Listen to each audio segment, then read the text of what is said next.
I am not a careless, reckless speaker. I am working with the Constitution there, that document, right, you just read. I'm following it. And I dare to tell you that swearing in Tinubu and Shetima is as good as swearing in the Nigerian army on 29th of May. If you swear in people that have not satisfied the requirement, you have, by so doing, ended democracy. The crisis I'm telling you now is that this, our democracy, is going to end. By the way we are going, this democracy is going to end on the 29th of May, 2023. Please write it. Those are extreme, you know my those name. Are extreme thoughts. I am very, very happy to say it. You know my name. You introduced me. Yeah. Listen, don't stop. I will, because those are extreme thoughts. You know why? Because there are allowable language to be used on television, especially as it relates to our nation and the unity of this country. Put your question and let me answer you. Put your question. I know what I'm saying. If there is an official... If you breach the Constitution... But is it not left to the court to decide otherwise? This is already decided by the courts. But the authority in charge of the election gave a declaration. If you are afraid for some things, don't ask for them. I am not afraid. I will, as a citizen of the country, by the ethics and the guidelines of my profession, live by it. Yes. What is lawful? And I hope that you're a lawful citizen of the country. And so whatever the stipulation of the law guides, that if you are aggrieved about something, you go to the court to seek redress, isn't it? This document is a product of the legal system. It has been signed into law by the President, Commander-in-Chief, Federal Republic of Nigeria. I believe in this document. That is why I'm so lawful. That is why I'm so confident. And that is why however extreme it is, Sheung, I am saying it on national TV. I don't like to take risks. I'm not taking any risks. Swearing in a ticket that has not met the constitutional requirements of the Constitution, okay, is ending democracy. Quote me on it. That's your interpretation. That is my interpretation, and that is indeed a correct interpretation. You cannot swear people who have not met the constitutional requirement. You can't do that. If you did it, you have done something unlawful, something unconstitutional, and I'm repeating it. Whoever does not meet the constitutional requirement must never be sworn in. You said my name. If you like, I can say it again. I'm Dr. Baba Ahmed. I'm not taking risks with my safety and with my life. But I'm repeating, swear in anybody who does not meet the constitutional requirements of our country, you are engaging in an unconstitutional act. Mr. President, do not hold that inauguration. CJ and your lordship, do not partake in unconstitutionality. I am taking these risks for the sake of my country. Yes, it is extreme, and I'm saying it. It was more extreme for Yakubu to issue that certificate. It was reckless. He is putting all our lives in danger. All of us. We're already at risk. So what is there again in me taking risks again? What have they not done against Nigeria? What have they not abused in Nigeria? Now they'll take the Constitution where it is clear, it says, and get 24. After that, and FCT. They fail to get it. They are going to swear this man in, and I should be afraid? I will not be. I'm telling you that on the 29th of May, 2023, swear in Tinubu as this result is, you have ended democracy, whoever you are. You are the pillar that holds my life. You are the pillar that holds my life. Master Jesus, you are the pillar that holds my life. Lily of the body, you are the pillar that holds my life. You are the pillar that holds my life, dear. You are the pillar that holds my life.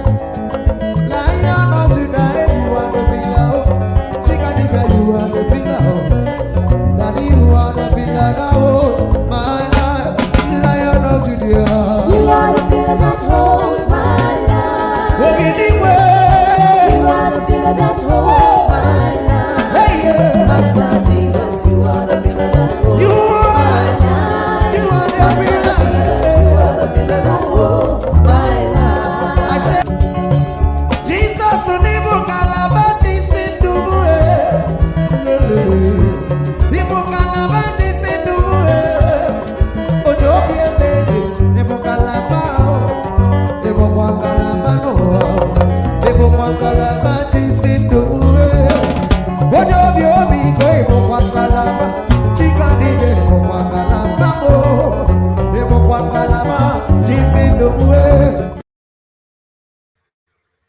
right. Good morning, good afternoon, good evening to every one of you right there. How you guys doing? Please, somebody acknowledge my voice. Acknowledge my voice. Because my software has been malfunctioning for a while now. I don't know what's up. I like to talk to you guys. I don't want to be talking to myself. It's good to be back here again. Today is 15th May 2023. Monday to be precise. It's good to be here. It's good to be here. How you guys doing? How you guys doing today? You know, I greet every one of you. Can somebody hear me? I'm waiting for one or two persons to acknowledge my voice. Please do that. Do that so we can move on. Appreciate every one of you. Okay, wonderful. Rose Ongodo, thank you very much. Okay, Austin, thank you, my people. Yes, I appreciate you all. All right, good morning, good afternoon, good evening to you all. Let me quickly acknowledge people right down in the comment section before it gets packed. Okay, Mike Akyombare, good evening to you, sir. Thanks for joining us. Mark Rabo, Promise Edobuze, mother of all, Mommy the Aspera, good evening to you, Mommy. Thanks very much for joining us. Sabovo Konrai, Abde Edobo, I can see you right there. Miracle B, Angie Bright, I can see you. BTV Niger, God bless every one of you. Blessing Okafo, Samuel Okafo, Sandra Moses, Festus Igbunawaya. Good evening to every one of you. Happy New Week to you all, my good people. Nana Roland, I do like watch. Thank you very much. And thanks for the super chat already. I appreciate you, my brother. Thank you for your continuous encouragement. I can see Pisa Italia. Thanks for joining us. Good evening to you. Peace Robert, Jude King, Sandra Moses. God bless every one of you. Peter Inegbe, I can see your origins. Good evening to you, madam. I appreciate every one of you. Ade Edobo, the King of Scotland. Yes, the King of Scotland is right here with on my channel. I'm honored. Oh God, I'm honored. Thank you very much for joining us. And I can see Beauty Lady, Osaga Daddy. Thank you very much, my good people. Mary Forde, can see you, Madam Bella Naomi. Good evening to you, Madam. Thanks for joining us. Kingsley Ogbona is with us. Paco Barrison, Mr. Joseph OG. Good evening, good evening, good evening, my good people. Jim Bamawo, I can see you. Thank you very much. Folks are saying Gear Festus in mornings. Didi Anthony, Adeniyi Tofumi. Thank you very much. I appreciate you all. Rita Godwin, thank you. Austin Shinamso, God bless you now, my good people. Mother Patricia, can see you right there. Thanks for joining us. Rose Ongodu, thanks for joining us. again. Vo Peter, thanks for joining us. Peter Iweke, thanks for joining us. Good evening to every one of you. Charles Ewizi, I can see you as well. I know, sir, I don't miss name, but we can novice. Alabi Silvanos, thanks for joining us. Lady G, good evening, good evening, good evening. Desmond the Beans, good evening to you. God bless you now, my good people. And I can see more people right there. Tony Amaduke, thanks for joining us. God bless you. And I can see Faith Andrew, good evening to you. Michael Sadolo, thank you very much. Imo Effiong, thanks for joining us. Good evening to you. Larry Obi, I see you right there. Rashid Zibili, I can see you. Gift AO, thanks very much for joining us. Good evening to every one of you. Christy Iyere, thanks for joining us. And I can see Larry Dipo, good evening, my good people. Veronica Osunde, Chuku Weke Okum, thank you very much for joining us. I'm not sure if I pronounced that name properly. Please pardon me. All right, I can see Efuru Beric, thanks for joining us. Good evening to every one of you. Joe Yakubu, thank you. I hope that will not be INEC chairman, because I hear Yakubu for there just now. You know, the INEC chairman, let us know. All right, love of God is my strength. Thanks for joining us. Good evening to you. Mr. Oshman, thank you. Evie Jack, thank you. God bless you, every one of you. Veronica Obano, thanks very much. Pepper them with love. I can see you as well. Precious Asen, thank you. Patrick Ogbona, thank you. Angolo Emmanuel, Elizabeth Joseph, Peter Ife, thank you, my good people. Patrick Moses, thank you. All right, I appreciate every one of you. If I say that place don't pack, don't be small. Sandra, Sunday Success, Victory all the way. Joe, thank you. They laugh. Docas, thank you very much. Now God bless you now. I Bogona. God bless you now. Please help us to like and share. Like and share. Let's do this together. Press on the like button. Press help us to copy the link, take it to another platform where it belongs. And also, please press on the $sign. Encourage what we do here. All right, I'm not going to waste time. I'll be posting out a link quickly today on time. Then I go on another break. Then when I come back, we move on. Okay, so if you want to join on the panel, as usual, we only have 10 spots. 1 is taken by myself, and we have only 9 left. So if you want to join, you need to click on the link as I post it. I can see Joy Otaho. Thanks for joining us. Maury, Jonathan, God bless every one of you. Osami Gelmed, good evening to you, sir. Thanks for joining us. Lord Lucan, thank you very much, sir, for joining us. I appreciate every one of you. Okay, let me post out a link so that we can take it from here. But before that, let me check on the likes. I know the post link here. Let's check on the likes. We have over 300 already watching us. We have only 100 likes. 101 likes I'm not happy with it. Please continue to press on the like button, my good people. And for the shares, we have 32 shares. Thank you. Yes, please continue to press on it, my people, and help us to copy the link. And I can see I have a super chat from Pepper Them with Love. God bless every one of you. Thanks for your continuous encouragement. Your pocket will never ever run dry. Every one of you that is super chatting me on this platform. Thank you, my good people. Now God will bless you now. Okay. Yes, I can see Emmanuel Egede just joining us right now. Oyisi Modia, thanks for joining us. Wadia Onos, thanks for joining us. God bless you all, my good people. Now Sam in the building. Good evening to you. First Love, I can see you, and God will bless you now. Meanwhile, let me post out a link. Go on a quick break. When I come back, we take it from here. So that's the link. I've posted out a link. Join us on the screen if you want to talk about the thing that's affecting us. Then I go on a quick break now. When I come back, we start talking. God bless all of you now. Thank you very much. I'll see you guys shortly. I know they do competition with anybody. If I offend you, forgive me. Show me love. Go to biza. Kama bara walo ninu ife kan akanbi.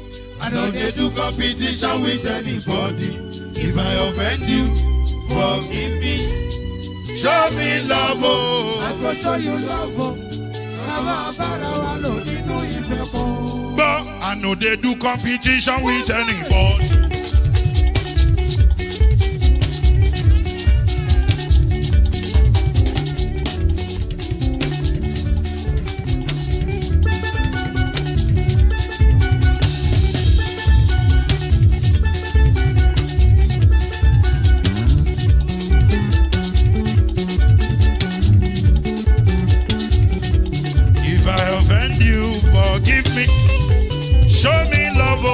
I go show you love it.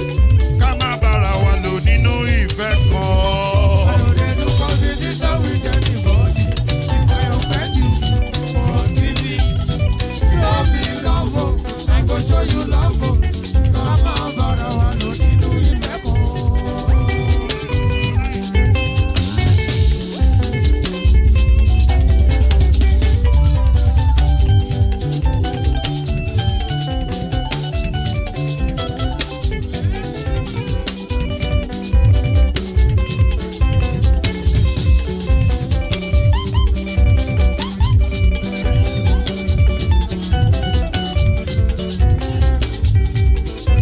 They do competition with anybody.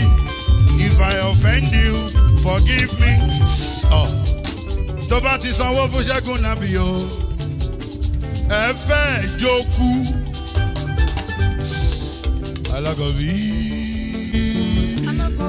Ṣẹ́gun nàbí. Alákọ̀bí. Sábà mẹ́la. Anybody?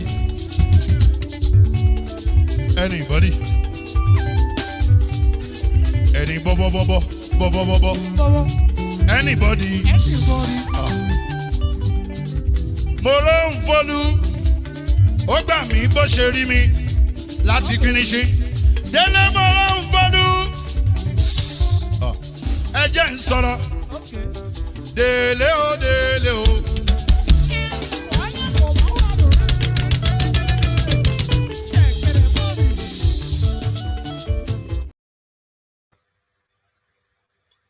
All right.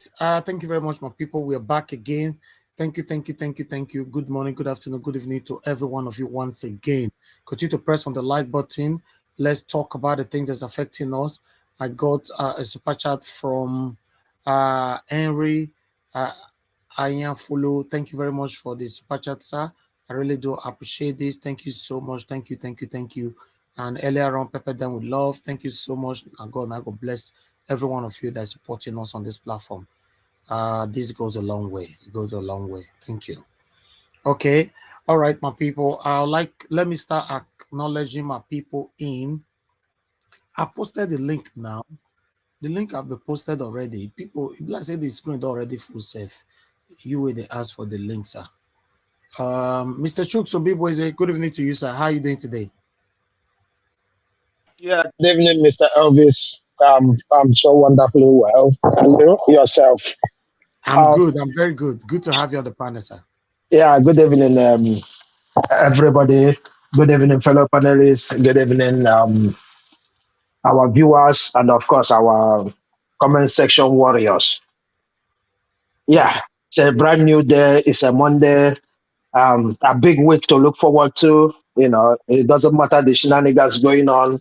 This week is a very week that, you know, every one of us, we hope that will define Nigeria. And I hope that, you know, all our viewers will be with us to ride on this journey. Thank you. Thank you very much, sir. God bless you. Thank you. All right. I have Madam Patricia as the second person on the panel. Good evening to you, Madam. How are you doing today? Mr. Elvis. Good evening to everyone watching us from wherever you are watching us from. Good morning, good afternoon. It's good to be here. And please, let's do ourselves the favor to press the like and the share button. It's very important because we are really hammering them with what they need to hear. You know, so and you helping us to spread the good news, you are doing yourself a favor. So let us do that. And also, don't forget the dollar sign. Very important. So please let us show love. Thank you. And I look forward to what we are going to be deliberating today. Yes, so we have packed. We have packed. Thank you. God bless you, Madam. All right, Madam Rita in the building. Good evening to you, Madam Rita. Thanks very much for joining us. Good afternoon. Good evening. That was not. I bet not. I'm eating something. Yes. Good afternoon. Madam Rita, you too they eat. Wow. Yeah. Thank you very much for joining us. I appreciate you. Prince Akwachi, thanks very much for joining us. Good evening to you. Yeah, Mr. Elvis, good evening. Good morning from here, as you know. And then to the panelists, good morning, good afternoon, good evening from, you know, wherever you, you know, you're contributing from. It's Monday, and, you know, it's great to be here again. Yeah. Thank you. Thank you, sir. It's good to have you on the panel. Thank you. God bless you. I have Adeniyi right with us. Good evening to you, sir. How are you doing today? Good evening, everyone. Thank you. I appreciate the efforts, and I pray God will give us the victory at last in Jesus' name. Amen. Amen. Where are you joining us from, sir? I'm currently in Lagos.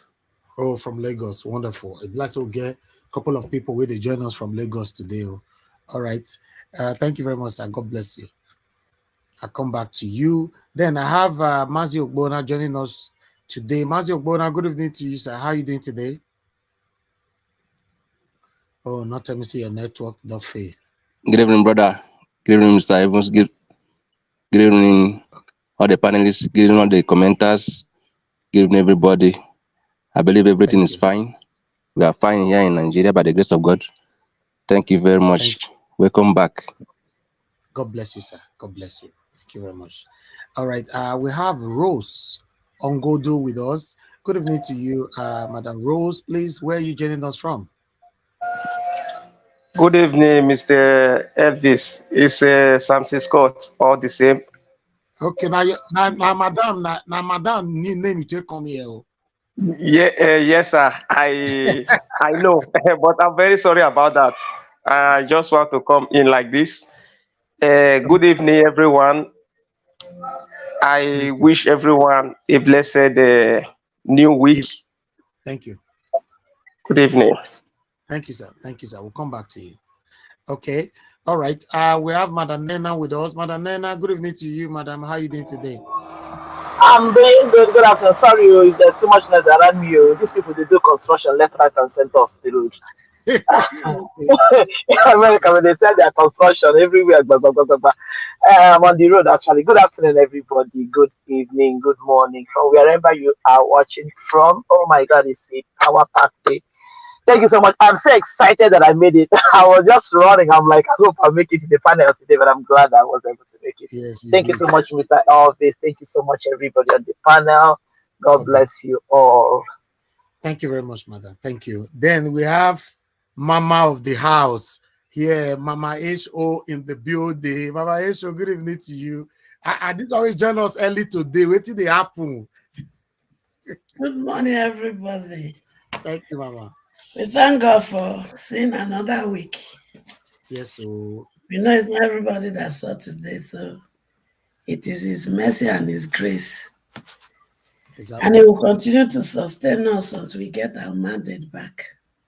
Amen. Amen. Thank you. So I greet everybody for the house. Thank you for all your support, all your voices, and our labor will never be in vain. Amen. Amen. Thank you very much, Mama. I appreciate you. It's good to have you on the panel. Thank you very much, everyone. Please continue to press on the like button. Let's do this together. It's another wonderful day. But guess what? We are going to be starting with the good news because we need to encourage our own. You know, in the Baci does shake the whole Africa, not only Nigeria. She don't they cook since for the past 4 days. Now in that don't they cook. I mean, nah, that girl no be small thing. No. Hey, I say me as a big cook. I find that I'm not even sure if I can go more than 2 hours. This babe, that's something 4 else. days. She stand for 4 days. Wow. She's not allowed to sleep. She break the record. Cooking. The whole world is coming to eat the food. She continue to cook and cook. God. Anyway, make we start from how it started. Make we not press the like button, my people. Press the like and help us to share. Our voices needs to go far. We are going to be starting with Hilda. In case some of you, I don't know who be Hilda. I know say not be everybody they follow everything. Some of us now with all who for inside politics now, we know they come up for there again, which is a good thing. It's the first time seeing Nigerian youth, 100% focusing on politics. But this one I be Hilda. Now she be that. She don't make us proud. She's from Akwa Ibom, the same place where our first lady come from. And then she come from. That's the girl right there. So I would like us to quickly go ahead and play a video that can make you guys understand before we start talking about her. How she started everything. Although there was this lady from a woman from India that was currently holding previously, not currently anymore, previously holding the Guinness World Record. That just can't beat him anyhow. In fact, the woman conceded before him that win. The woman conceded. The woman already congratulated her when she was already on about 70 or so. 70. Yes, yeah, because the woman's winning record was 87 hours, but when that got to 88, when she saw her at 70 and saw the rate at which she was, and she's like, this girl is going to beat me and create a new record. So she beat her. She crossed 88 and she said her target is 90 something and she made it. Oh God.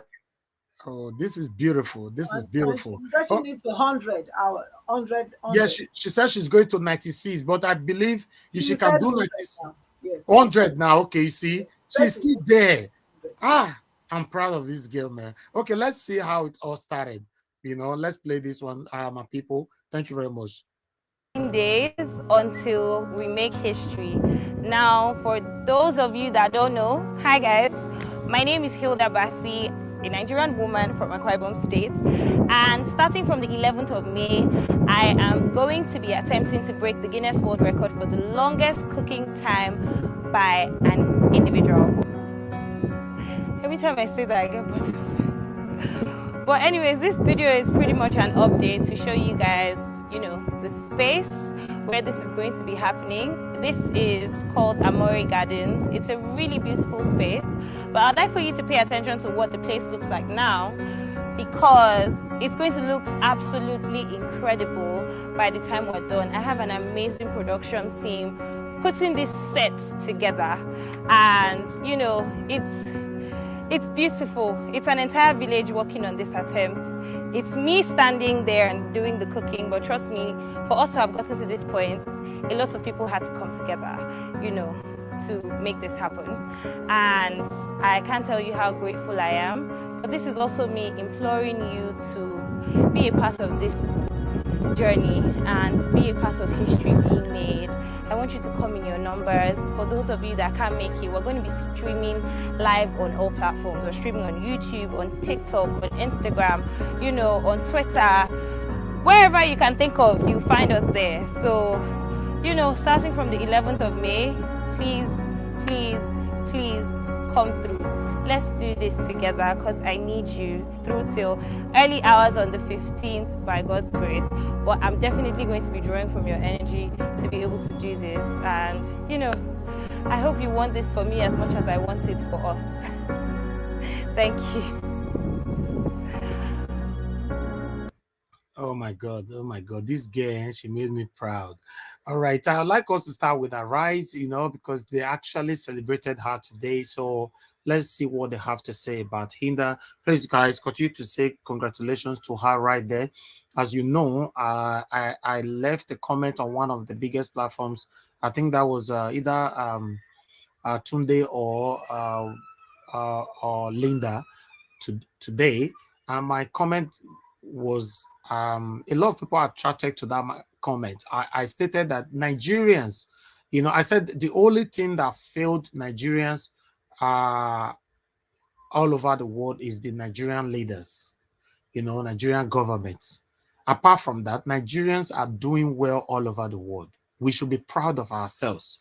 And if you have to really check it, you know, every Nigerian that succeeded today is by your effort and the effort of your fellow Nigerians. Satanic Nigerian government have never done anything to promote any of us or to help any of us. They are not interested.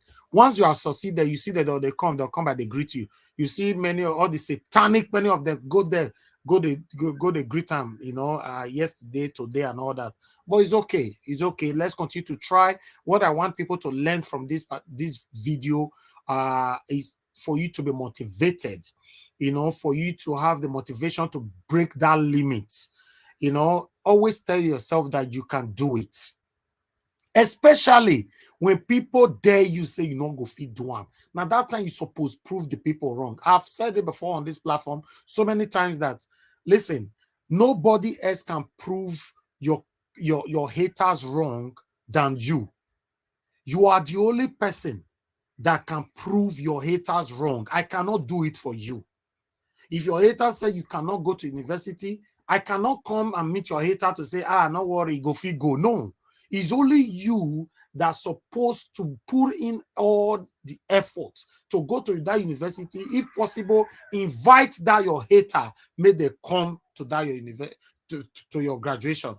If your hater say you know fit succeed for life, that's it. So continue to push yourself. This is a great video because a lot of things are going on right now on social media. In fact, before I go give my own submission, let's listen to this video first. Then we take it from there. Thank you very much, my people. Help us to like and share. Now God bless you now. Nigerian chef and entrepreneur Hilda Baci, popularly known as Hilda Baci, who has broken the Guinness Book of World Record for the longest cooking marathon by an individual. Woo! This is coming after the chef hit the 85-hour mark this Monday morning with less than 3 hours remaining to set a new world record. Hilda, 27, broke the record after she surpassed Indian chef Lata Tandon, who set a Guinness World Record for cooking for 87 hours and 45 minutes non-stop in 2019 to become the new Guinness Book of World Record holder on Monday, May 15 at 7:45 a.m. All right, the Akwa Ibom state-born chef started cooking at the 11th of May, and she says to cook for 96 hours to get a new record. The cooking project, she's tagged Cookathon, which garnered the support of many Nigerians, including politicians and celebrities. Goodness me, a lot to chat about. A good one for Nigeria. We're all excited. I am so happy that we're starting off today and starting off the week with this fantastic story of a Nigerian who believes that she can, and she did. Yes. So I had the opportunity and privilege, I must say, to have watched her live broadcast when she hit or broke the record and got to 88 minutes. It's 7 minutes, 46 seconds actually, because once she hit it, and I had tears in my eyes, as with her and other people who were watching, because we had been following the story. She's been cooking non-stop on her feet for 4 days. Now, the rule of the game is that she has to cook non-stop with only a maximum of 5 minutes break in an hour, or cumulatively 1 hour in 12 hours. And so what she had done is that she had been resilient. She had a dream. You know, there's some dreams that you pursue that you don't know how deep it will be until you start it. The Guinness World Record was held by Indian chef Tata London. And as you mentioned, 87 hours, 45 minutes was her record. Hilda has now surpassed that and is gone in for 94 hours to not just beat Chef London's record, but to set her own record. And through sleepless nights, through an army and a massive turnout of Nigerians, and I think there's some lessons to learn here or to pick from here. Number one is that Nigerians are truly supportive people. Say what you may, that's probably why we were the first country to win the happiest country in the world, because we know how to support our own. So when we talk about the negatives, we must spotlight the positives, and that's why I'm really glad that we're talking about this morning. That this woman, this young woman, decided to take on this dream, and beyond that, she's standing on the shoulders of Nigerians who have come out in their numbers to support her. Kudos to the Lagos State Governor, His Excellency Babajide Sanwo-Olu, who showed up in person yesterday. The Vice President, His Excellency Professor Yemi Osinbajo, called her, gave her a phone call yesterday, and these kinds of chairs were enough to boost her to keep on going. She's had leg cramps. She's had tests, just checks by by doctors to ensure that she's physically fit to do this. And this is just massive. And kudos to all the celebrities who've come out to lend their voices. They had a church service for her there yesterday. People came out in their numbers, and this is just to say that when it comes to supporting our own, Nigerians are number one. She has surpassed the world record. We are grateful for that, and we trust that she will set her own record in due season. Hilda Baci, Effiong, aka Hilda Baci, we are incredibly proud of you. Arise News is cheering you on, and we're supporting you to get to that 94 hours that you want to. Congratulations. I mean, very, very lovely one there. Dr. Baci? Well, congratulations to Hilda Effiong Baci. Many Nigerians did not sleep throughout the night. It was raining. Nigerians were out there at the Amore Garden fields in Lekki, where the Guinness Cookathon event took place. And many celebrities showed up, including the governor, including Keita Enshaw, including Tiwa Savage, including Eni Olua, including Debola Williams, and other superstars, in Nollywood, who went there. White garment churches, in fact, went there and held a vigil to propel her to victory. Now, this morning, she was able to break the record, and she's still at it. This, record she has broken was last held in 2019 by a lady called Lata Tandon, an Indian. And then, of course, she even wants to go further, in case anybody from any part of the world wants to break our own record. But am I surprised? I'm not surprised, for two reasons. You recall that this same Hilda Baci in 2021 won the Jollof face-off competition. She's an expert in the cooking of jollof rice. Smoked jollof. Yes, jollof rice. In 2021, she was an expert there. So this is the jollof rice spirit that she has brought to the fore. So anybody who thinks that jollof rice is a joke, this is a practical demonstration of the supremacy of Nigerian jollof rice. Beyond that, I think it's also a testament to the Nigerian spirit. Those persons that President Muhammadu Buhari referred to as the diamonds of Nigeria, the can-do spirit. Nigerians have been breaking Guinness World Records. They just wake up one morning and say, I want to break this world record because I'm Nigerian. I want to project my country. And they will do it. And there are many Guinness World Records that Nigerians have been able to beat, including the one by even Rema, as the most successful song, in world records. So we have these diamonds. The problem we have in Nigeria is that how do we support these diamonds, both the actual and the potential ones, to continue to excel? So now we're talking about Hilda Baci, probably popularly known as Hilda Baci. There are many more diamonds out there. Imagine what the Nigerian population can do if they have the right kind of encouragement. But however, it is important that Hilda Baci, was supported overnight, despite the rain, despite all the adversities, by Nigerians who refused to sleep. It was raining. Nigerians stayed right there in the rain. They kept hailing on, saying, look, we're behind you. So that shows that beyond religion, beyond ethnicity, beyond elections, Nigerians are one people. They love themselves. Where divisions come in is when it becomes religion. Nobody has spoken about Hilda Baci's religion. Nobody has spoken about our ethnicity. What has been demonstrated here is that Nigerian spirit. So when it comes to the crunch, and we have seen it now, whether it's in sports, Nigerians come together. When it comes to jollof rice, Nigerians come together. When it comes to cooking, Nigerians come together. They don't know where you come from. They don't want to know your religion. They just want to project their country. That is what the leaders of Nigeria should feed into to build a nation. This is an instance in which Nigerians come together as a nation. In 2021, Hilda Baci won $5,000 for cooking the most delicious jollof rice. I don't know how much comes with this Guinness World Record, but it's not about money.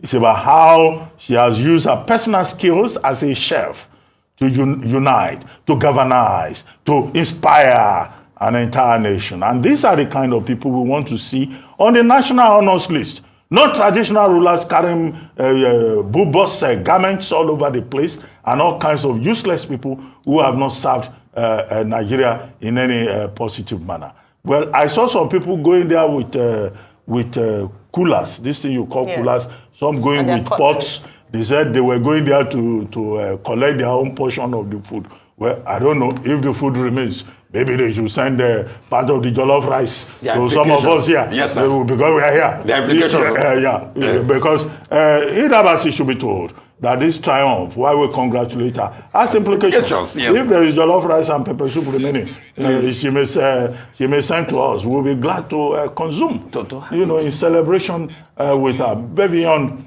all of this, maybe we too should try an attempt at a Guinness World Record. Yes. We can do this morning show for 24 hours. Yes. And it will be the longest running morning show on television anywhere in the world. I don't know who's up to the task. I'm up to the task. Ayo, you are married. I don't know whether I am ready. Husband will release you. I'm up to the task. To do television for 24 hours. But Nigerians should continue to set world records.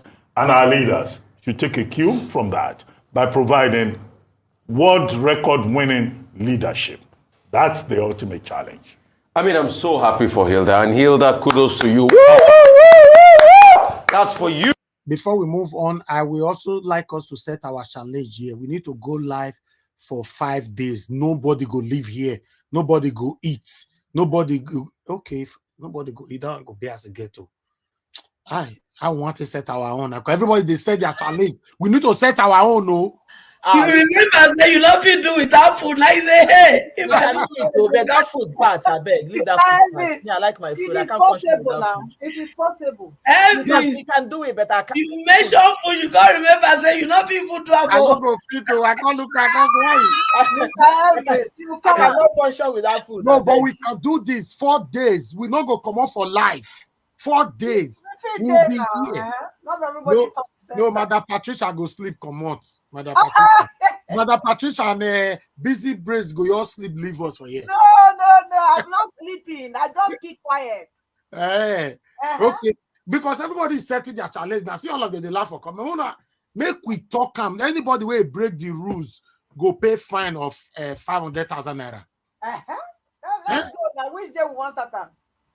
Mo fair go ask Madarita first. Madarita. Madarita, trouble you find this evening. No, not the one that you looking from outside.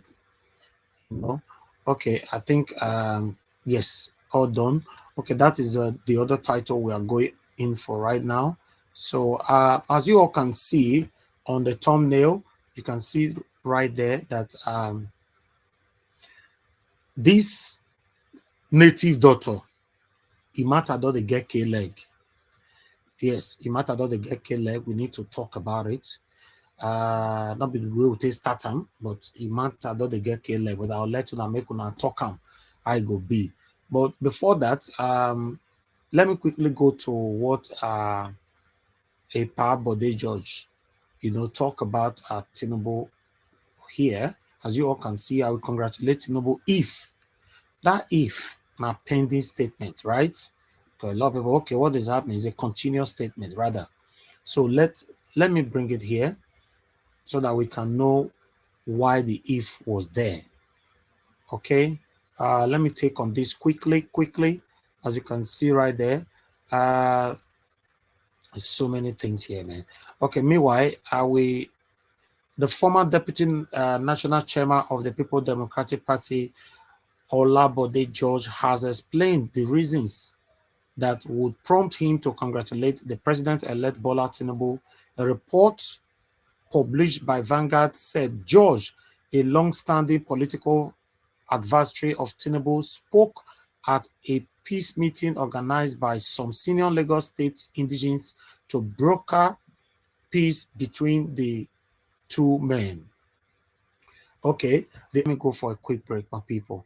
When I come back, I believe I'll be ready for you. God bless every one of you. Continue to press on the like button and don't forget to press on the dollar sign as well. Encourage what we do here. And God bless you now. Thank you, my good people. I know they do competition with anybody. If I offend you, forgive me. Show me love. Go there, biza. Kama barawa lo ninu ife kan akanbi. I know they do competition with anybody. If I offend you, forgive me. Show me love. I go show you love. Kama barawa lo ninu ife kan. But I know they do competition with anybody.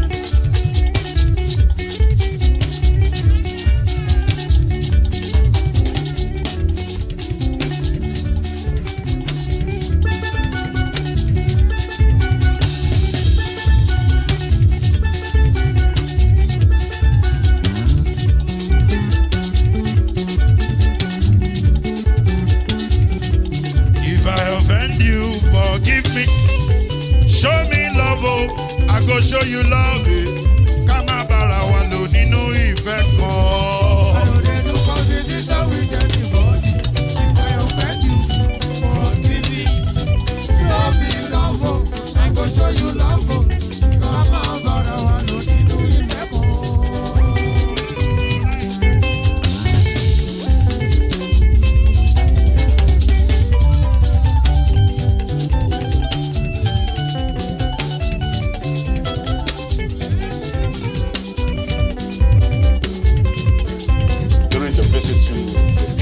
For it already in this life, so for me, the last option, the last request was that we should, whether the court has finished or the court has not finished or the processes are over or not, I should also join the others to go and congratulate Bola Tinubu, like he said, our group, Wike and Sheyi had done. I say I'm not Sheyi and I'm not Wike. I'm much older than them, and that's their opinion.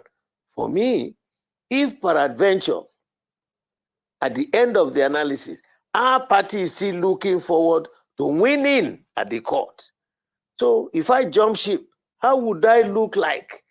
Like a swine? Like a traitor? Ah, come on.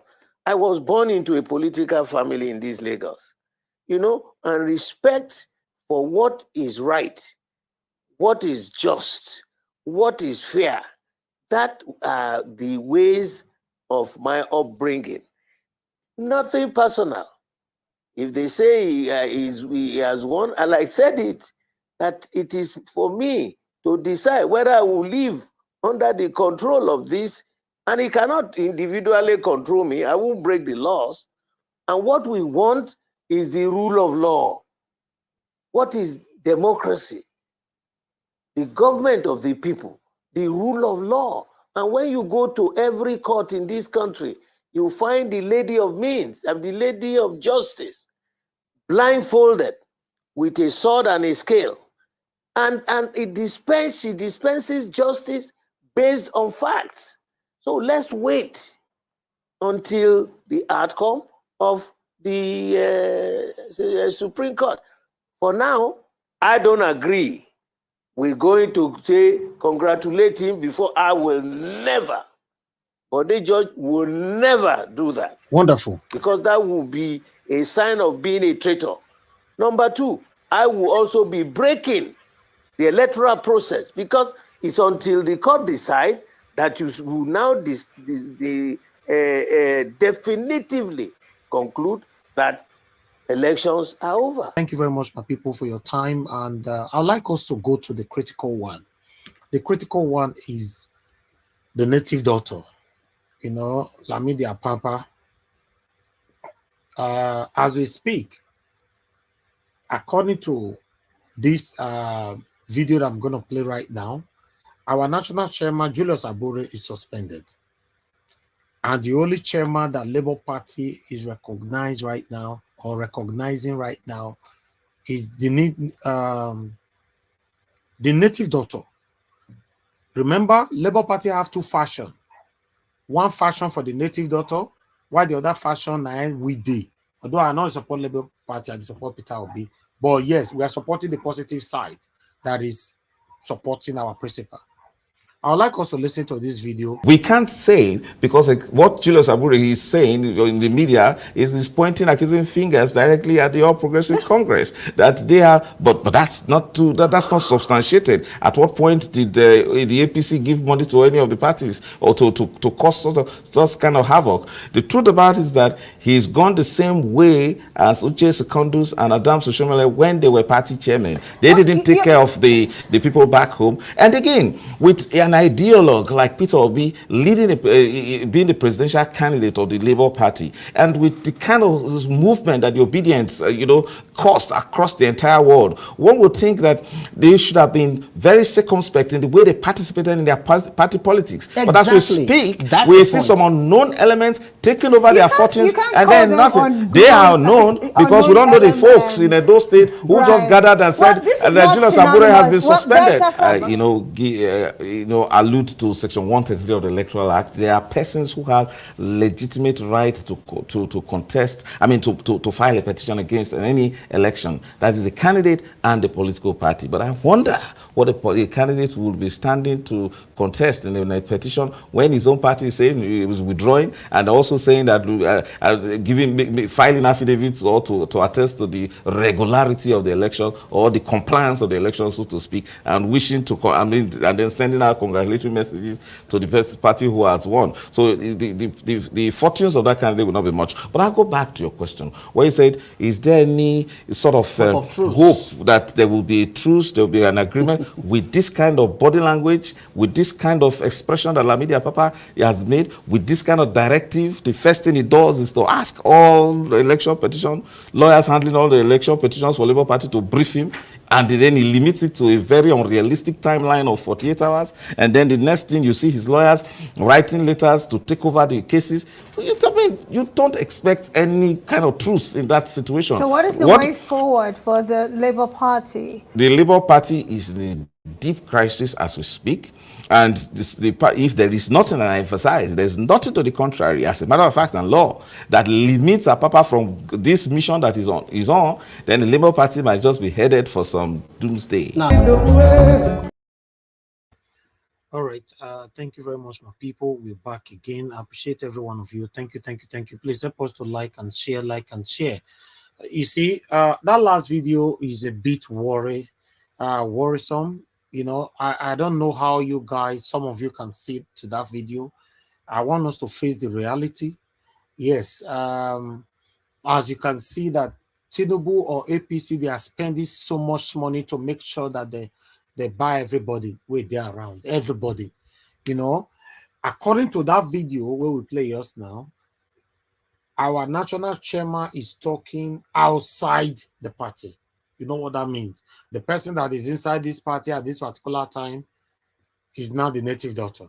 Now, the judges will take that decision to give this priority to the native daughter over Julius Abure that spent his time, everything, to make sure say we reach where we did today. Then what can you say about those judges? I'm not going to talk much, but I want people to talk on this. Thank you very much, my people. I appreciate you all. Continue to press on the like button. Help us to share. And let me start from the first person on the panel today, which is Mr. Shooks or Bibueze. Mr. Shooks or Bibueze, if you are there with us, sir, please talk to us. I do. No network issue today. Papa no catch me. Yeah. This is serious, sir. This is very serious. Yeah, good evening, everybody, once again. Yeah, I would like to start with the last video you played. You know, you see, I listened to this live, right? I was just so mad. I was just so mad how our country is messed up. That an individual can stand up and go to the court and say, my party is withdrawing, even though there's issues within the party. And, you know, our judiciary and whatever, or our laws allow that to happen. You see, when we keep talking that the judiciary, I mean, the constitution, they put so many lacunas there to do whatever the mafia act they are doing. People don't understand it. This is exactly what we mean. Because in a nation where they want the country to progress, they make sure that there's no loopholes. Imagine the case of 25%. Why would they even write that as something to interpret? Something that is so crucial. It's just like in America. You're talking about electoral college. It's a must. And they made it clear there. But in our country, they tell you everything is either interpreted in this way or that way or that way. There's a rule of interpretation. Something that is so important like this, you can't use shall or must to just put a cap on it. And this is exactly the same thing that is happening now. It's so annoying that we let things be the way it is. How can a man, when there is a faction, you can't make any decision to hold until you settle that factions. That is how it's done everywhere in the world, except in Nigeria. that when people are, and the worst is, like I understand from that man, a political party have to sponsor you. So if the political party pulls away, you are doing nothing. You're not standing on anything. That's exactly, we are all celebrating here that Mr. P2B was clever to make sure that he is the first person. And look at how our constitution are letting us down. Look, we need to do something about this. We seriously need to do something about this. They need to. To be honest, we have to, because when I saw this video, in fact, I want you guys to talk on it, but I am not happy. Because the way we are talking right now, our do you know, is Mr. Elvis, do you know that this man even gave order as far as Port Harcourt, asking her to go and withdraw the case?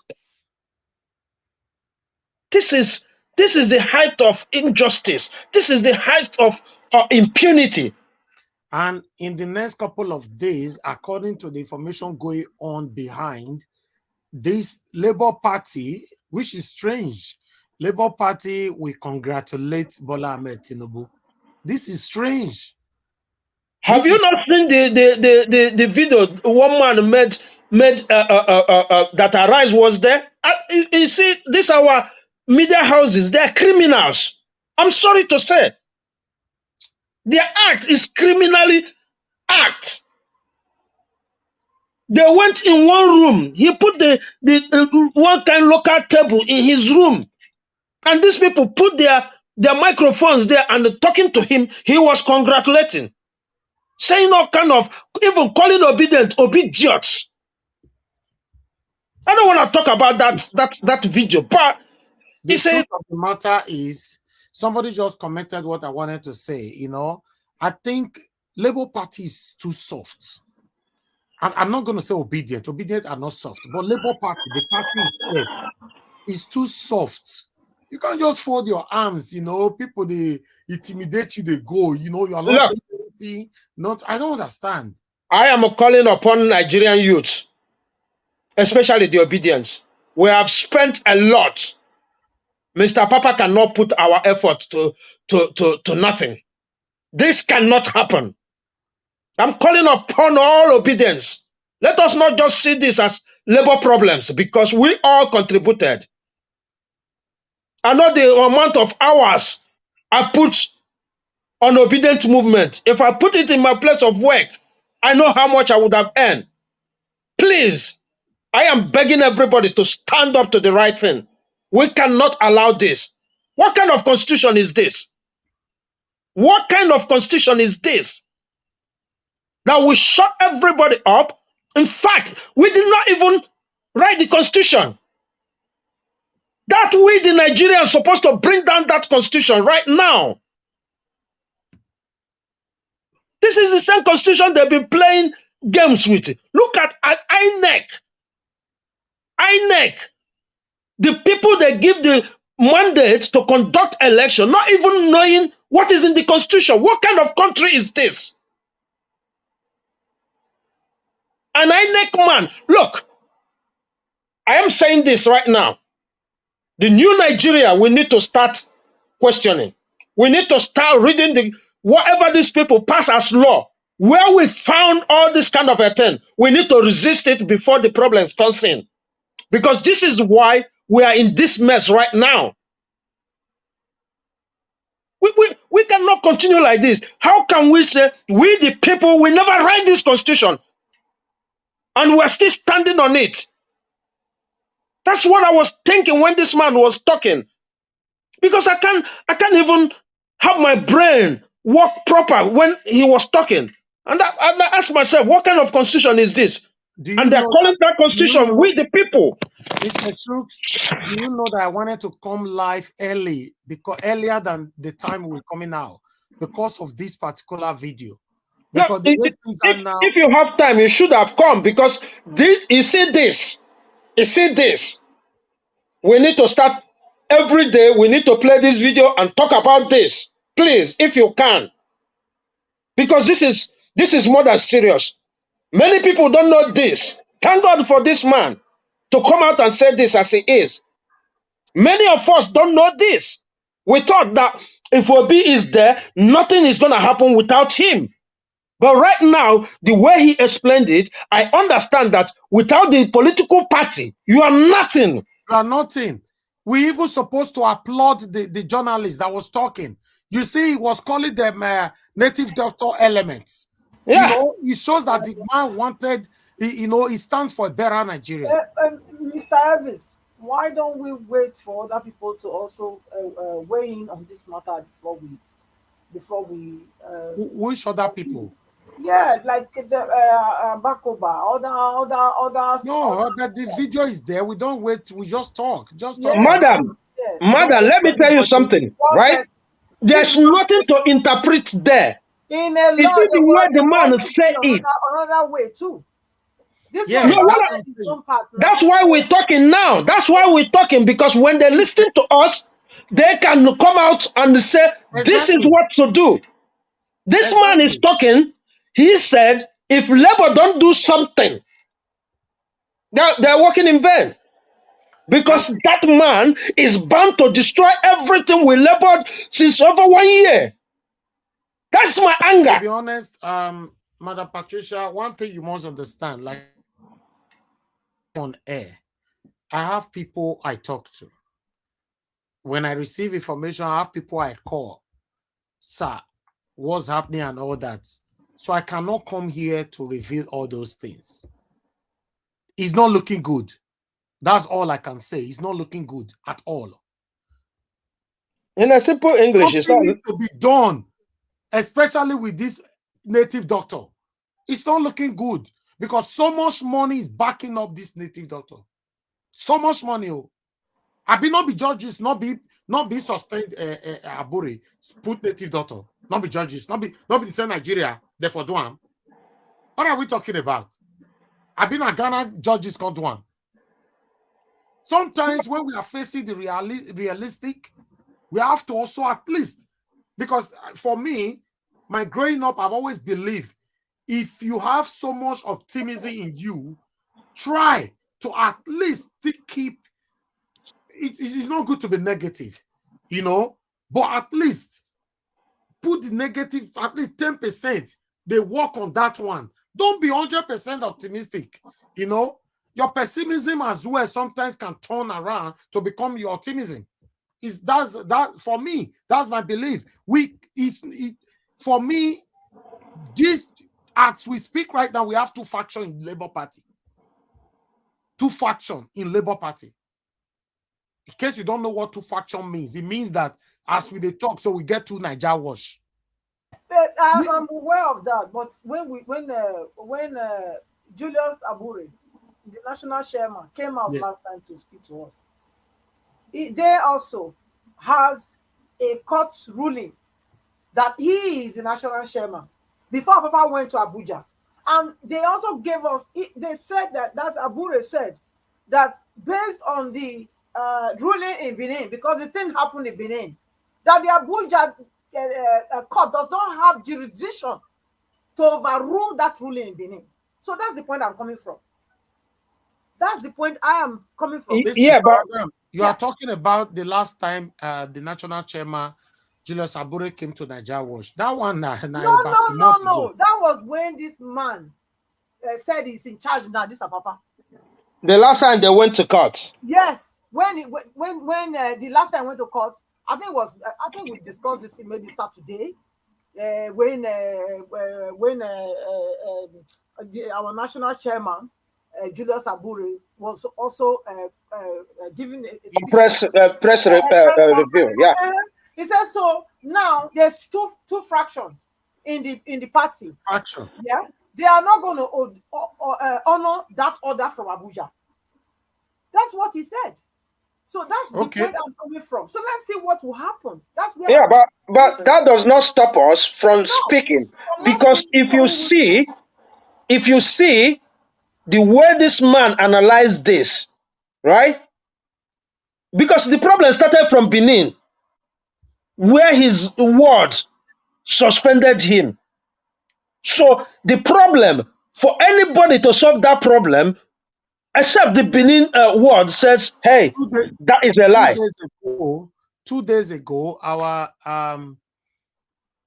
national chairman, Julius Abure, he do this video to calm everybody down, but the video we just watched today happens today, right? But let's listen to what our national chairman have to say here. You can see that I'm speaking to you live. I'm making this broadcast from the office of the National Chairman of Labour Party. This is my office, and I'm here. Papa is not here. Nobody is here, so I'm here. So no court has suspended me. The matters are in court, and we are dealing with it. We are very sure that at the Court of Appeal, we will be able to get justice. That's the key. What that man said today, if a native doctor have the key to Labour Party's office, that is it. That is it. But the Labour Party does not have the man does not have the right to withdraw to this court case. Let's finish this video. Let's finish this video. Madam, please. From the office of the National Chairman of Labour Party. This is my office, and I'm here. Papa is not here. Nobody is here, so I'm here. So no court has suspended me. The matters are in court, and we are dealing with it. We are very sure that at the Court of Appeal, we will be able to get justice. It has come to my knowledge that mischief makers like our Papa and his group are busy carrying out propaganda and misinforming members of the general public. I know that members of the public already know them and know where they stand. But for the purpose of putting the record straight, hence it has become imperative for me to make these few clarifications. First, that no court has suspended me as the national chairman of Labour Party. I need to state here ab initio that I remain the national chairman of Labour Party. We are in court, and yesterday in court, we had raised objection to the preliminary objection to the entire suit, and the court only ruled that they have jurisdiction to hear the matter. Nothing more, nothing less. And for them to be going around town saying that I have been suspended by the court as the national chairman of Labour Party, we show to you the high level of desperation and the haste for these charlatans to satisfy their paymasters. I therefore want to urge all Nigerians, urge our party supporters, urge Labour Party supporters to disregard the information being transmitted and carried by our Papa and his cohorts. It is very clear that these are people who does not mean well for the Labour Party. Even if we have disagreement at the national level, is it enough to be withdrawing election petitions across the states? As I speak with you now, their Papa-led group is busy moving from one state to the other, withdrawing election petitions that is filed by successful candidates of the party. Last week, we raised alarm over plans to withdraw and work against Peter Obi's petition. That plan has not been completely jettisoned. They are still working on it, but we are waiting for them. We are ready to continue to provide leadership for Nigerians. We are ready to defend the cause of Nigerians. We are ready to defend the cause of Labour Party. Our party have come to stay, and we are ready to provide leadership for Nigerians. I therefore want to urge members of the public to disregard any misinformation that is making around as per the leadership of the party. It's very clear that our Papa and his group have sold their conscience, have sold their soul, and therefore serious-minded people should not take them seriously. INEC has just released the list of candidates who were successful in Kogi and Imo State, and you can see that our candidates have all been uploaded, and therefore that's to tell you that our Papa and co are fake and therefore should not be listened to. Thank you and God bless you. Thank you very much. And I played this video on Friday, right? And the video we played earlier on is today. Then I'm confused. That is why I'm confused right now. What is happening? What is going on? Because this video is 2 days ago. The video we played today is just a couple of hours ago. So to be honest, I want to seek our Nigerian youths that live in Nigeria. I'm sorry if I use the word I'm disappointed at you people. I don't know. What are you guys doing? What are you guys doing? All these people, Shomole, Ole, and all these people that is causing us pains now. I don't know. Even when they want make I talk, I not go talk. The same way when they want make Peter Obi talk, he not go talk. I'll leave it like that. Let me pick this call quickly. Hello, yeah. For 1 minute, what's happening here? I can't even pick the call. Why? Sorry, guys. Bye. Hello, yeah. Good evening to you. Can you hear me? Sorry, guys. 1 moment. I don't know the phone. Hello, can you hear me? Okay. Please like and share, and let's talk about this. This is very, very important. Let's see. Okay, the caller. I'm sorry, I don't know what's going on. Let me call on the next person. Madam Patricia, please talk to us. 8 minutes. Good evening, everybody. I think let the next person go. Let Madam Rita go first, please. Okay, fine. Madam Rita, good evening once again. Please talk to us. Nanja, was it my turn? Yes, I just called you. Oh, okay. Sorry about that. Good afternoon, everyone. Good evening. It's a great day, and I'm very happy. No time for sadness or disappointment. The only thing I feel right now is anger. And first of all, I want to talk about Hilda Baci. I'm very proud of her. I am very, very proud of her.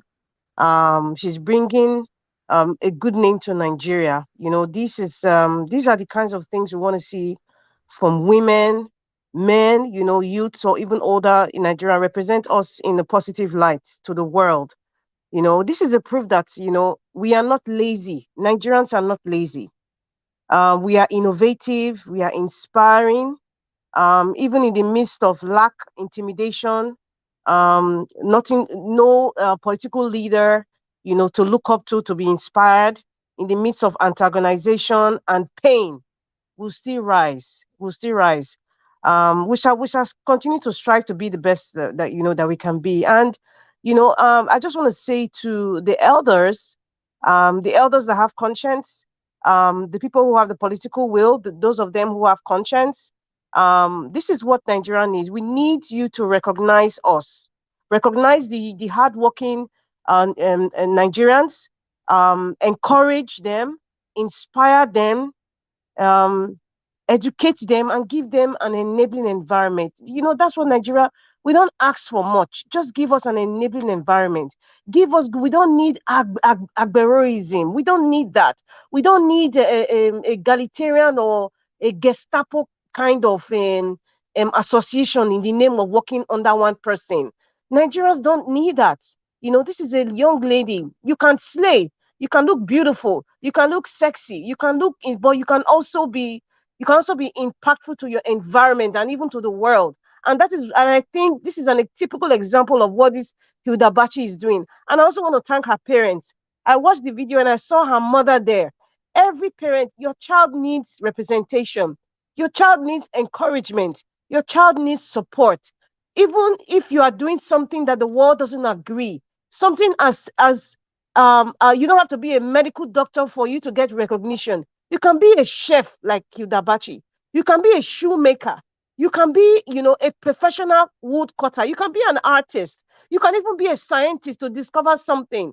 But no matter what, keep moving on.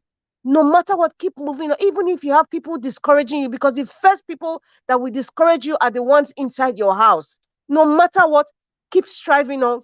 Keep doing better. Do not copy the likes of Shehu Kuti. Do not copy the likes of Agbado.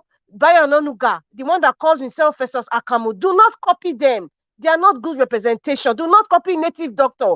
Do not copy just because of money. Do not sell your birthright. You are who you are. You are not a mistake. You are not a mistake. No matter what you're doing, if you don't get recognition today, you will get recognition tomorrow. And wherever God has placed you, you will succeed as long as you're forging ahead and you're working hard and you're not hurting anybody. I just want to encourage every Nigerian listening, no matter how old you are. You can start when you're 50 years old. You can start when you're 60. This girl is just 27. There are people who are like 18. They have built cars. They have built batteries. They have built so many things. They've even discovered how to even make calculators, computers from nothing. This is the typical Nigerian. Nigerians built something out of nothing. We just need good leadership, and that's why we are fighting. And that's why Nigeria Watch comes out here every single day. It's not that we don't have anything to do, but we just have to. We just have to keep on talking, keep on inspiring, because there's so many people who are dependent upon us. No matter where you are, you have to keep speaking. Even in the midst of being intimidated or antagonized, keep speaking. Somebody will hear you one day. God will answer our prayer. We should keep speaking. Do not give up, people, please. Nigeria Watch, everyone listen to my voice. Do not give up. Even if we have native doctor coming here to talk, even if we have wicked, evil, malevolent judges who make bad judgment, do not give up. Do not give up. Let us use this medium of this lady, this our sister, Hilda Baci. Let us connect to that positivity.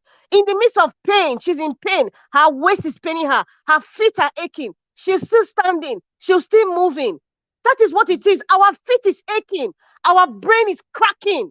We don't sleep. Every day we're coming out here. Even if we don't want to come out here, even if Nigeria Watch is tired, the guy still comes out every day. That is Hilda Baci. You see, the girl is bending and her waist is paining her. Her body is aching, but she's still standing.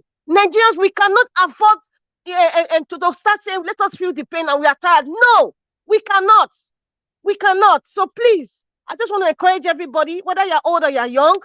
And that's why someone like Mama Hecho, when I see with her age, she comes out every day. She's trying to, have some impact in the society. She's coming out, mommy diaspora. Even at 3 a.m. Nigeria in her time, where she's staying, she's still awake. She's still supporting Nigeria Watch. Mama Hecho, there's so many other elder people. Even Dr. Haruna, look at them, they're coming out. These are the kind of inspiration that we need, encouragement that we need. So in the midst of the wicked ones like Apapa, the wicked ones like Agbado, we will still strive. We will still rise. Keep speaking. And talking about Bode George, and that the elders, I am quite miffed. I'm quite irritated because when they say, let us broker peace, in the midst of war, that's when you talk about peace. Bode George is not at war. So what are those elders doing? He's not at war. He's just a man who is almost 80 years old, suddenly getting this epiphany that, you know what, no matter their political affiliation I belong to, I need to stand for the truth. I need to stand for what is right. And he keeps talking about inclusivity, equity, and justice. That man has been speaking about those three things since last year. So where is the war that these so-called elders are brokering for peace? I don't get it. A man wants to stand for the truth. You are not telling him to broker peace because they've bribed you. Even if you are 94 years old, even if you are 100 years old and you don't stand for the truth, I can never respect your white hair. Never. And I will tell you to your face. I can never. And nobody should come and tell me I need to apologize. No. That is just my way. That's just how I am wired. I cannot. The man is fighting for the right thing. Even if he belongs to the PDP, he's a chieftain. He's in board of trustees, but he's still standing for the truth. For crying out loud. What is wrong with these elders of my generation, for Christ's sake? I'm just so irritated. I think the pressure now is tribal sentiment, social status, occultic association. I think all those things are kind of the pressure that they are mounting upon Bode George. And I'm very proud of that man. If I was his daughter, I was like, I'm proud of you, Dad. I'm proud of you. No matter the elder or the great-great-great-grandfather that's coming to stand and to beg you for broker peace when there's no peace, and you as an elder cannot stand and say the truth and say, Agbado, what are you doing with Alpha Beta? Agbado, you're not even a Lagosian. We don't know your name. Are you even a Nigerian? Nobody wants to ask those pertinent, important questions. What are you doing with Lagos State? Look at the touts. Look at how you are supporting intimidation of people that are not Yoruba people. Look at how you have desecrated the Yoruba tribe. You have made them look like mediocres. Professors, you've made them look like mediocres. People of high standing in society, you have made them look like mediocres. You have made people insult them just because of your wicked and malevolent ambition.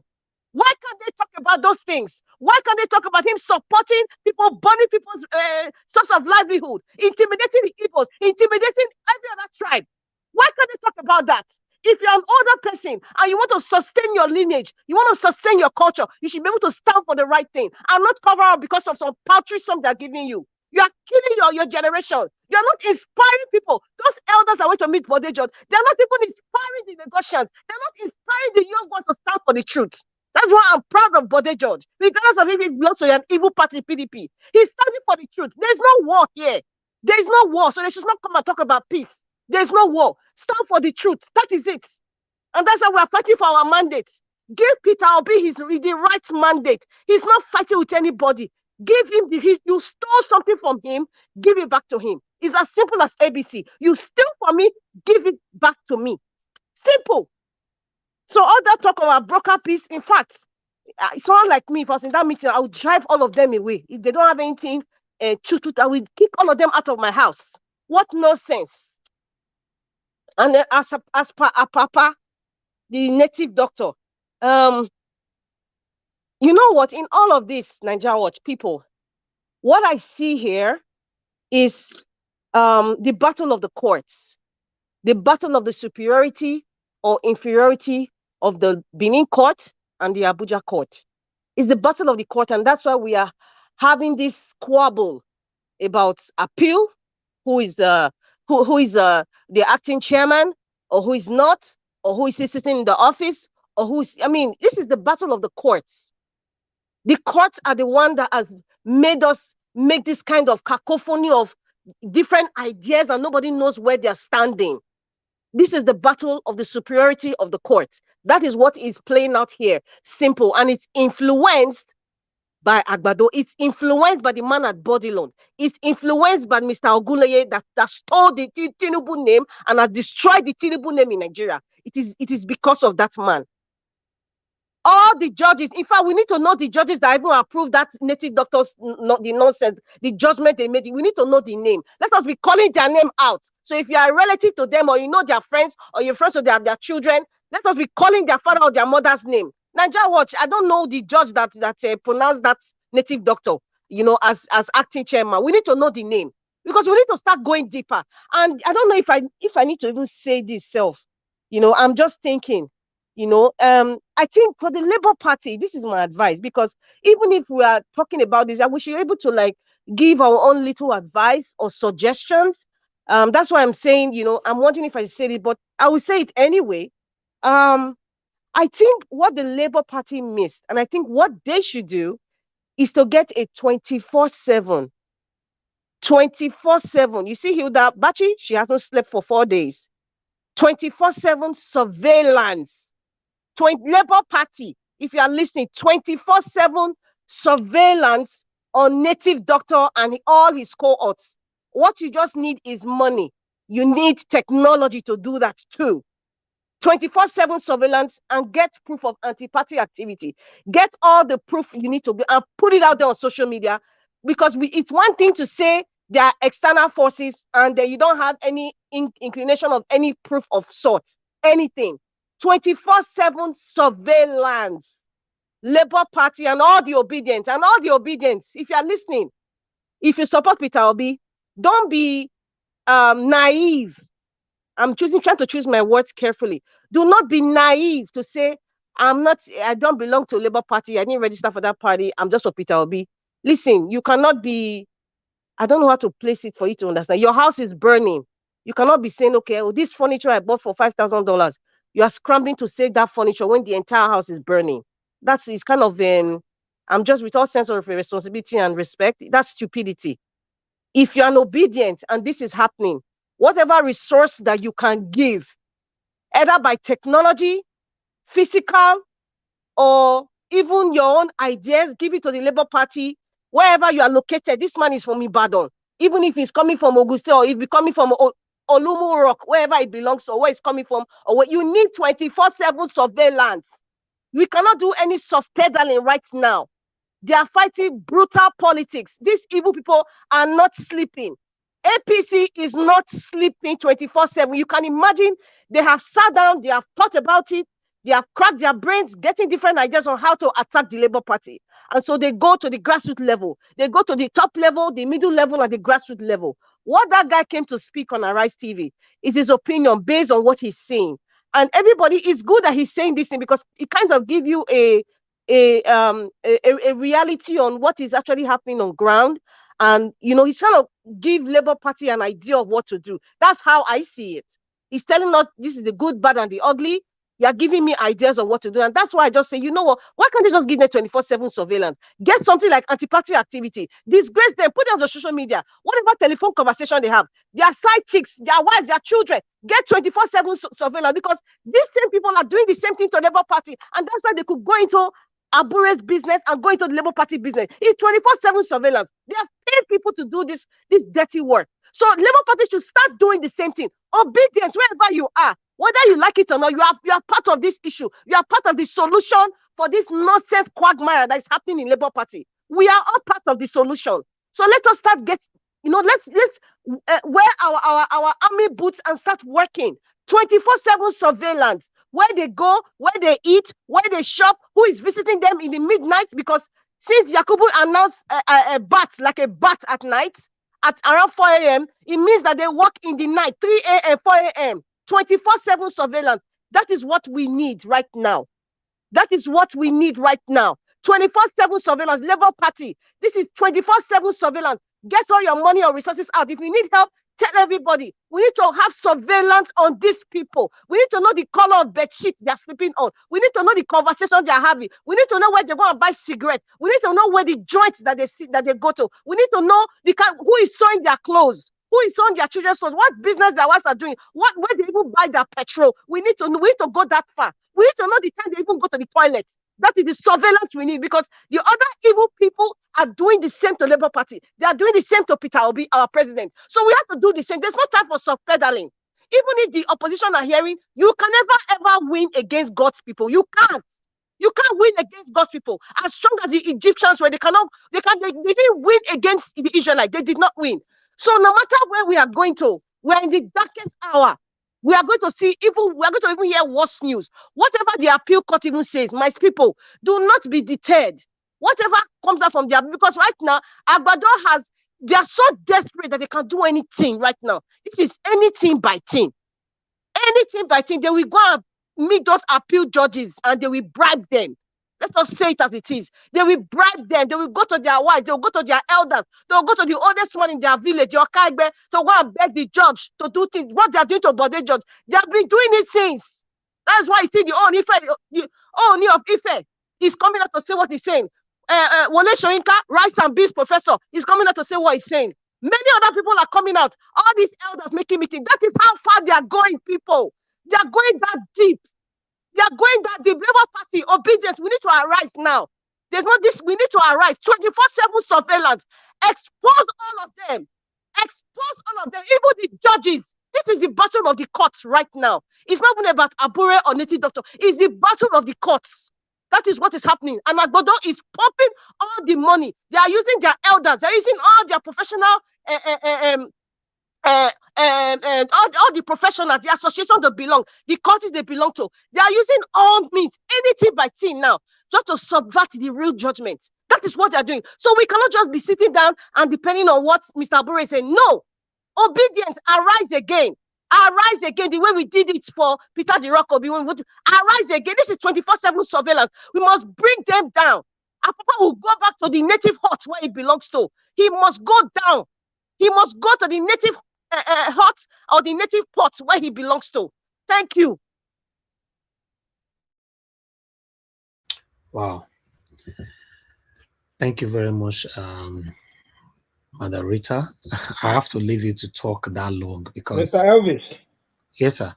Anytime everybody finish, I didn't round up. So anytime they finish, you let me round up. Thank you. Okay. Thank you. Thank you very much, Madam Rita, for the submission. To be honest, if sometimes we are waiting for Mr. Peter Obi to come on air to address us the way we want him to speak, probably we might wait forever.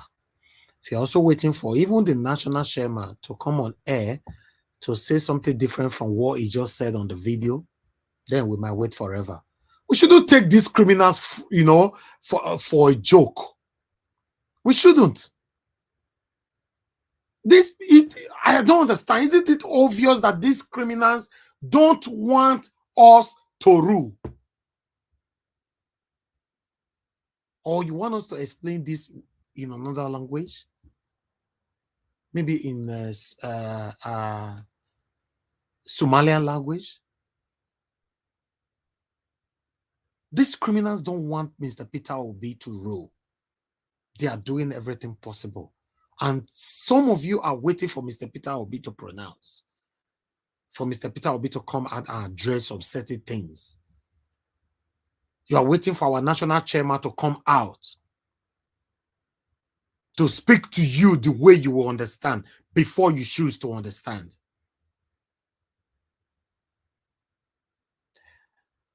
Anyway, Mr. Choose, please round up so that I call on the next person. Thank you. Yeah, I want to speak on the, Bode judge. That man, I think everybody who if I have another child, it's gonna be that name, because that name, since I've been following that man, he's been consistent, and nothing changed. And that's why when you were reading that on the newspaper, I was shaking my head, saying, no, that is not true. Even though I haven't seen the video, I was just saying it's not true, because if you make a name, or you make yourself stand firm, it is easy for people to judge you. That is what we're just seeing today, or what we're just saying. When you were saying that, you kind of, saying, and people say, no, no, no, no, no, no, no, no, no. We don't know but the judge to be that kind of a man. And you see, just like Madam Rita just said, it is pressure of those elders and that, because they know this same culture.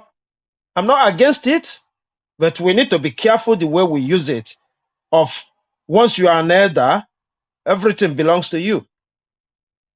That is the same thing they wanted to use to intimidate him. It is intimidation, nothing more.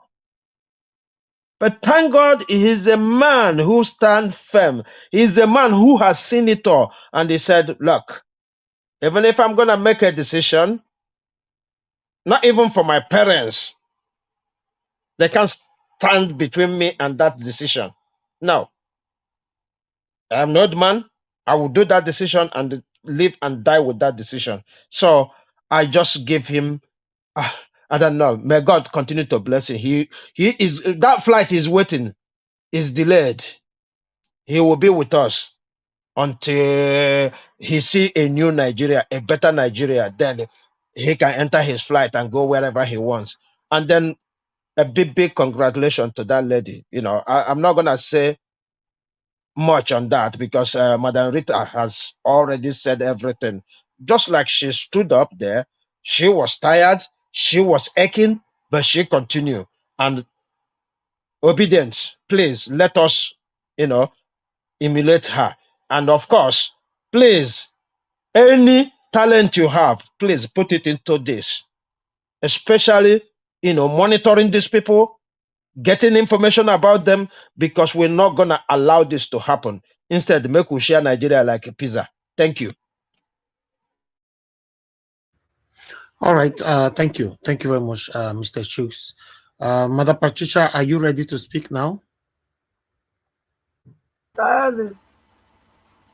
Okay. So you want me to come back to you? I can speak now. She they eat Baci's jollof rice. Make I speak. I wish I was eating that Baci's jollof rice. It would have been very, very good. I have a lot of good, better things to show here now, because this is my Nigeria matter. Not the jollof rice, not be my issue for now. Anyway, No, that's very nice. What did the lady do? These things with this Aida or Ida is very good to see that spirit of Nigeria.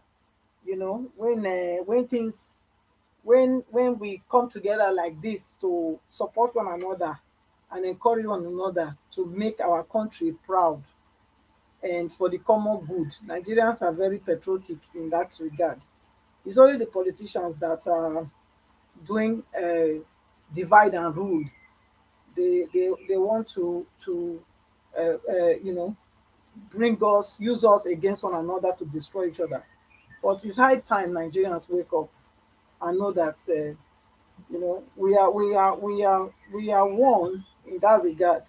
It's only when it comes to the sharing of the national cake that these oligarchs and these dealers try to only use it for their own benefits. But otherwise, for the common Nigerian, you know, we are very helpful to one another. In fact, Nigeria is one of the most happiest country. You know, people, no matter what they face, they are always hopeful. They are always hopeful, and they are moving on with their life. And that's a very good spirit as well. We must not undermine that, you know. But then there's time to speak, and there's a time to look away. And where we are now is not the time to look away, but the time to speak, because these shenanigans that have been going on, this mayhem and all this injustice that has been meted and perpetrated on Nigerians for very many years, we cannot continue to have it this way. It's high time the youth stand up. You know, the youth have to take the ride. They have to take that bull by the horn and ride it, because they called them.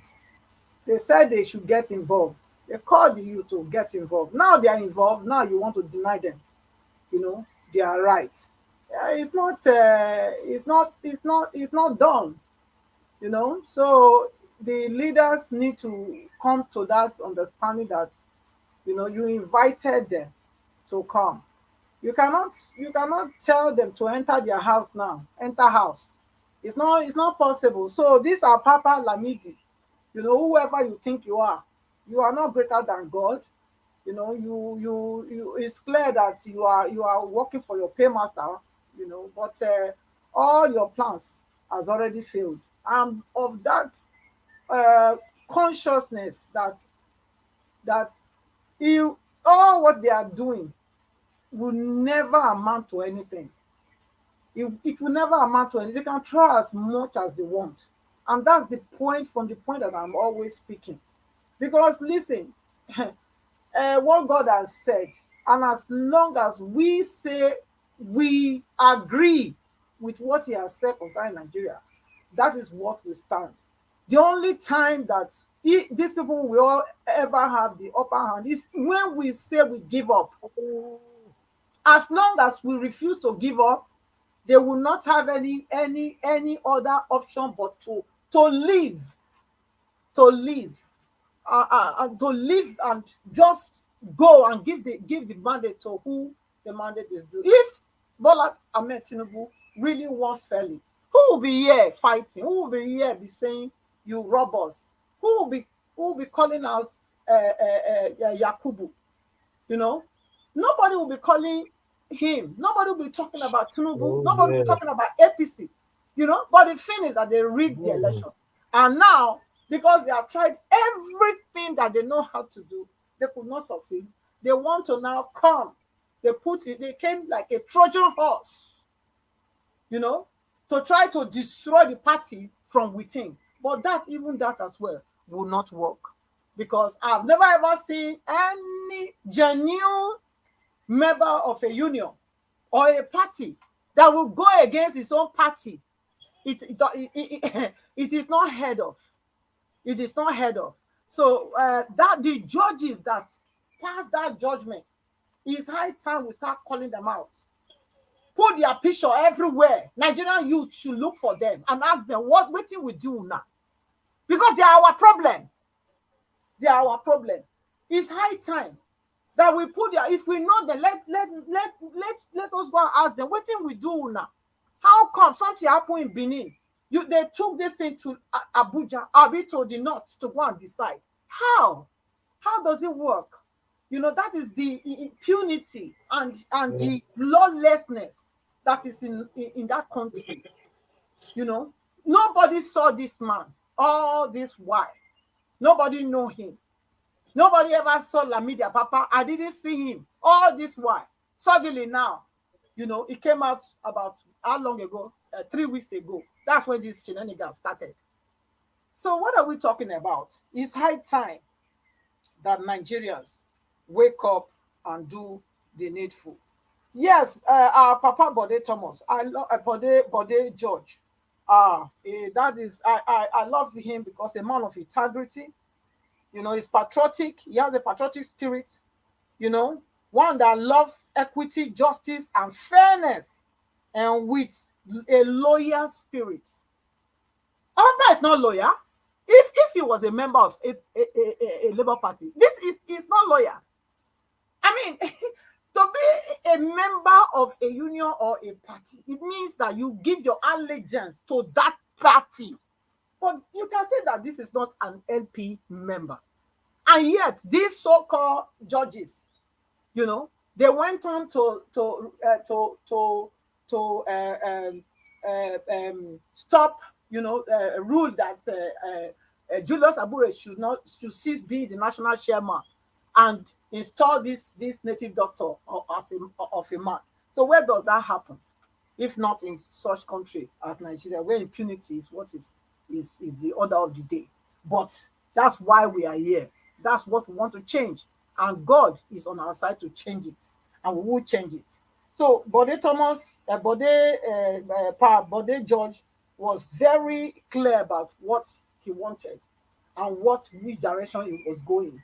He cannot jump ship, and he's never going to congratulate. He said because the whole process was not transparent, fair,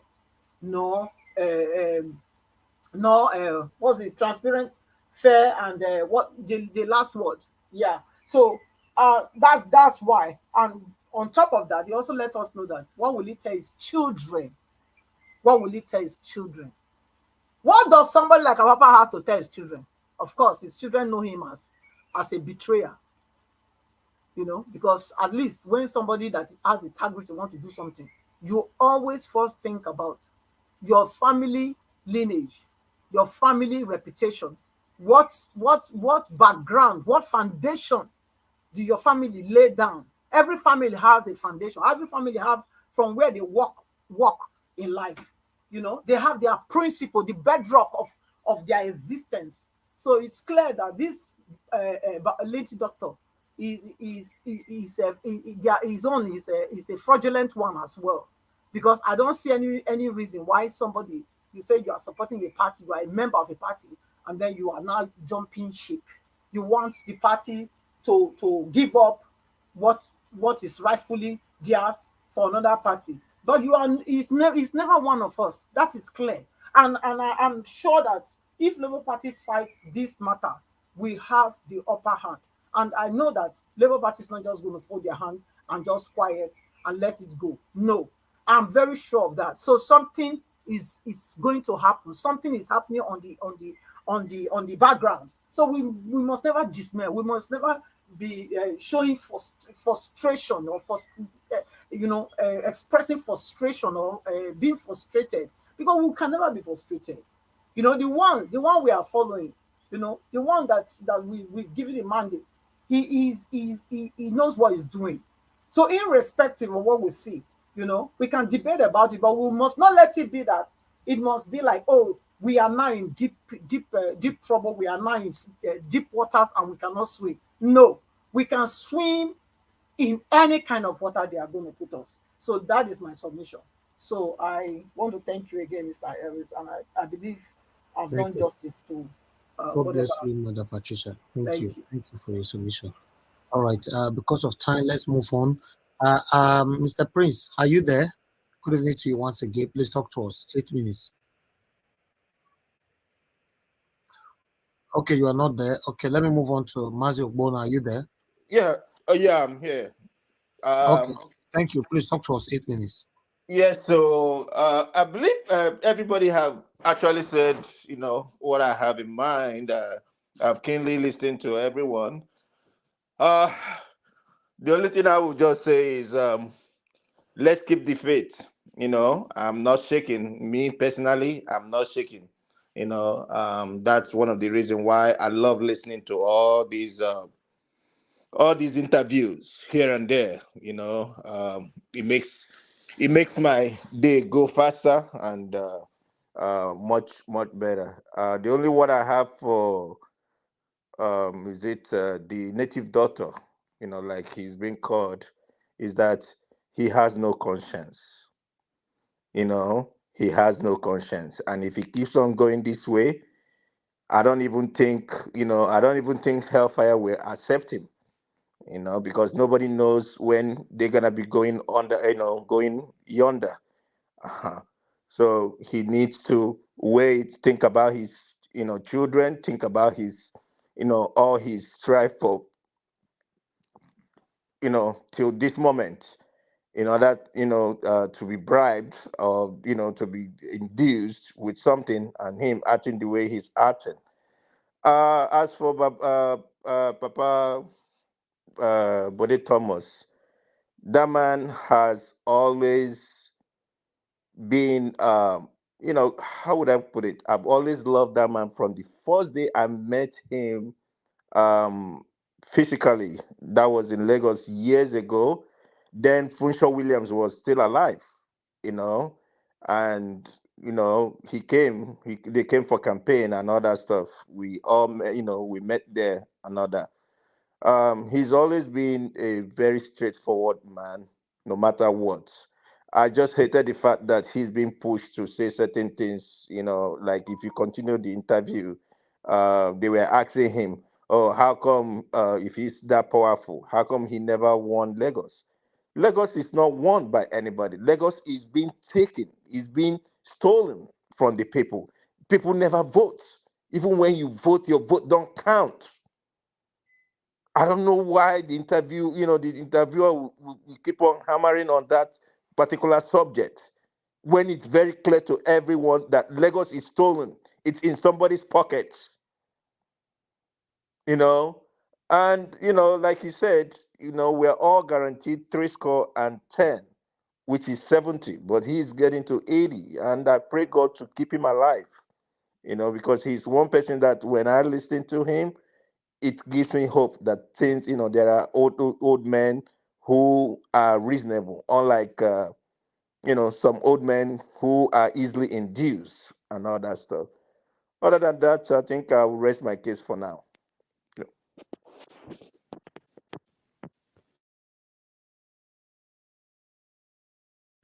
All right, thank you. Thank you, sir. Every sit down is my turn. No, you are second to the next. Okay. Let me see if Mazi Ogbona is there. Mazi Ogbona, are you there with us? I'm here, but I wanted to give my mom chance. Okay. After her, I will speak. Okay, thank you. Okay, Mama Aisho, please talk Yes. to us. Good evening once again. Thank you. Good evening, everybody. And Elvis, thank you for your support for our brother Bona. And there's another person that sent some money to support him. Whoever the person is, I don't forget the name when they call him. He gave to me. I want to sincerely say thank you. Thank you. Thank you, Na everybody. Evans. And wherever Mama Na Evans. Wherever the Brother Evans. What did you say? Brother Evans. Okay, More Brother love or Evans. something. Thank you so much, sir, for wherever the money comes from. It will not run dry, and the good Lord will continue to bless all of you for reaching out on him. Is encouraging and is a sign of family. That is why the internet has become our global village. And by the grace of God, we'll continue to use it positively to enhance the betterment of each other and to enhance our moving forward. Having said that, I want to thank everybody in this panel, those who are watching. Thank you for your contribution. Thank you for your support. There will be no this channel if human beings are not coming forth. Elvis will not be able to be here every day if you guys are not coming forth, either in the chat session or on the panel to support him. As McRocky said, time and money. That means every time you come here, you are spending money. Because the time you spend here, you can equally use it to pick another job and do. But you spend it here because we want the best of our country. The situation that is going on is so dramatic. Sometimes it's frustrating. Sometimes it looks hopeless. But there is always a tunnel in everybody's life. And we are going through the tunnel as a nation. And they said there is always a silver line at the edge of every tunnel. So if that say has worked for each one of us, that say is going to work for us as a nation. And to George, Daddy, thank you. Thank you because we can see an elder when we look back. We can see elder that will always be there for us. Thank you for not selling your conscience. Thank you for not selling a mandate. Thank you for not selling what you stand for. Thank you for backing us up day and night. And to the elders that are waka, that are doing kurukere waka, it's so sad that at your age, this is the legacy you want to leave behind. Some of you that are doing that kurukere waka, most of you are older than my father. And that means you once enjoyed Nigeria when it was good. I met somebody on my channel who said there was a time, that was 1979, according to him, Naira to $1 was 20 kobo. 20 kobo. And some of those elder adults, they will still tell you there is a time there was 24 hours light in Nigeria. And some of them will also say there was a time there was water. And that in the community, there's a place people go to fetch water in the community. That was Nigeria. So if we want to compare the Nigeria of today to the olden days Nigeria, then something is really, really wrong.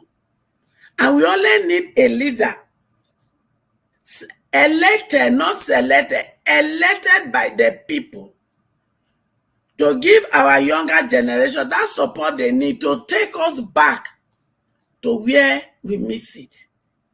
And we'll be able to compete with the global world. Our daughter, Baci, she just proved it to us that my children has resilient personality.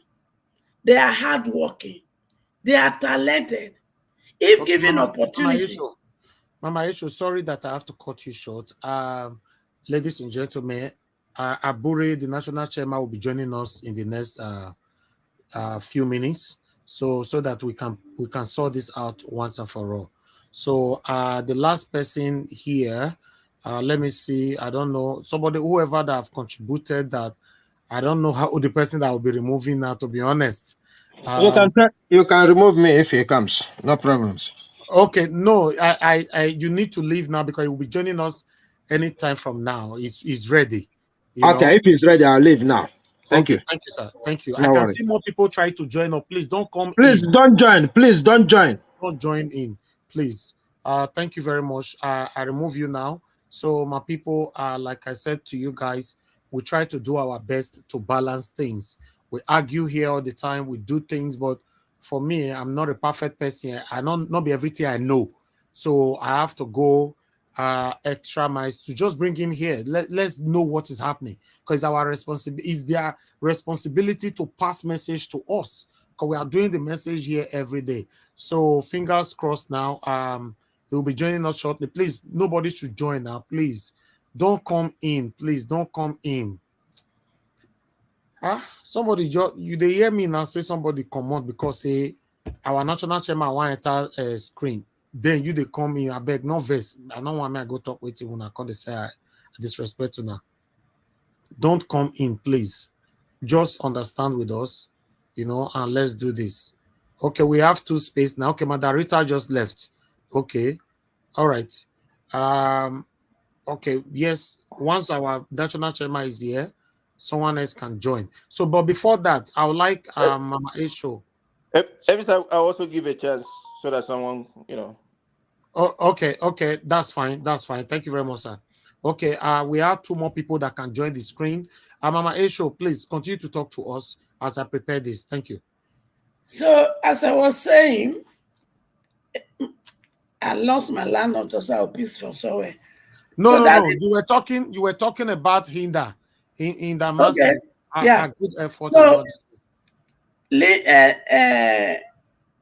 Baci has proven to us that we can do anything. I mean, anything good from anywhere. She's in Nigeria, and she took upon herself a challenge. She said to herself, I can do this. So for us to achieve anything we want to achieve as a people, as a new Nigeria, determination is the key. And we are determined to take our mandate back, no matter all the shenanigans that is going on.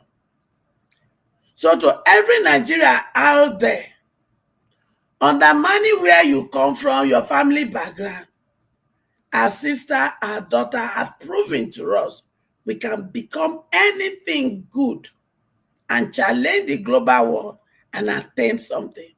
So I don't care what your family background is. I don't care where you have fallen. So I put it to you that if you're a young person that will hear this now and later, you can become anything. So go back to your drawing board, sit down, search your heart, search your inner self. What is that thing you are passionate about? Because your passion is your gift and is your talent. And with that, you can excel anywhere. How it will be promoted, don't bother about it. Somehow, somewhere, somebody will find you. And you'll be put in this space. And before you know it, you are viral. And when you are viral, you've gotten the attention you need. Attention is currency. So any person that has attention out there, learn how to translate that attention to currency, and you'll become rich. I believe in all of you. I can't wait to see many of you becoming Bill Gates. I can't wait to see many of you becoming Elon Musk. I can't wait to see you become the next Mark Zuckerberg. You can do it. I know that with every breath that I breathe. I so much believe in you people. I don't care what the background is right now. We are here to support you. Anything. If you want to talk to me, you can always get my number from Elvis or any other person in this environment that has my number. Reach out to me. Together, we will work with you to become who God created you to be. Because that is the new Nigeria we want to build. If our mandate is gotten today, our principal cannot do the job alone without our absolute 100% support in any form from our comfort zone. We can do it. Having said that, Oga Native Doctor, now wow for you. You say you dey Labour Party. You are in Labour Party according to you. Why are you working against the party? Why? Let's assume you are really a member of Labour Party. Labour Party was known Mama, for nothing. I'm sorry. I know what I got to remind you where you stop. Now for native daughter, now you for stop. Okay. When it's time for you to speak, we already have national chairman of Labour Party here with us. Mr. Barrister Julius Abure is with us here. So it's opportunity for us, to pass all the questions for this fear and all to go away. Mr. Julius Abure, sir, please turn on your camera when you are ready, so I can put it on the screen. Hold on, guys.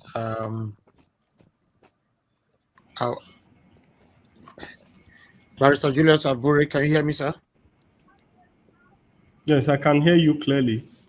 Okay. So do you want to leave your camera off or you want to turn it on? Turn on the camera. I can turn on the camera so that you can see my face. Okay. Good evening to you. It's good to have you here. Yes. That is our national chairman right there. That is the only national chairman that I know. I don't know another one. Thank you. Thank you very much, sir, for joining us. Another one not day. Another one not day. Not day. Enough day. Hi, sir. Very fine. Thank you. Thank you very much, sir, for joining us right now. So before you came in, we know we're already having, in fact, we were kind of a bit confused because of the video that came out today on Arise, saying, talking about, I guess you can hear me, sir. I'm hearing you clearly. Okay, because we lost your video, but that's fine. We can take it like this for now. Okay, you lost the video. Okay. Yeah, we can't see your face anymore. Okay, but I can hear you clearly. Okay, that's fine. Let's move on like this for now. What we want to know. We want to know, sir, what is happening, because a video that we played earlier on saying that Julius Abure is not the national chairman anymore, that you are fighting or making an appeal outside, your normal position. So we want to know what is happening. The native doctor, because on this platform they call her native doctor, and now they call her a name because now we personally give her native doctor for a year, but to make it known for others to understand who we're talking about, Lamidi Apampa, we want to know, sir, please take us through, because Nigerians, we have over 1,250 watching us now across. We want to know what is happening, sir. Go ahead. Well, the truth of the matter is that, these are people, Papa and co, that you have popularly given native doctor and Babalawo, are fond of propagating false information and misinforming people. It is not true that I'm no longer national chairman. Still, I remain the national chairman of the party. No court has suspended me as the national chairman of the party. They came up with their court papers, and so we filed a preliminary objection to the processes they filed. They went to court with all sorts of allegations and all sorts of things in court, and then the courts didn't hear from us, but granted an ex parte order. An ex parte order by virtue of Rule 43, Order 43, Rule 43, Rule 3 of the Federal High Court, abate after 7 days. And so, but however, we filed all our papers, raised all our preliminary objection to everything that they have filed, that the court has no jurisdiction to even hear the matter. It was that particular objection that we filed that the court said they have jurisdiction to hear the matter. That was all the court said. The court didn't go into the substantive matter of whether any person is suspended or any person is not even suspended, and so on and so forth. Now, when they went to FCT High Court, I didn't know that they are going to FCT High Court, but I suspected a foul play. And I also went to Benin and got an ex parte order which restrained everybody from doing anything. So the two orders came at the same time. The one from Benin came out, their own also came out. And if you look at the news last week, that same Friday, INEC just published the list of candidates in their portal. And it is the candidate that won under the platform of my party, Labour Party, the candidate I uploaded, that is in INEC portal. If you still go to INEC portal today, go and Google INEC website. The name that is there is my name. But these people are fond of carrying fake news because, of course, they are fake. Everything about them is fake. Everything about them is fraudulent. Nothing is true about them. Their soul, their spirit, they have sold it to money. Everything about them is money. Everything about them is cash and carry. And that's why they have sold themselves to the APC. They have sold themselves to the opposition. In fact, before they appear on any television or anything, they write the script and give to them to go and read. This is unfortunate, but that is the situation that is here. So that news that they are carrying about that have been suspended is fake news, totally fake news. But since the court assumed jurisdiction, I now said that very particular point, I'm going to drag it to Supreme Court, because no one can take us for a ride. No one can take us for granted. And so I now said we are going to appeal that part of the judgment. The substantive matter is there. We have not even looked at it. The court have not looked at it. It has not been heard. And so for anybody to be going around to say that I'm suspended, I'm no longer national chairman, it's a figment of their imagination. On Friday, I did a video. I just played the video not long, yeah. Yes, I made the video clearly where I spoke from my office. Yes. I spoke from my office that I'm operating from the national headquarters of the party and that I remain national chairman. Now, the ex parte order, probably I need to educate us on this issue of ex parte order. Number one, an ex parte order is made when you hear from one side. And usually, for an ex parte order to be granted, it is meant to protect the recs. It is meant to protect the property. In fact, it is the law that an ex parte order should not be used as a sword. It should be used as a shield. It should be used to protect. And it's only available to those who have legal right to the property, who has legal right to the recs. And as at that time they went to court, who has legal right to the recs is no other person but Barrister Julius Abure. And it was unfortunate that the court, out of, I don't want to make use of foul language about the judiciary because that's where I also belong, granted that thing in a very, very wrong manner. Those people are not entitled to any ex parte order, but you know in Nigeria, anything goes. So, number two, an ex parte order is only granted in extreme emergency. If the property is going to be destroyed, if something is going to affect the recs, it is only then you deploy ex parte order. Nothing would have been destroyed, nothing would have been spoiled if they didn't grant that order. So it's very clear that that order was granted in bad faith, or that the judge was misled into granting the order.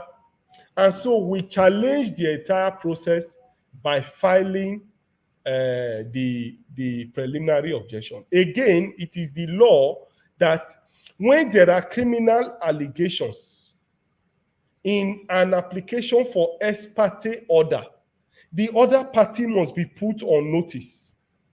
In their frivolous application before the court, they said I forge documents, I forge party documents, this and that. Those are criminal allegations, which I ought to be put on notice.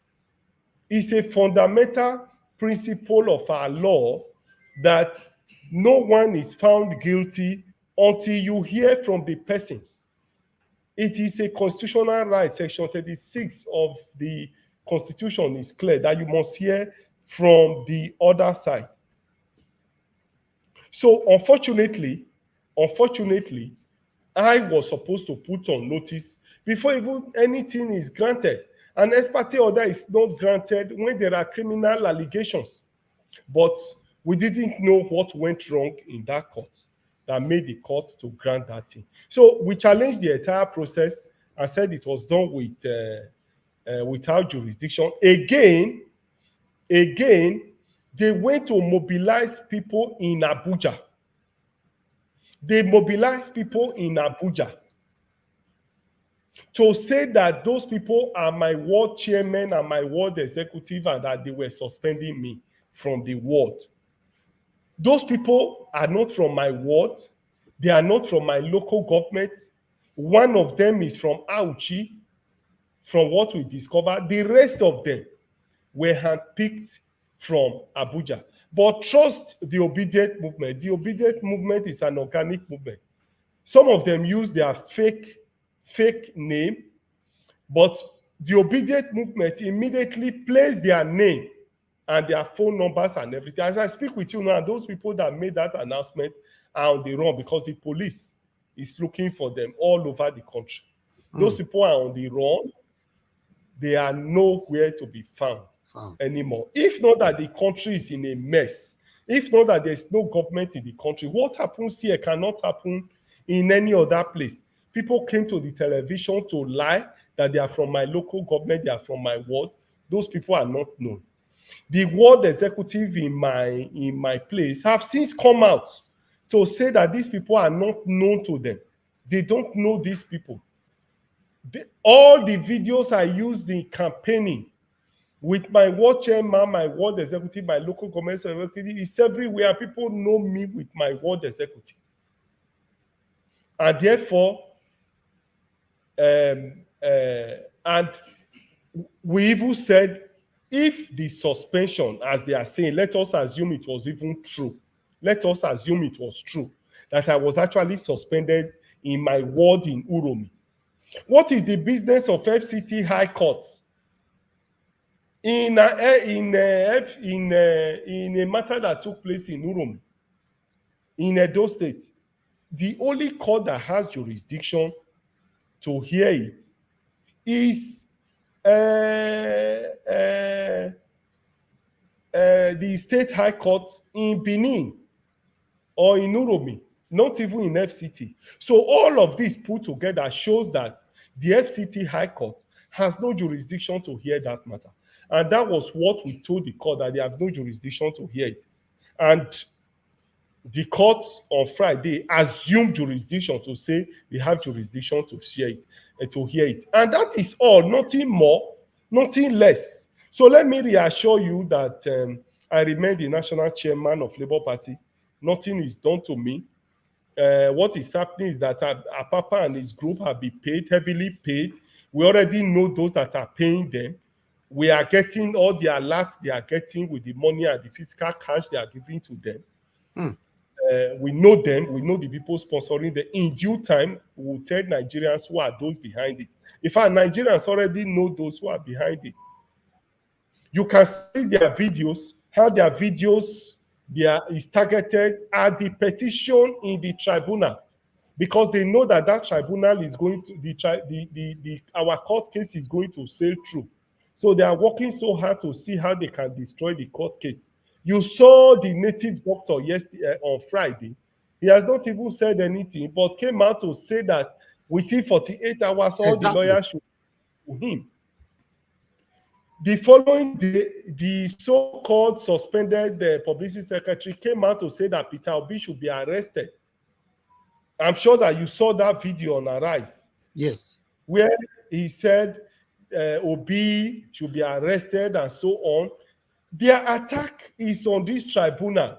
They are afraid of the case we have put on in the tribunal, and therefore they want to work hard to destroy it, but they will fail. Forces of darkness can never override the forces of light this time. The time has come for Nigerians to take back their country. Through me and through Peter Obi, we are going to take back our country. Our mandate that was stolen on the 25th of February, I can assure you that we are going to retrieve it. Yes. No man, no woman can stop an idea whose time has come. The time has come for Nigerians to take back their country. No amount of intimidation, no amount of court cases, no amount of native doctor, no amount of a papa, name them, can stop this idea whose time has come. We are moving forward to Aso Rock. Aso Rock is our destination, and that will be the party chairman that will produce the president of Nigeria, that will change the socio-economic narrative, change the sufferings of Nigeria, change the insecurity, the poverty, the unemployment in Nigeria. We have a date with destiny, and me and Peter Obi will pursue it. On that mandate we stand, and nothing changed that mandate. Thank you, and God bless you. So don't be afraid, don't be discouraged, remain committed. No matter the attack they throw at me, they are sending assassins to pursue us.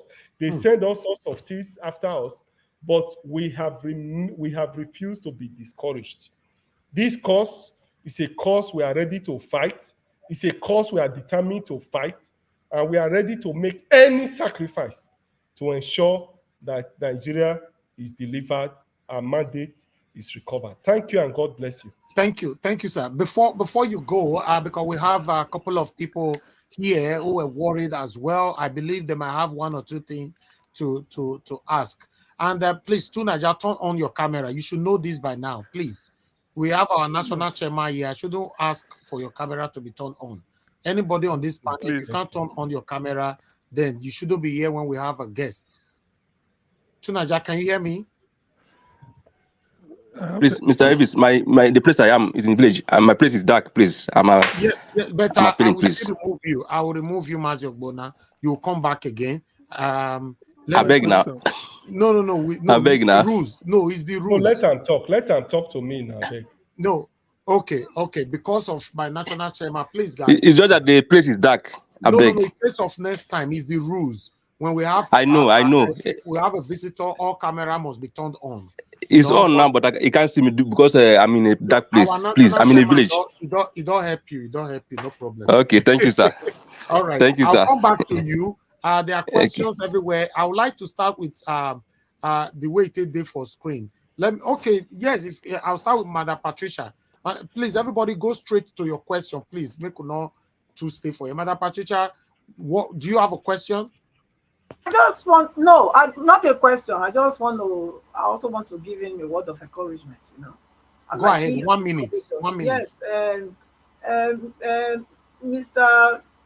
Julius, I want to thank you, for all that you guys are doing, and I want to also pray that you remain strong, every one of you, and that no evil that will befall you people in the name of Jesus. Yes, even as you are determined to stand firm in this cause, God will see you people through. God will see every one of us through. We are all helped of God, and we will not be deterred. Nothing can stop this movement. It is God that has enabled us, that God has leading us. He is able to bring this movement to the end. So that's my word, and thank you. I just want to thank you for all that you do. I love you. Thank you very much. Thank you so much. All right. I'll go to Mama H.O. Mama H.O., please go with your question, please. 1 minute. Mine is not a question. Mine is encouragement. I 1 minute. Thank you for everything. Thank you for believing in the younger generation. Thank you for standing for them. because you are not fighting for your generation. You are fighting for the younger generation and the children born and the one unborn. Together, by the grace of God, we shall get back this mandate. The Bible says, many is the affliction of the righteous, but God delivered them from all. The Bible says, surely they shall gather. But because the gathering is against God's plan for Nigeria for now, their gathering shall not stand. Amen. It shall not. Thank you. Maybe they claim they win. Why are they gathering? They are afraid. Native doctor, your gathering and all the people that send you by the mandate upon my head and the blood of the innocent that has been spilled in the land of Nigeria and their spirit, your gathering will not stand. It shall backfire upon you people's head. The pit you have dug for Labour Party and Nigeria people as a whole on this matter, that very pit you have dug, just like Haman dug for Mordecai, you shall fall into that very pit. It has been said, the same God of yesterday is the God of today. The pit you have done, APC and Egbeke, surely you shall fall into that pit, just like Haman. In Jesus' name, amen. Amen. Amen. Thank you. Okay, Madam Nena, please go ahead, talk to us. Yeah, thank you so much. Once again, I just want to encourage you, our beloved chairman of our party. We appreciate you.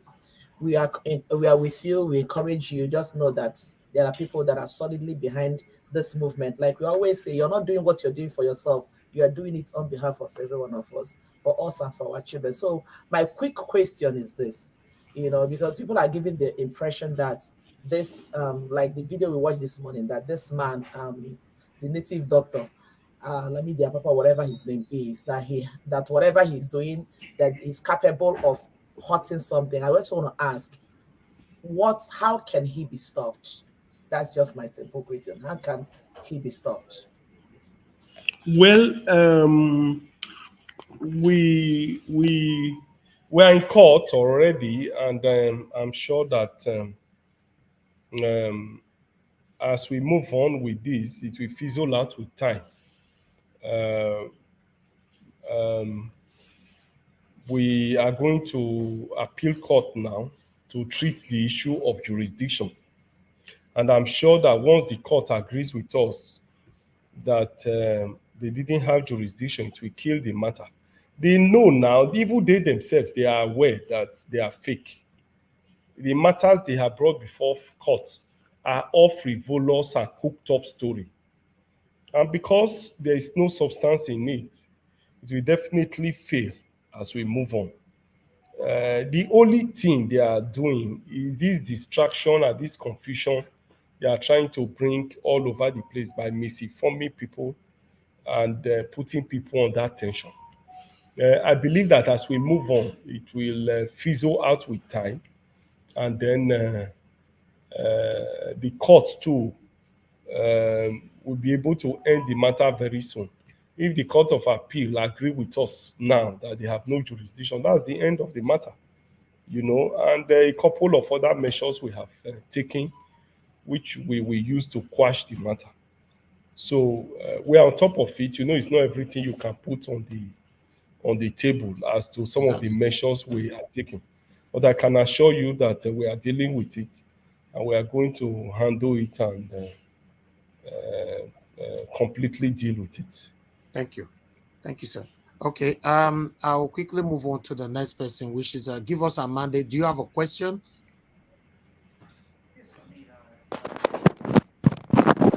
I have a question, obviously. Thank you very much for bringing the barrister here and the national chairman of Labour Party.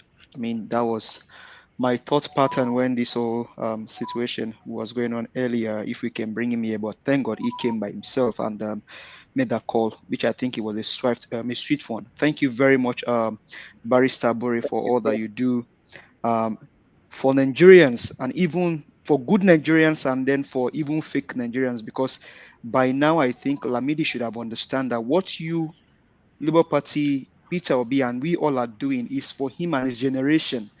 But he has decided to go ahead with the people that can that can buy his conscience. But time will tell when the hot coal begin to heap on him. He's So 78 years old. Okay, 78, can you Where, imagine? Dr. CM. where he's going to is closer. Yeah, I mean, we have a doctor here that always tell us that at that age, he already got his boarding pass. He's only waiting for when his flight will be called. All right, go ahead with your question, please. Now, the question is, now that is obvious that I think with everything that is playing now, it's obvious that the court itself is corrupt. And because of this whole situation playing out, what do you think, or what is the Labour Party doing going forward to quickly and swiftly attend to situations like this? But that was the same question Because from Madam Nena just now. no. Hold on for me. Arise News already spreading some false news out there, some news out there. What are you doing to talk to Nigerians that probably could not log on to places like this to hear your side of the story to make sure that I will nothing address happens? I will address a world press conference by next tomorrow. Okay. Thank you, sir. I want to conclude all our processes first, and then I will have full briefing of the world press conference by next tomorrow. I will carry out a lot of other activities in Nigeria. Then I'm coming to Italy on the. I don't want to mention the date now.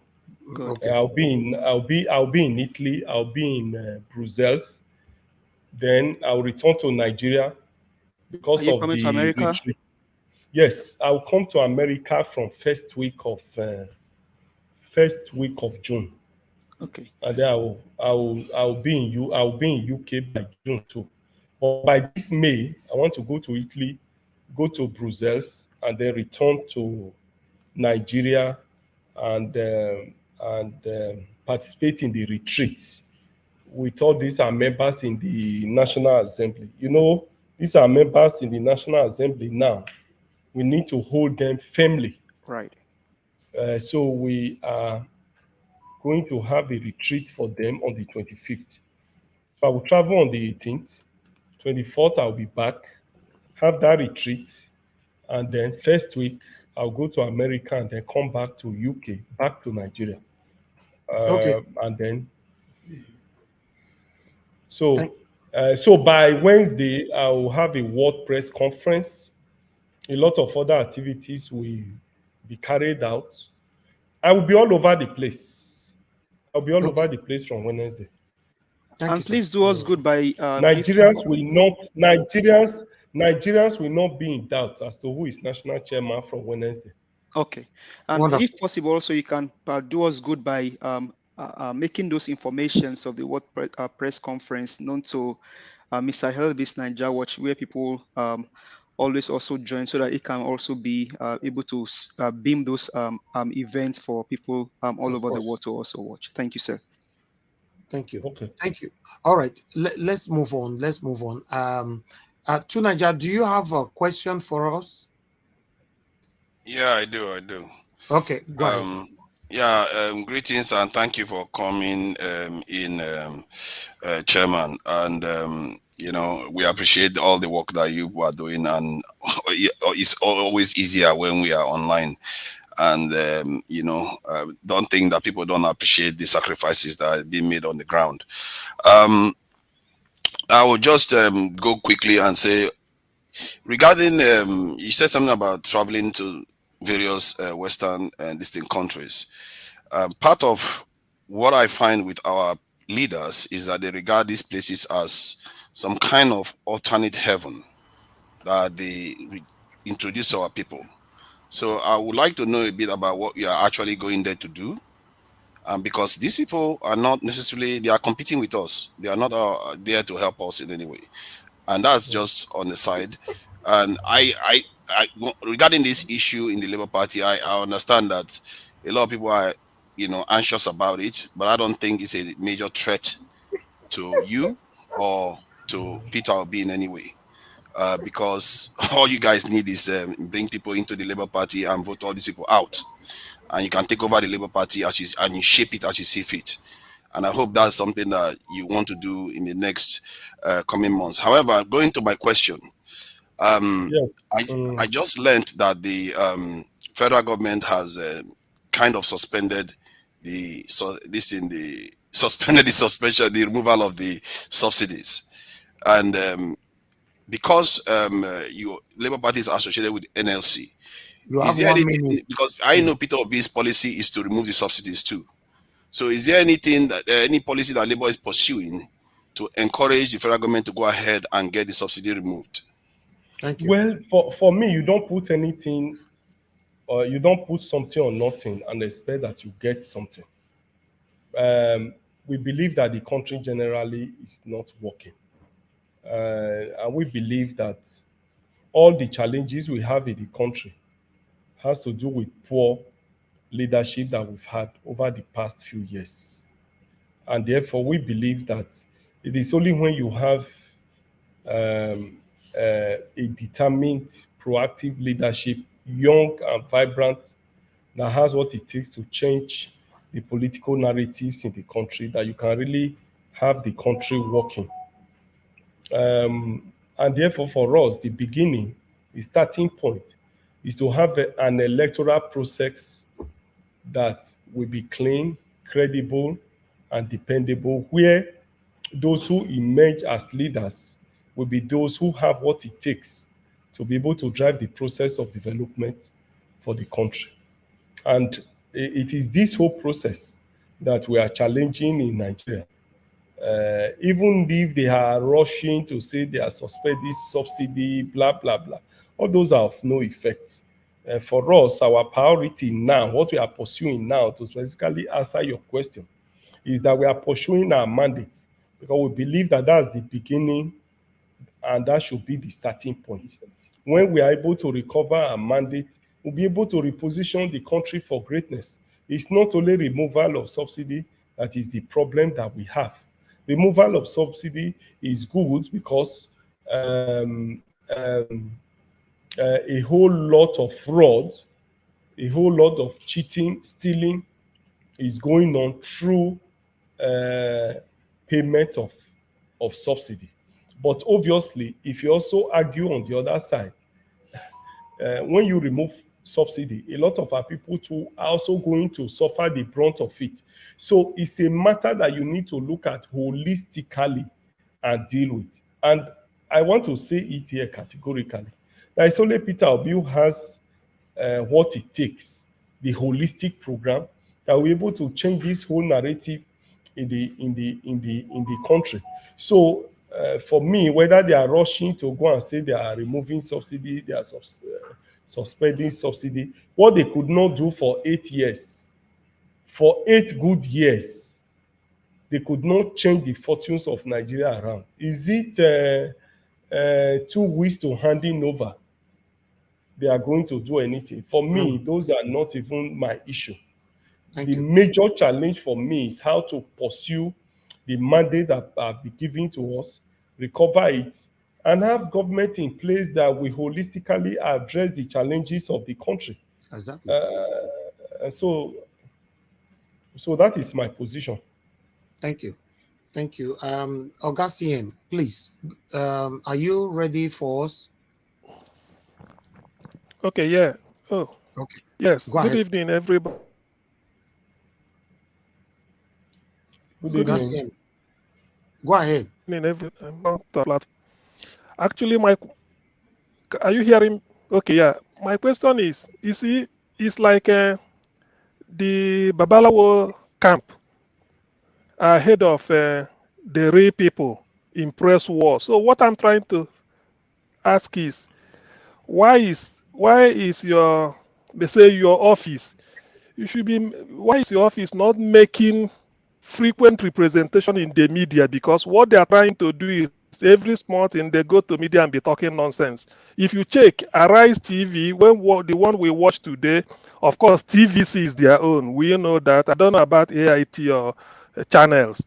But I feel that's my question is, why are you people not making frequent appearance on media so that to brief your thousands of, I mean, millions of fans? Because this is purely a media.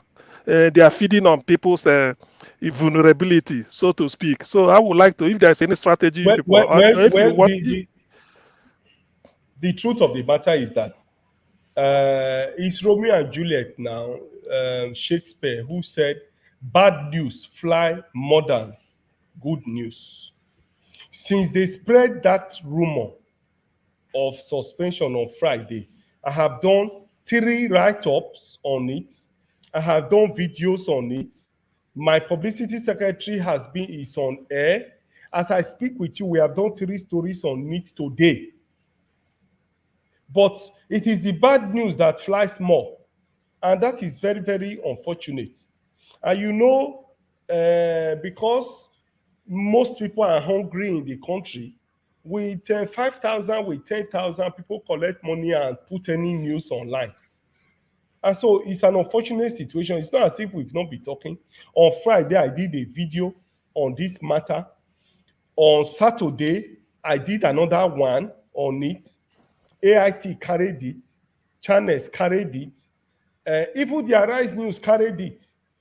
So, but people orchestrate the negative news more than the positive news.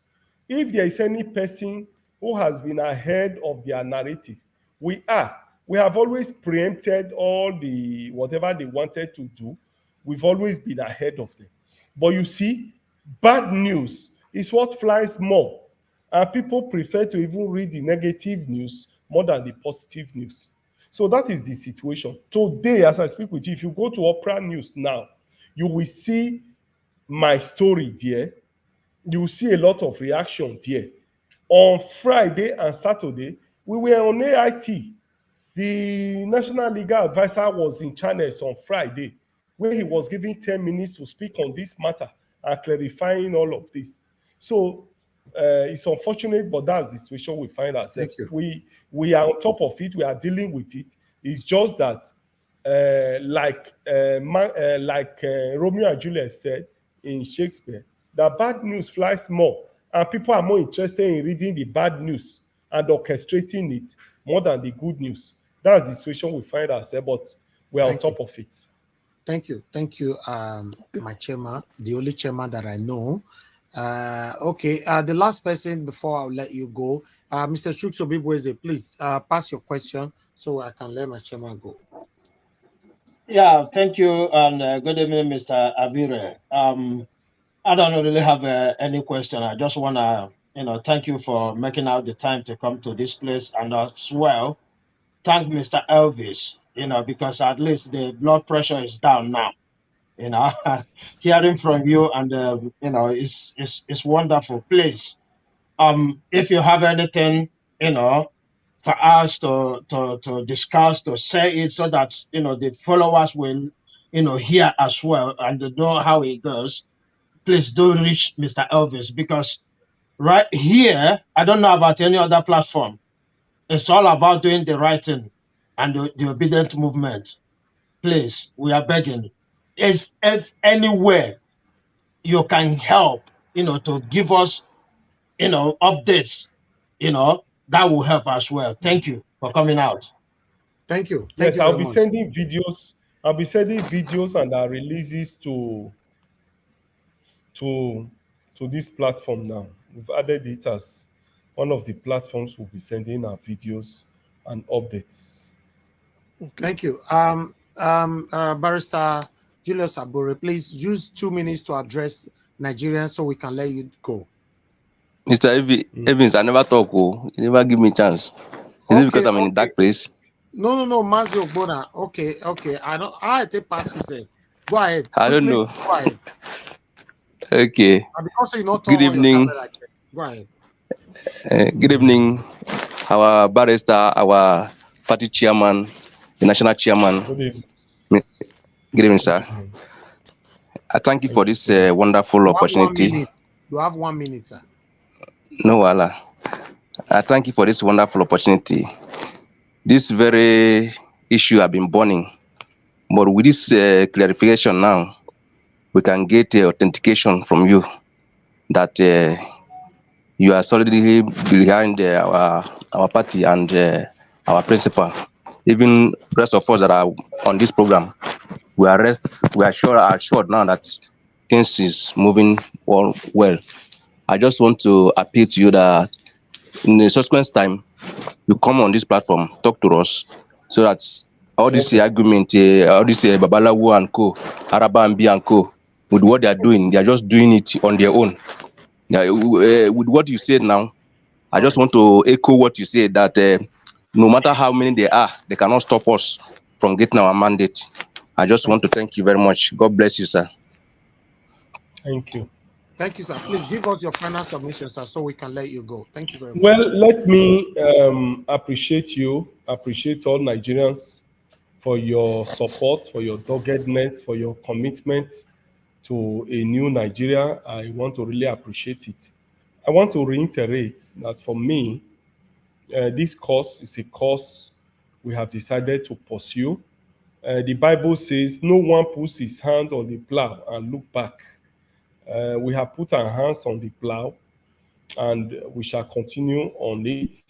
We will not stop on anything until we reclaim our stolen mandate.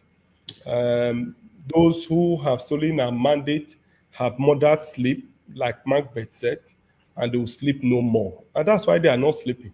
That's why they are spending billions of naira trying to see if they can create division in the party. But Nigerians have known whom they are. Nigerians have known what they are doing, and therefore evil cannot stand for long. It will soon fizzle out. For me, like I said before, this is a cause we have elected to pursue, and we pursue it to the end. Nothing will stop us, nothing will deter us from it. I also want to encourage you that you should not be discouraged. Thank you, sir. Fighting for freedom is very difficult. You recall even when Moses wanted to liberate the people of Israel from the Egyptians. It was not an easy fight. God had to come down himself and plague the Egyptians with 10 solid plague before they allow the Israelites to leave Egypt. Even when they were on their way out, Pharaoh still pursued them to the sea and attempted to take them back. So we know that fighting for your freedom, fighting for democracy, fighting for the liberation of our people will definitely not come easy. So these are some of the challenges that we are facing. I'm not discouraged, and I don't want you too to be discouraged. I want to commend the organizers of this program for bringing me here. I want to advise too that if for any reason I'm very busy, I couldn't follow up, as you did to me today, call me, put me online. There are issues you want me to speak on, feel very free, call me immediately, and I will make myself available. I have no other work for now. All my personal work, my chambers, and my businesses I've handed over to people, and people are doing it for me. This is the course I'm pursuing till we recover this mandate. Wonderful. After recovering of this mandate, I will look for another thing to go and do. But for now, I'm dedicated to this. I have put everything I have on the line for this purpose. And therefore, anytime you feel that there is need to clarify an issue, even where my attention is not immediately there, make a call to me. I will stop whatever I'm doing to address you and clear the issue. Thank you. Thank you. I wish you well. I wish you all the best. I wish you prosperity. I wish you progress. I want to assure you that a new Nigeria is possible. Thank you, sir. May God bless you. Thank you for joining us. Have a good evening, sir. Bye for now. Thank you. Bye. Yeah, bye. All right. Thank you very much, my people. That was our national chairman, Barrister Julius Abure. Yes.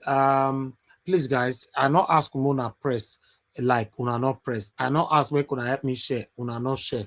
I not ask make Una press the dollar sign. Una not press. What's I go do to make Una? Don't worry, you go leave them on the hypertension go kill them another day. Yeah. Make una press the like button. Make una press them. We have over 1,000 people watching us. Press the like button. We should be having at least 800 likes by now. You know, help us to share. Press the dollar sign. Encourage what we are doing here. We argue small. I go extra miles, go carry a come. Make we ask a question. What are the encourage person now? Thank you very much, my people. I appreciate every one of you. All right. Yes, I would like to call on before that, let me go on a 1 minute break. You are the pillar that holds my life. You are the pillar that holds my life. Master Jesus, you are the pillar that holds my life. Lily of the body, you are the pillar that holds my life. You are the pillar that holds my life, dear. You are the pillar that holds my life. Lion of the night, you are the pillar. Chicanica, you are the pillar. Daddy, you are the pillar that holds my life. Lion of Judea. You are the pillar that holds my life. You are the pillar that holds my life. Hey, yeah. Master Jesus, you are the pillar that holds my life. You are the pillar. Jesus, you are the pillar that holds my life. I said, Jesus, unibu kalabati sinduwe. Nibu kalabati sinduwe. Ojo bienvenido, nibu kalabao. Nibu kwa kalabano. Nibu kwa kalabati sinduwe. Ojo bienvenido, nibu kwa kalaba. Chica nibe, nibu kwa kalabao. Nibu kwa kalabati sinduwe. all right. I see say Mama Esho they dance there, not be small. And they rock, they go rock the music. Thank you, my people. I appreciate every one of you.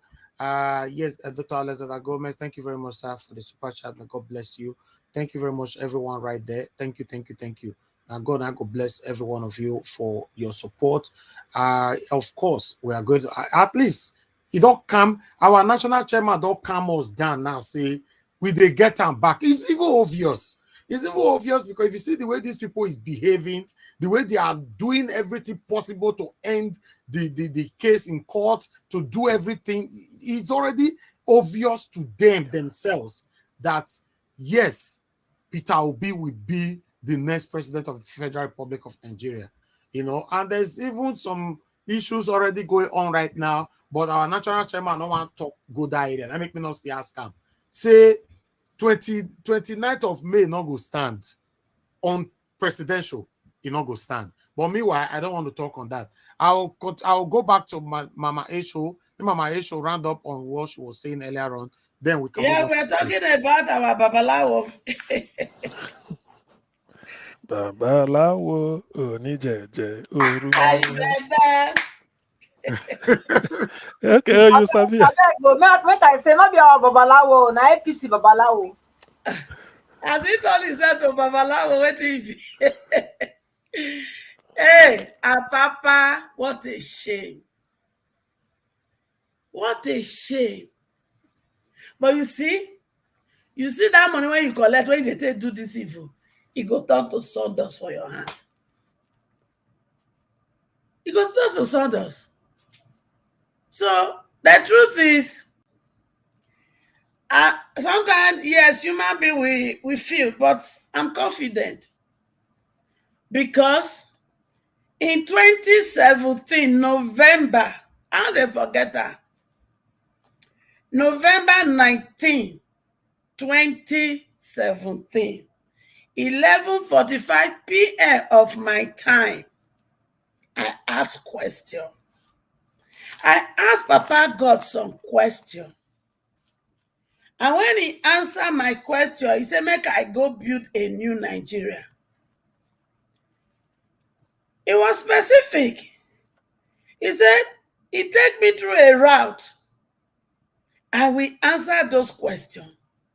It make me to understand if Dubai, that is a desert, can become a paradise today, a new Nigeria is a must.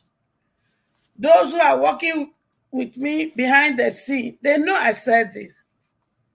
And they asked me, how is it going to happen? I said, I don't know.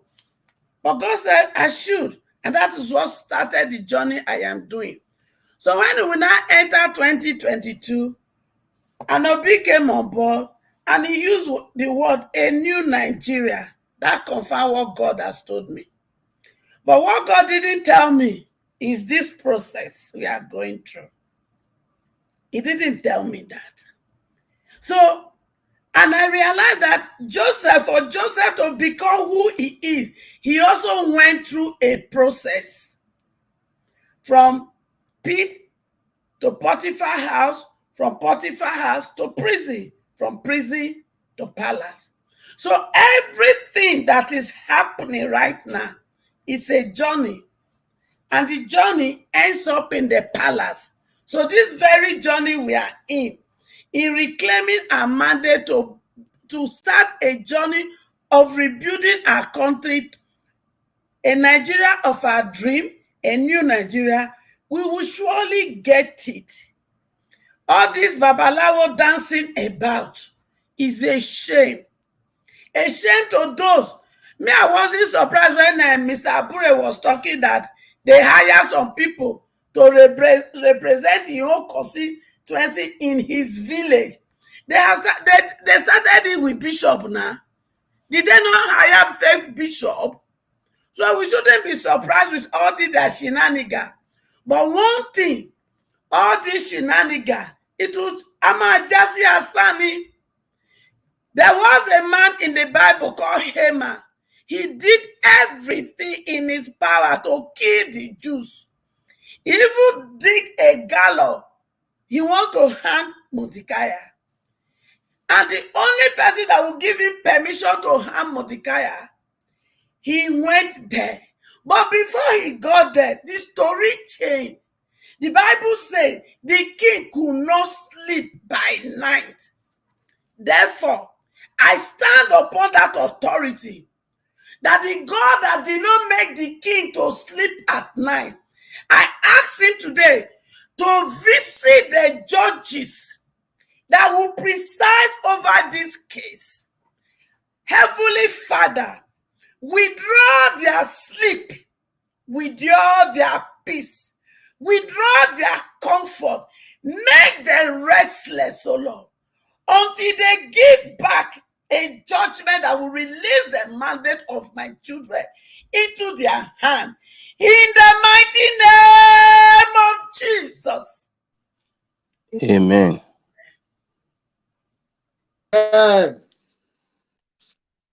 Amen. Oh, I say amen to that.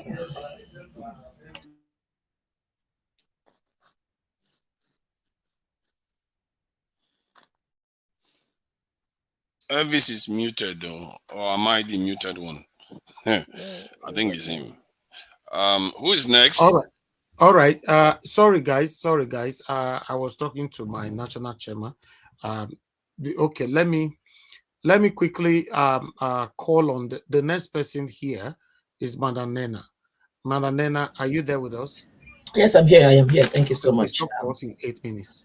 Yeah, thank you so much, Mama Etra. I say very big, loud amen to your prayer.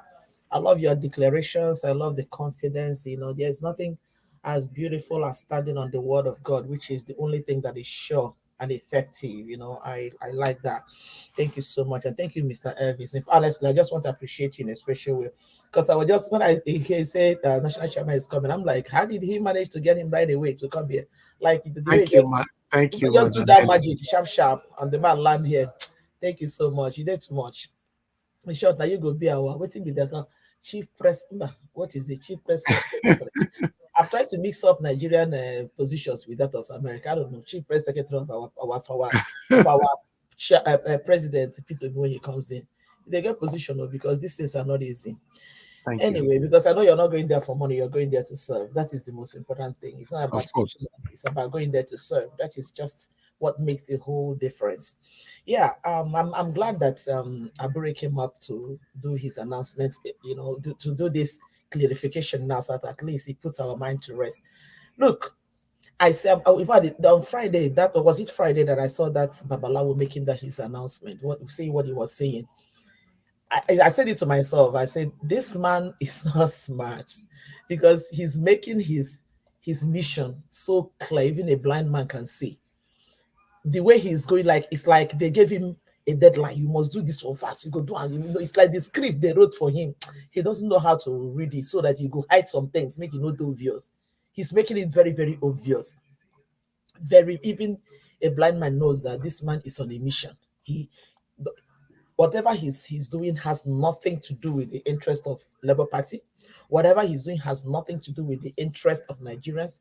It's very, very obvious with him and his cohort, with a handful of them, that they have paid how much money they pay. Like I was saying on Friday, there are people that say, you people will see, say the man changed clothes somehow. Maybe the small advance payment they gave him, and they're trying to tell him, you have to hurry up, do this thing fast. That's why he's running helter skelter. He's making it very obvious. But I'm glad that the whole thing is come up the way it's come up. And I trust God that, these people will be disgraced. And irrespective of what we're seeing, irrespective of what we're hearing, we just want to call on everybody, all the obedience. Please, let's not allow these people to take us unawares. You see this man they call Alamidia Papa, whatever they call his name. Why the court case, whatever that is going on. Obedience, this is time for you people to rise. Rise up. First, those people that have cried for good Nigeria, for a change, for anything. Abure, P2B, they cannot do this thing alone. They need the obedience. If there's any time we need the obedience are needed, it is now. We really need to rise. We need to speak. We really need to make this man understand. Because it pisses me off when they give him audience. And when he gets audience, that's when he have the time to be ranting and talking nonsense. The day he said, I give them 48 hours. I look at this man and I look at the people he's giving 48 hours. I'm like, this is an insult. Like, the sight of that man disgusts me, honestly. The sight of him alone, it makes me to puke. I'm so sorry to say that. The sight of him disgusts me. It's very obvious that he was paid, he's doing what he's doing. But let's see how it goes, because they will not succeed. And it baffles me. Like I said again, and we said it over and over. These are people that say that they won election. You won election. They have tried everything to put Peter Obi down. They have tried propaganda. They have tried impersonating him. They have tried tapping his phone. They have tried one thing. Now they decided to plant people inside the Labour Party, and the man is already going around withdrawing cases. How can you tell me? How can you tell me that, Papa? Because I remember I saw one of his interview that he went to, I think was it at Rise or Channels, that they asked me, is it true that you were paid? The man said, nobody paid me. This man, you are so stupid. Whoever you are, like me, Papa, or anybody that knows him that could make this thing, but you are so stupid. You are just so dumb. So unfortunate that this would decided to choose a very dumb person like you. You are so dumb.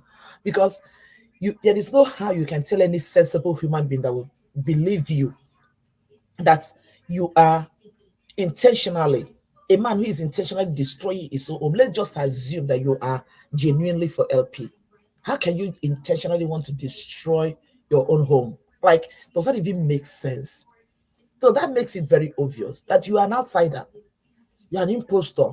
You are somebody, you have collected money. You have sold your stupid, senseless conscience. And we keep saying it. These are old people that are very close to going.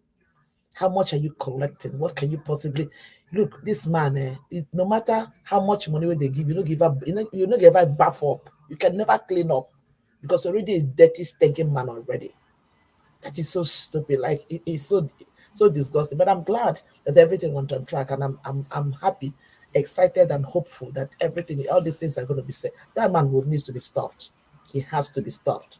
Whichever way it's going to be, it has to be stopped. And again, I want to talk about the judge. I'm not surprised that they're sending emissaries to go and beg him.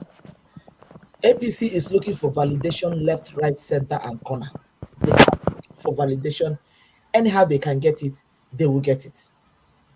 Thank God that man came out to say something. If not, we wouldn't have known. Maybe tomorrow they just wake up and say, hey, finally, Bode judge have endorsed our president-elect. That shows you, blah, blah, blah. But it's good that we're hearing it now. They are looking for validation. This is how they be. These people are night marudas. That's why this one are bats now. People that know bats moves at night. and he's rich of a brother. I mean, they are night marauders. They like to do their own in the dark, in the secret. They will sneak in and sneak out, or they, meandering like snake that they are. That's why they're going to the man to beg him. What they are looking is just for validation. As many validations as they get, they beg for validation. If you truly have something, you don't have to beg for people to validate you. People will ordinarily validate you. You don't have to keep begging them. You don't have to keep going and trying to negotiate for who will be on your side and who wouldn't be on your side. It is so unfortunate that this whole thing is going the way it's going, and it's good because most of this is like every step they take, it comes to the fore. Every step they take, everybody gets to know about it. So the more they do, it becomes obvious to every right thinking, every smart, every intelligent Nigerian that these people, that this is what they are up to. This is what they are up to, and we are seeing it. Everybody's seeing it, and everybody's talking about it. They keep disgracing themselves every single step of the way, and more disgrace is coming to their way because they keep disgracing themselves. They keep misstepping. They keep, putting on their foot on the wrong place. They'll keep doing one thing or the other. Even when you're listening to I'm so sorry. Oh, where's the noise coming from? I'm so sorry. Something is printing on my print. I'm so sorry. It stopped. Yeah. Okay, please round up now. Oh yeah, okay. Okay, okay. Go ahead. Maybe let me stop now. So you've talked for so long. Round up. Okay. So anyway, in rounding up, I just want to say that it's very obvious what's this, and then finally I want to talk about Hilda. Once again, I join my voice with the voice of everybody to congratulate her. What she did is it's not an easy feat. It's not an easy task. I cannot just imagine standing for 4 hours to cook. I remember sometimes when I do small party out in my house, maybe a Thanksgiving or something, standing up for how many hours to cook. I know how I feel. Talk less of somebody standing for less of 4 hours. She did 100 hours. I'm talking about me standing for 4 hours. I know how I feel. Talk less of standing for days. I cannot just imagine it. 100. No, we will do 100 hours for a year. No, that one we go sit down now, and I go to sip drinks in between. That one no go. No. As with the talk here since I was eating when Abure came. Oh God, so sorry. I was eating when Abure came in. I stopped my food when he came in. So to tell you that even when I'm sitting here, I go to recharge myself. All right. So if we sit for a marathon 5 days, I go to refresh myself. That's for sure. But to stand up for 4 hours for 4 days almost to cook, oh my God, I cannot just imagine it. First of all, thinking of the menu, preparing the menu, putting things together, it takes a lot of work. And I doff my cap for that young lady. I just doff my cap for her. Congratulations to her once again. I'm so proud of her, super proud of everybody. Thank you so much, Mr. Niger Watch. I'll just stop for here for now. Thank you. Thank you. Madam Nena, thanks for your submission. All right, give us a mandate. Please talk to us in 8 minutes. Thank you very much for everything. Thank you for the videos that you showed, and thank you for the swift response. Bringing a national chairman here, that would have been the only way to actually dispel of the fake news and the analysis that the man was giving in the Rise News. And I think Madam Rita just probably spoke my mind earlier. I think at this point we should have understand that because of this situation that we face in Nigeria now, it is either as a news person or as a doctor or as a lawyer or as an accountant, you suddenly become a politician and a legal analyst or a lawyer, even though you didn't practice or go to school for one. All of a sudden, people now become lawyers, they become politicians all of a sudden because of this situation. And so everybody will be entitled to their own opinion. That's not dispelling the fact that there'll be tension in the air and people freaking out based on what you hear and things like that. But I think with what Barrister Abure said on Friday and what this man said on Arise TV today, what you did should be what Arise News should have done by engaging Abure to clear the air. And I think said that in my comment, and I think Dr. CM also said that the only way you can stop fake news is swift response. The only way you can stop lies is constantly telling the truth against that lie. Now, if you go on Twitter, if you watch what Lamidi did on Friday, I think somebody was so intelligent to circle those news medias that were in that conference that Lamidi said he did in his toilet, and all of those medias are fake news. They are the ones that carry fake news. So, but the chairman coming here did clear the air. He has come to say everything. I will encourage him, if he's still listening, to constantly speak to the people and speak emphatically. Because Lamidi is paid to create a narrative. And that narrative that is being paid for, he wants to achieve it. So the only way we can stop him is to make sure that he did not succeed by constantly telling the Nigerian people the truth. Because whether you like it or not, he's been paid, he's been bought. But it just shows you, the chairman just confirmed he's 78, already got his boarding pass, waiting for when his flight will leave. And he's doing all of this nonsense. And obedient out there, to second to what Madam Rita said earlier, please look for Lamidi Apapa's children's information and put them online. Look for his family's information, put them online. Surveillance should go out against, it should go out for him. Let him begin to feel the heat of what he has done. Because that man is no other than a wicked man that has grandchildren. And with the state of Nigeria, he's still wishing that somebody will go and congratulate a drug baron. A man that steals people's mandates. And you at 78, you have grandchildren and you are doing this evil. How wicked people can be. Because obviously that man will have grandchildren. And if you look at everybody that has come to speak for Tinubu, they first told their lies only 4 people tweeting in a room. From 4 people, it became 40 million. From 40 million now, professors begin to speak, clergymen begin to speak. Now, Babalawo, with white beard, whether colored or inherited, we don't know. Because even now, people can dye, they can dye their black mustache into black.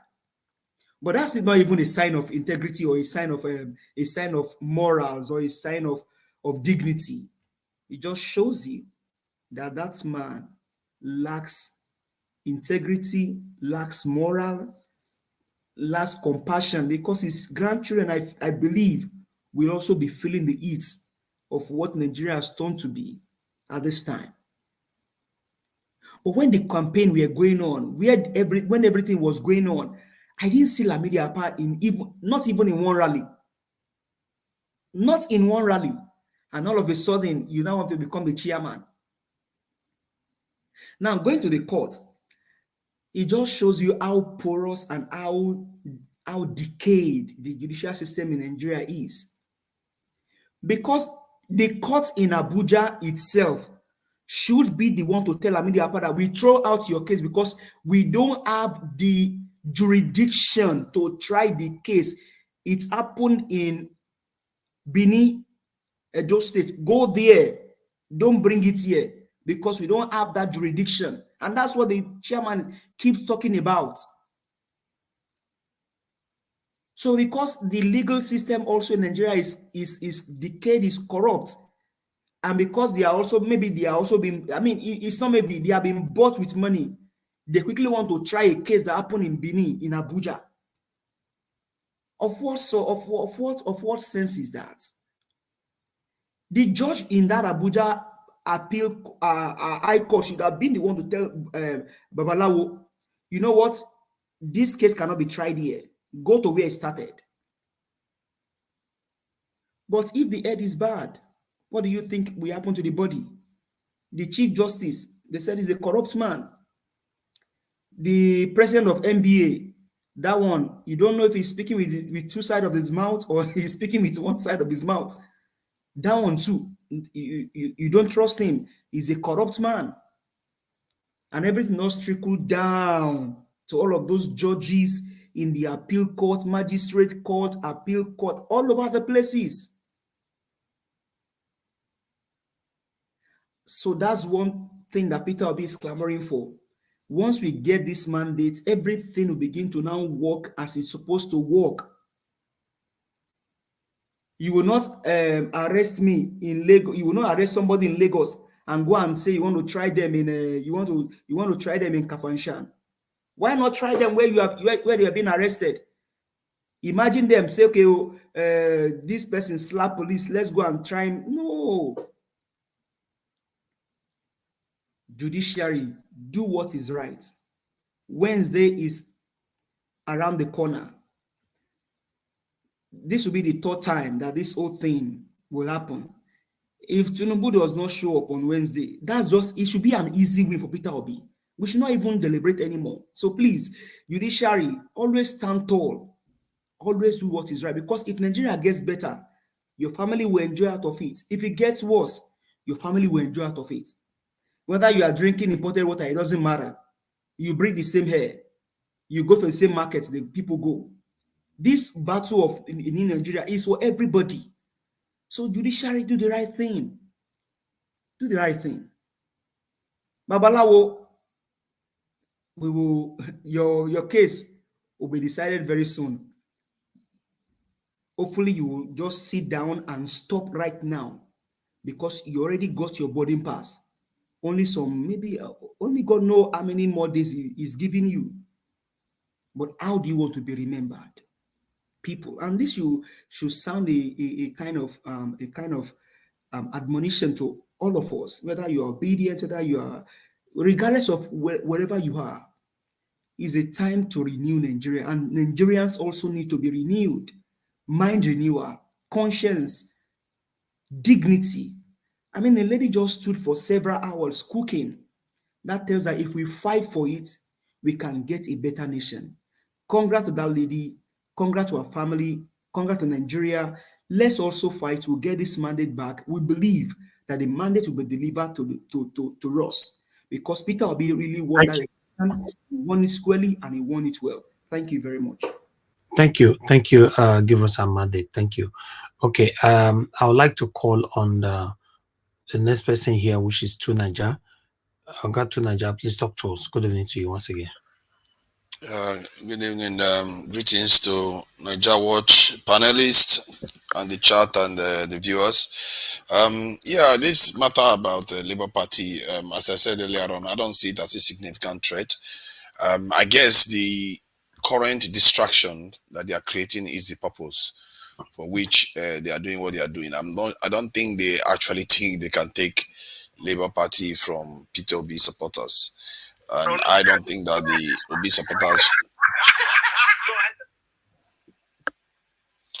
So yeah, I don't think that the supporters should hand the party over to them because clearly they outnumber the traditional Labour Party. If all they need is to take up their membership card and do as they see fit.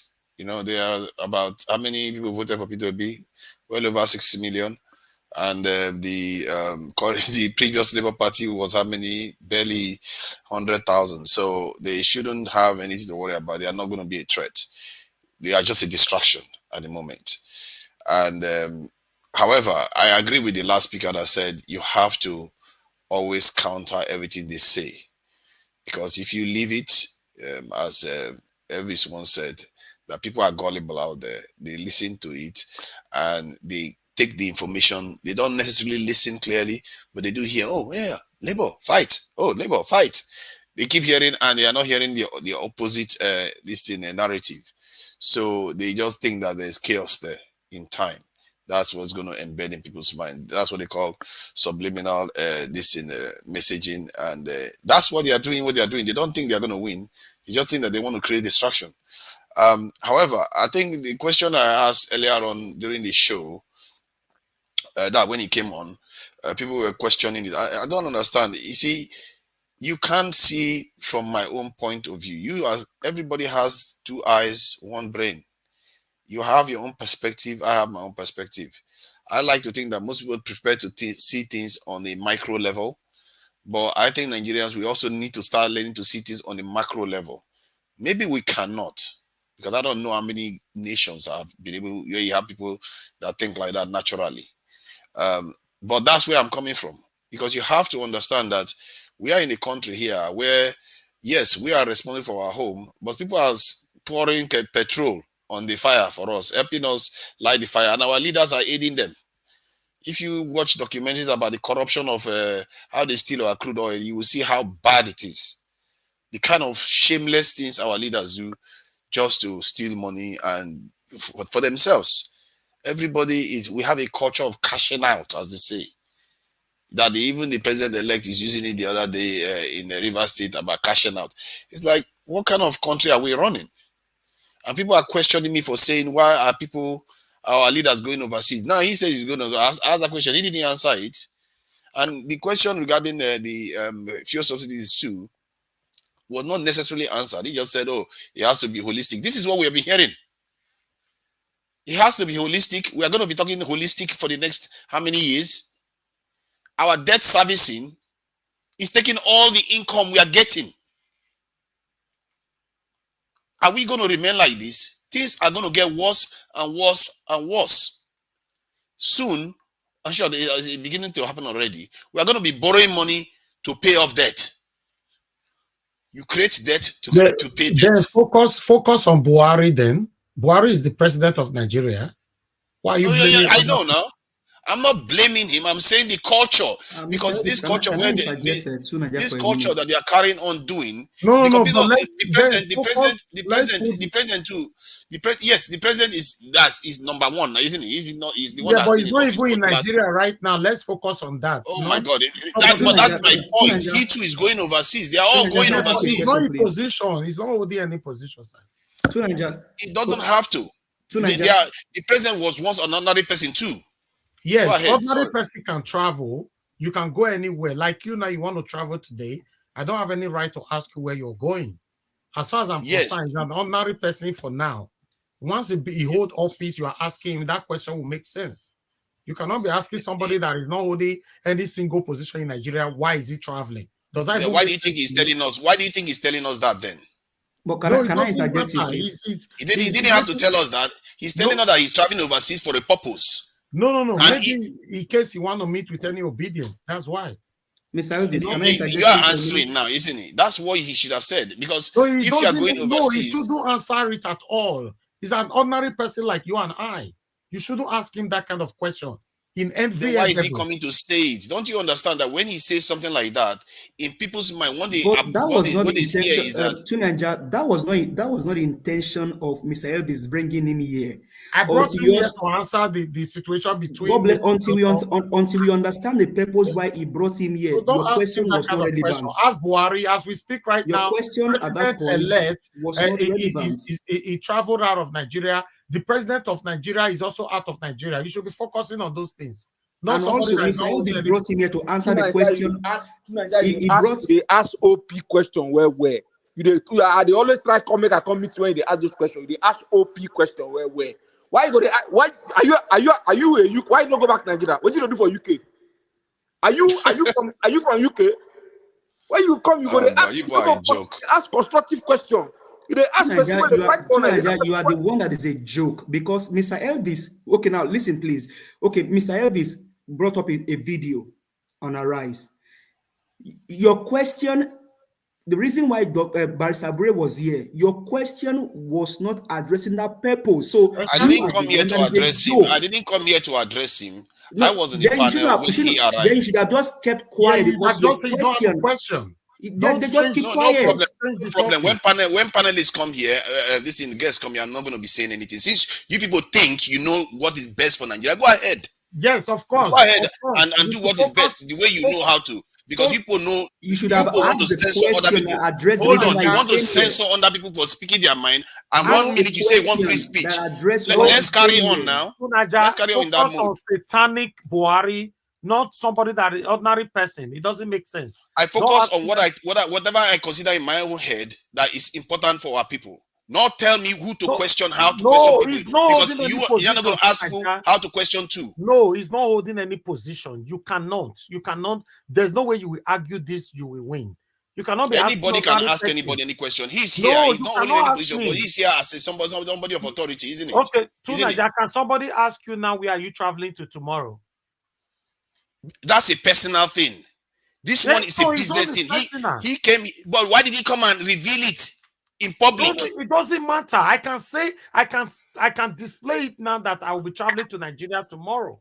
It doesn't matter. Nobody should call me and be asking me, "Oh, will you be going to Abuja? Will you be going to Lagos?" Or what are you going to do? Business of the party. He's not talking about his personal travel. He's talking about going to do the business of the party. How is this even confusing? Let's not give your thoughts too many mileage, because I wish you were spending your time to question satanic Buhari here. It would have been much better. You don't do that. Tomorrow they will end up in office. Tomorrow he could end up in office. Tunaja, I didn't say he's going for political issues. He didn't say so. He didn't say anything like that. He said he's traveling. He said that in the context. He didn't disclose the content of his travel. It is you that is giving it a context, Tunaja. It is you that is giving it a context. Then what is the purpose of telling us that he's traveling overseas? You always want to justify your question that is always out of line. Tell me what is the purpose of telling us that he's going overseas? Is it to rub it in our face, that to rub it on other Nigerian face that he can travel overseas? You tell me. Come on, don't yell on Nigerians. Your question was irrelevant. Don't yell on Nigerians. Your question was irrelevant. I've never seen for you, like this, because the truth will elude you. Hold on, Tunaja. I've never seen you shout like this when it comes to Buhari. That means Buhari, your satanic elder brother, you don't talk about him. Will you come here to ask? See, now you are calling him my elder brother now. He's your elder brother. Buhari, I've already condemned him 1,000 times. Buhari. I've never seen you talk about Buhari. You always then why don't you talk about Buhari then? Why don't you talk about Buhari so that I can condemn Buhari? Because we are talking about something else. So you are not talking about him, then you want me to talk about him. Oh, is it not your president? Yeah, but I said what the context of my question, the context of my main question was about Buhari stopping the subsidies, and I'm asking whether he is going to press for it to move forward. Your question at that point he's not holding any power yet. Ask your satanic president-elect or select. We all have our own what we can push for. Tomorrow he can. As a matter of fact, he's not like every other Nigerian. He stands a good chance of ending up in office somewhere along the line. Tunaja, if he's holding office, you know I will not stop you from asking questions. As for today, is a normal person like you and I.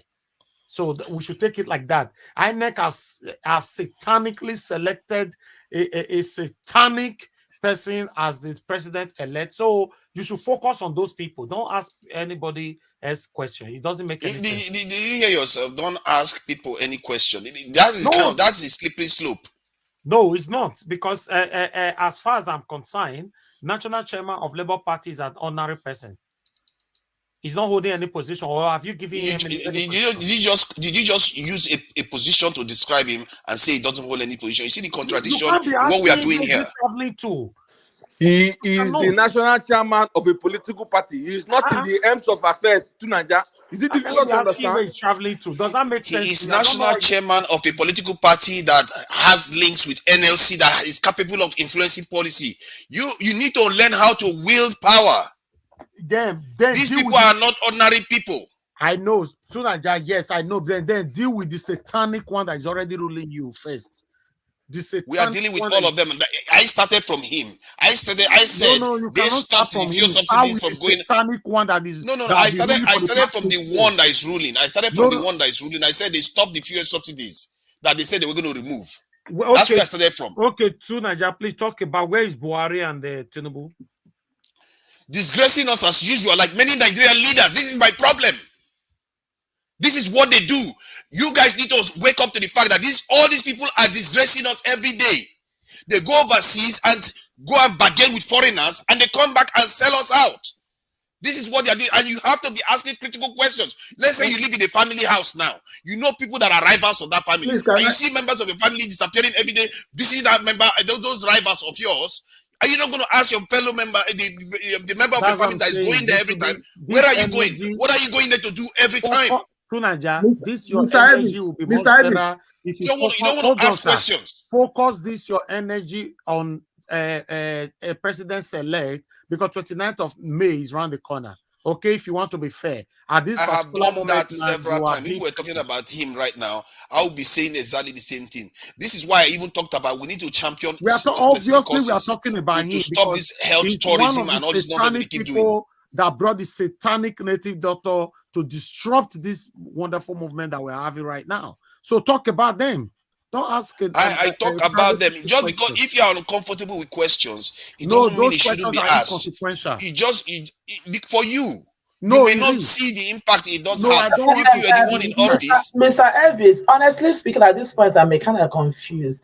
I don't even know the angle that Suna just was. What he's saying is not aligning. I'm confused. You're asking a private question. Okay, Abure, you asked him about fuel subsidy. He's not empowered to do anything about fuel subsidy at this point in time. So I don't even understand. Like, what has that got to do with what? I feel like we're just question over things that are not even helping us at this point. Did you listen to the question that I asked? Whether he was in power. Your question was not relevant, sir. Thank you.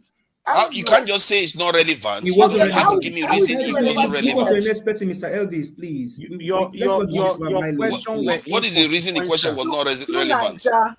You people are going to get what you deserve. If you keep trying to shut this type of question down, you're going to get what you deserve. And I watch his face. You are going to get what you deserve. If you keep advocating for leaders, if you keep saying that you cannot question your leaders for traveling overseas all the time, Jesus Christ, you cannot ask questions anymore. President first, your other brother. I condemn all of them. Plague on all their houses. All the people that are selling us out, plague on all of them. No, the one in front of me, I have to also question the one in front of me. Buhari is I have to also question the one in front of me. You see, what I see with Nigerians, a lot of people have two things. Please, and we are so hypocritical. Hold on. You know that can I come in, please? Hold on, these are triggered. These are just reminding me of something. Irrelevant, sir. See, you appear to be a troll. You come here, your questions and your comments because you have a specific agenda. You people should understand the kind of people that are. No, we cannot understand with you, sir. People like this man, you hear how it sounds. I've dealt with people like him. They stunt our knowledge. They don't want our people's eyes to open. They don't want our people's eyes to open to the dangers that we are exposing our leaders to. That man in the middle there. Alex, go ahead. Mr. Alex, go ahead. Thank you. Yes. Tunaja, your back and forth or political rollist nature of your argument sometimes makes everybody want to come out of their hole or of their domicile to respond to you, because we are championing the problems, the sufferings of Nigerians, the insecurity orchestrated by wicked leadership, the massive corruption by wicked politicians, the massive borrowings by wicked politicians. So I don't know where you stand. Sometimes that's what you listen, it's not about hypocrite. It's not about hypocrite. It's not about hypocrite here. Tunaja, wait, hold on. From the way you talk, you kind of shit these guys. Why you shit these guys? The citizens did not steal. The citizens did not keep people at Lekki toll gate. The citizens did not steal our mandate. The citizens did not kill Deborah. The leaders watched Deborah killed, burnt alive. These are the engaging questions. Like this when it concerned Deborah. I don't understand this guy. The citizens are not the ones asking for $800 million palliative loan that the president and his rubber stamp Senate or reps are asking for. The citizens are not responsible for the insecurity nationwide. They are not responsible for the dollar to naira crashing due to massive borrowing and the shutting down of the factories in the country nationwide, the insecurity across the nook and cranny of the nation. I mean, a whole railway line was kidnapped for 4 months in a country with a commander-in-chief of the armed forces, in a country with a vice president, in a country with military generals, in a country with the largest infantry in the whole of Africa. Inside the country, is that not a leadership issue? Is that not the corruption and the ethnic cleansing or the purposeful or intentional unleashing of leaders on citizens? There is no bookaboo about it. There is no. But I've not even finished there's my no way. statement. They just Listen. I'm going somewhere. Let's keep the focus. You can't come here and drive us around. We have a target. He's getting our mandate back. Abure, listen, Abure has not been a president. Abure has not been a senator. Abure has not been a governor. Abure has not been a chief of staff. Abure has not been an ambassador. Abure has not been involved in this government for the past 7 years. What are you talking about? Direct your questions to Mr. President Buhari, to Vice President Osinbajo, to the Senate, to the Red House. Direct your questions to the governors. Direct your questions to the military chiefs who are faking or buying, weapons that we don't even see the uses. Direct your questions to the nitty-gritty people, not Abure who just come in, whose party for the past 7 months have been busy building themselves, trying to rescue Nigeria from the Satan, the wicked beasts, the Krakens that have impoverished Nigeria. Is Abure responsible for the so-called subsidy you're talking about? Did this administration in 2015 tell us that subsidy was a scam? That they are going to remove subsidy and fuel is going to flow in Nigeria like rivers? The same Tinubu that said that? Are you not concerned that a man with drug charges is going to be your INEC president? When are you going to finish so that I can just finish my statement? No, I'm not going to finish. I will never finish. I don't finish. So long Nigerians are suffering, I don't finish. So long our youth are still migrating, I don't finish. So long there is insecurity, I don't finish. To Nigeria, so long Deborah's death has not been, avenged or justice has not been served. The killers of Deborah are still working scot-free. I can't finish to Nigeria. So long they are still stealing our crude oil, I can't finish. To Nigeria, so long you continue to shield these leaders because you are connected to them one way or the other, I can't finish. To Nigeria. Yeah, because I'm connected to them. Why not? This is the delusional thinking that is how it is. That is what happens. That is all the denominators. To Nigeria, you come here to defend leaders. You blame citizens. That is what you do. People down. You can't just shout. I'm not shouting you down. You are not. You are insensitive.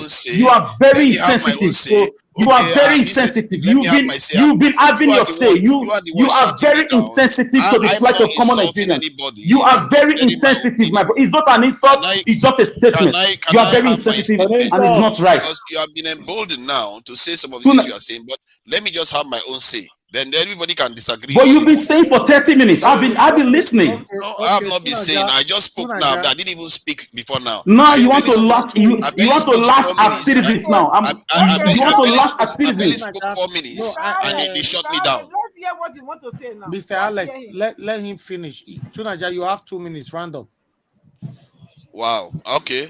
So if you have family members that are going to the house of potential enemies every day, all the time, they go there, enjoy themselves, they come back, and they come into your own family, your own house, and help destroy your house. Then they go again next time. They keep going. Your leaders, your father, your mother, all of them are there. You are not going to ask questions. If you don't ask questions, don't you think you deserve what you are getting? Anybody answer me that question? Oh, it's not a leader. Abure is not a president. Why are you afraid of mentioning Buhari and the governors? Why are you afraid? I'm not afraid. You are afraid. Tell me what they say about Buhari. Tell me what to say about Buhari then. How is the economy for the past 7 years? Are we the How is the one telling economy? you what to say about attacking It's Abure? terrible.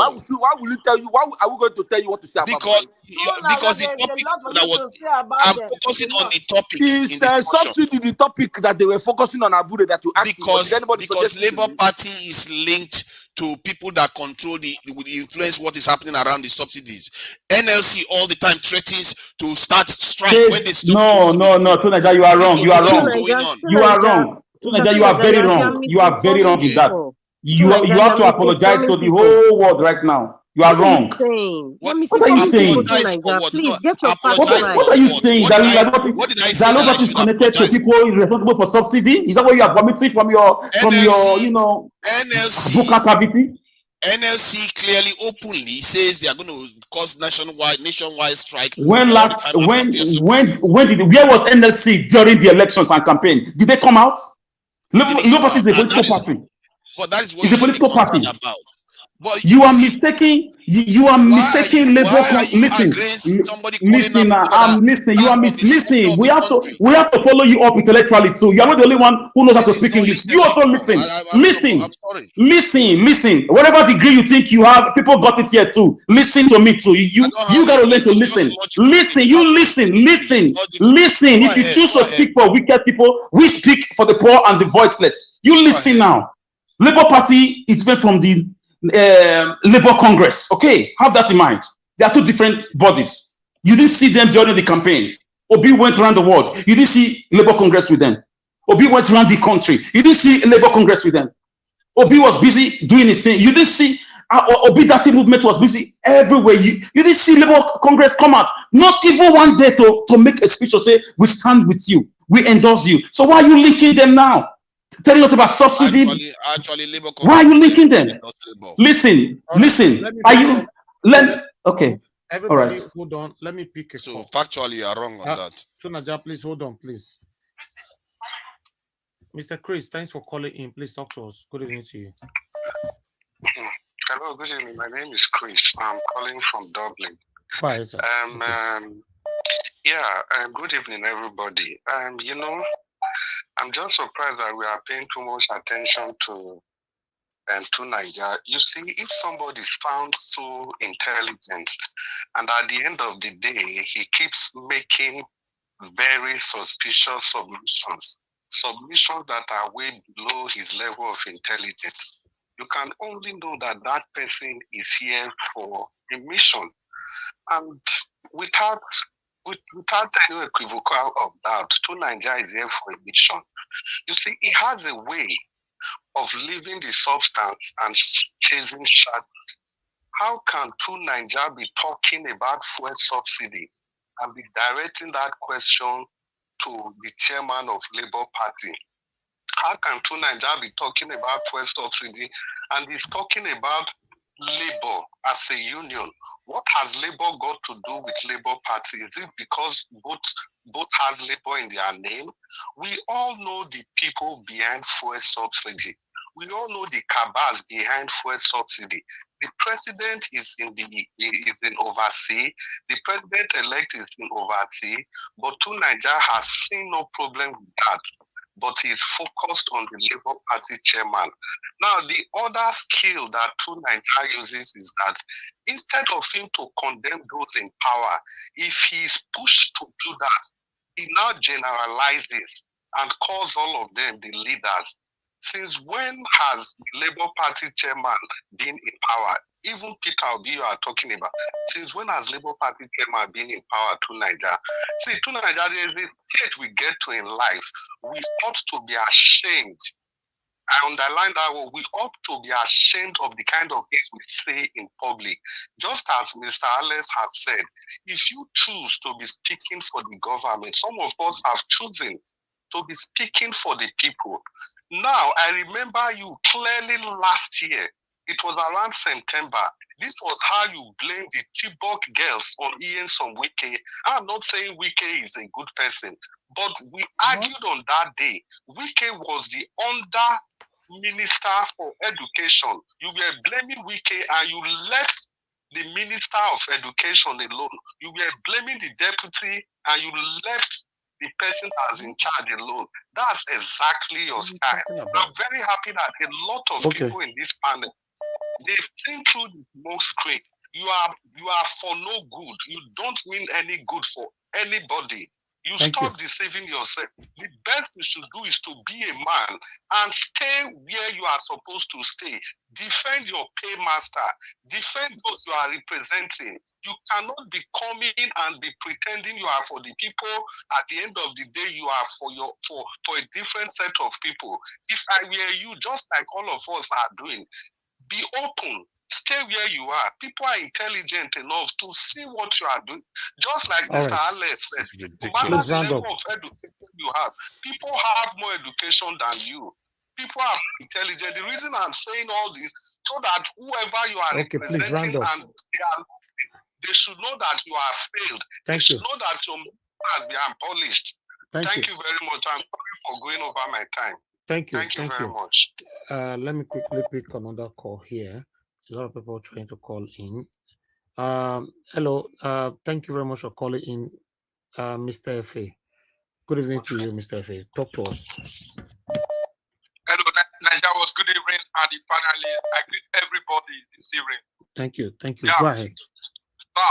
My opinion is that, Mr. Tunaja, there's one thing I want to tell you. The point of correction. Don't ever say, you always say president elect. Don't say president elect. You just if you want to just pronounce, you say president select by the INEC by Yakubu. Then that one come up for there. And again, you already say so-called obedience. Sir, the way Nigeria are now, are you happy about the situation of Nigeria now? Of course not. I don't really understand you. Every time you came into this platform, you only cause confusion. We know that you are APC. You have a mission. But bros, take them easy. All of us, if my guy call me just now, he says this morning he never chop. He did Nigeria, and I say, I put out a video called they chop chicken with better cow leg. He said, God, the if work, money when he work this evening. Now he take pay in picking school fees. The way Nigeria is so you like her? Take them easy, bros. No, they cause confusion for you. Thank you. Wait till. Thank you. Thank you. All right. Yeah, let me pick another call. Please stay. Thank you, my brother. Thank you. All right. Thank you very much, Madam Joy, for calling in. Please talk to us. Can you hear me? Hold on. We can't hear you yet. Okay, I can hear you now. Go ahead. Oh, wow. Thank you. Thank you for picking my call. Okay. Thank you. Thank you, everybody. All protocols observed. Thanks. Mr. Tunaja, please, I want to let everybody here know. I had this cringe when this came to me. Let us, Mr. Tunaja, please, you have to, I don't know if people, during all the years you've been doing all this you're doing, if you have been able to identify yourself. This is what Lagosians did that put them in this situation. When Agbado came, they didn't push to find out who he was. They didn't push to find out his village and really dig in to know who he really. Please, before you come here again to talk about the things that concern us Nigerians, you have to identify yourself. You have to tell us your real name. You have to let us know where you came from, your parents' name, your village, the secondary school you went to, the primary school you went to. You have to tell us what you are doing for a living so that we know who you really are. You address us as, you always exclude yourself as a Nigerian. For the number of time I have listened, I have been here since I started listening to Niger Watch TV. I have been consistent. And when you come in, you send cringe in the nerves. And this is what the people at the corridors, the criminals, the cultic, evil people that have put us in this situation. This is the same thing they are doing. So please come clear.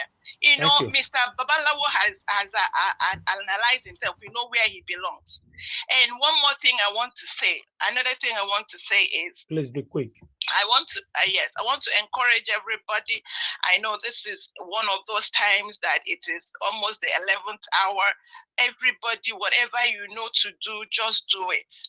Let us encourage ourselves. You know, when you are in doubt, just do what you know best to do. Thank you. Yeah, thank you so much. I just wanted to address that. Okay. The last What call is for Nigeria this post evening. there? Please mute yourself now, Mother Patricia, please. Whatever you say, always coming out. Hello, good evening to you. Your name and where you're calling from. Hello, good evening. I'm calling from London. Please, the panelists, we the observant, we listen to you guys. I can see you, most of you attacking through Niger. I'm an Igbo man. I'm not supporting him. Most of the things he says sometimes. But what you guys have to understand, True Niger is ideologically driven. And there's nothing wrong about that. It's a nationalist. And that is being a patriotic Nigerian asking that question. But the point is this, is jumping before the gun. A journey of 1,000 kilometers starts with a step. So the Labour Party hasn't come in power. But for my own observation, for the what I observe, what True Niger is trying to say is that we should not be relying, taking our problems. Maybe he didn't understand properly. We should not be relying on our problem that the Western world will come to our rescue. No, sir. No, that's not what he's trying to say. Please, it's better you go straight to the point. Tunaja was asking. That's what I was saying, actually. No. Tunaja, please hold on. Tunaja, don't look for an escape route. Tunaja was they are telling me what I'm trying to say. Please, nice. Tunaja, mute yourself, please. Tunaja was asking inconsequential question, asking a Labour Party. We are asking the situation that is currently going on between the two factions in Labour. That's why I brought the Labour Party chairman here. You shouldn't be asking for subsidy and at the same time asking why is he traveling abroad. Are you justifying that, sir, caller? No, I'm not. No. And why are you trying to say what you're trying to say? But I think most of the time when he's talking, I'm not talking about most of the time, sir. We are talking about now. We are not interested on most of the time. Talk about now. Well, this is a part of distraction. But the point is this: everybody, your platform is a democratic platform. Yes, we allow that all the time. But when I have a guest, in fact, sir, can I ask you now if you are traveling tomorrow or where are you traveling to tomorrow? No, I'm a private citizen. Exactly. So is Labour Party not a private citizen? Is he holding any position in Nigerian government? Maybe True Niger is trying to preempt things that he doesn't like. What most. So why did he ask whereabout is satanic Buhari and President-elect? That's what you should be focusing on right now. Because both of them, they are not in Nigeria as we speak. So nobody should outsmart anybody here. We talked about that, you know. Thank you, sir. All right. Okay, thank you. Let me come back to the panel. Please, you know, sometimes I don't want anybody to push me out of here. I try to respect everybody equally. And I've said it before, nobody should be trying to reinterpret what somebody wanted to say when the person is right there. The person not die. The person is alive. Don't reinterpret what person wanted to say. The person is there. I've noticed one or two persons, they have done this so many times. Somebody will say something that will trigger people. The person will be on the panel. You see the other person will say, let me come in. What this person wanted to say. What do you mean by what he wanted to say? The person is alive. Let him tell us what he wanted to say.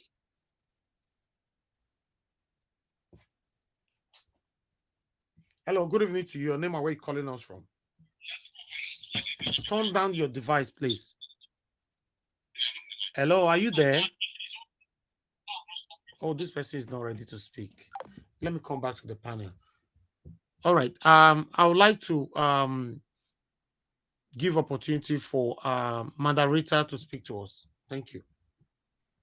Yeah, thank you very much, Sir Elvis. Sorry, can I say something? It's not you just coming in now, sir, Mr. James. Yes, sir. I just want to say a few things. After Madam Rita, please, can you give me the opportunity because Go I ahead. really want Go to ahead. sleep. You know. Go ahead. Oh, okay. No, you go ahead first, then before moderator. Okay, thank you, Madam Rita. Thank you so much. You know, Mr. Tunaja, thank you again. You know, Elvis, and Mr. thank you, my Elvis, fellow panel. Elvis, Mr. Elvis. Yeah.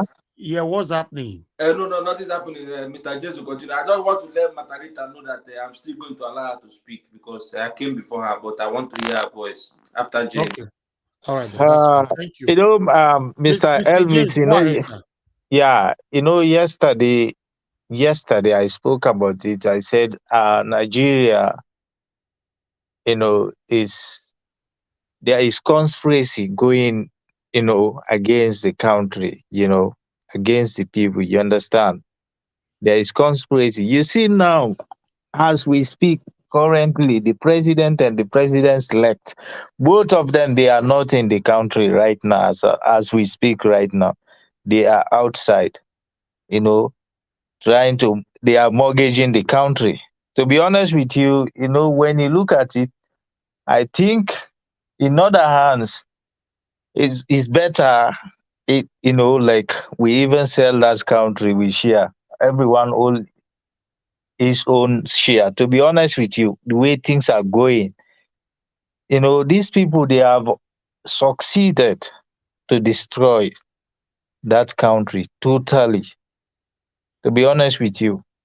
And the plan that is going on through right now, if they swore in the president-elect in May 29, to be honest with you, he is going to change the chief justice immediately. Mark my word, what I'm saying. I get it from confirmed source. You understand? He will change it, and he's going to put someone that will work for him. To be honest with you, he's going to change that man immediately. Thank you. You know, there are some certain people that he have on his list, like the bank governor. All those ones are the first people that man want to change. I got that from someone who is very close to them. You understand? You know, they themselves, within themselves, they have, you know, their own fighting between themselves, the APC cabal. You understand? They have different group there. They have their own faction, like what is going on in the Labour right now. And they are the same one corrupting Labour Party currently. You understand? And I don't know if you remember one time when I came in your life, I told you that, you know, if I really had the opportunity to speak with the Labour executive, I would tell them to change their own strategy, you know, to change their own way of doing things. Because it's like these people, when you are dealing with criminals, you have to always be one step ahead of them. If not, it's going to be big problem for you. All right. And that is what is going on currently. You understand? Okay, Mr. They are James. even like confusing the Labour Party now. They paid some people like the native doctor and the likes of other. You get it? Just to distract the minds of, you know, okay, sir, the public. Thank you. Yeah. Thank you very much. You're welcome, sir. Yeah. God bless you. You. Thank you. Okay. I'll come to you now, Madam Rita. Please talk to us in 5 minutes. Okay, thank you, Sir Elvis.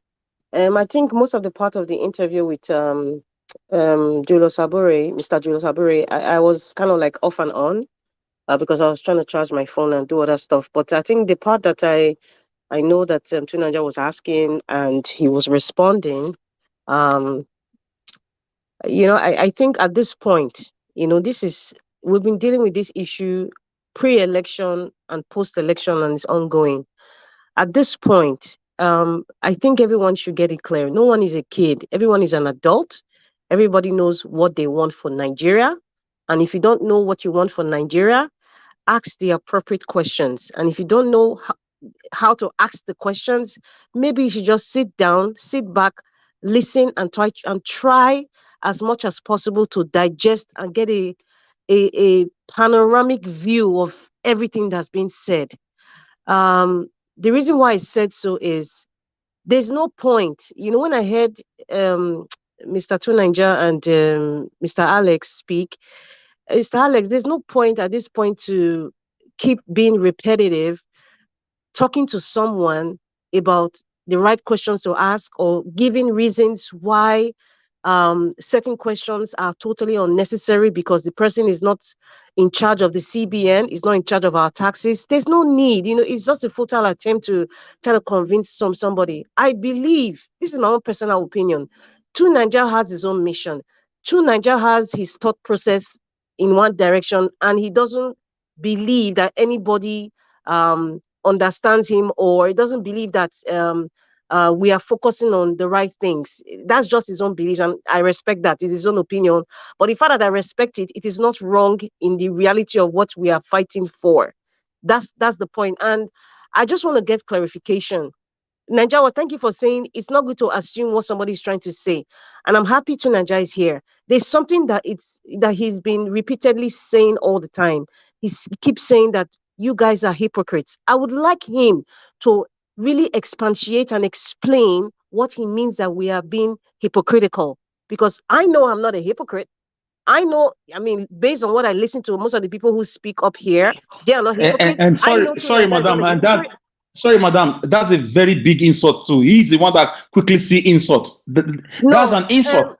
Mr. Alex, I am trying to be emotionally intelligent here. That is why I said I don't want to assume he probably would like this is what he's trying to say, but I really like clarification because so that I will understand now. So next time he makes such a statement that you guys are hypocrites, I will know where he's coming from. But I need clarification because I know I'm not a hypocrite. I know what I want for my country. And if we have a guest and we have a topic or we have something that is bothering us or we need clarification for, and then we have somebody who can give us a direct answer because that person is in that issue, I'm able to ask the question relating to the issues, that we're talking about. So I don't know where hypocrisy comes into that. If anybody who wants to travel as a private citizen, it is not the onus of me to say, why are you traveling? Now, being a political party, it's a public thing. Labour Party is a public entity. And Julius Abure is also a public entity, as far as I understand, because he represents a political party. Now, he mentioned when he was traveling, he didn't tell us that he was traveling for political reasons or maybe personal reasons, or maybe he's going out to give the diasporans, a bird's eye view of what's going on, but so we should be asking questions on why the visitor is there. And I am no longer going to be arguing back and forth with anybody on the right questions to ask because it's a public forum. And Nigeria Watch, you are the leader of this forum. And you know the kind of questions to be asked, and you know what to do with people who are asking questions that is totally baseless or not relative to what we are aspiring for. No, so next time when it happens, now. Somebody asking any question that is not aligning with why we brought our guest here, I'll put the person on the backstage straight. I cannot talk. We have gone past that. At this stage, this is not time for child's game or child's play.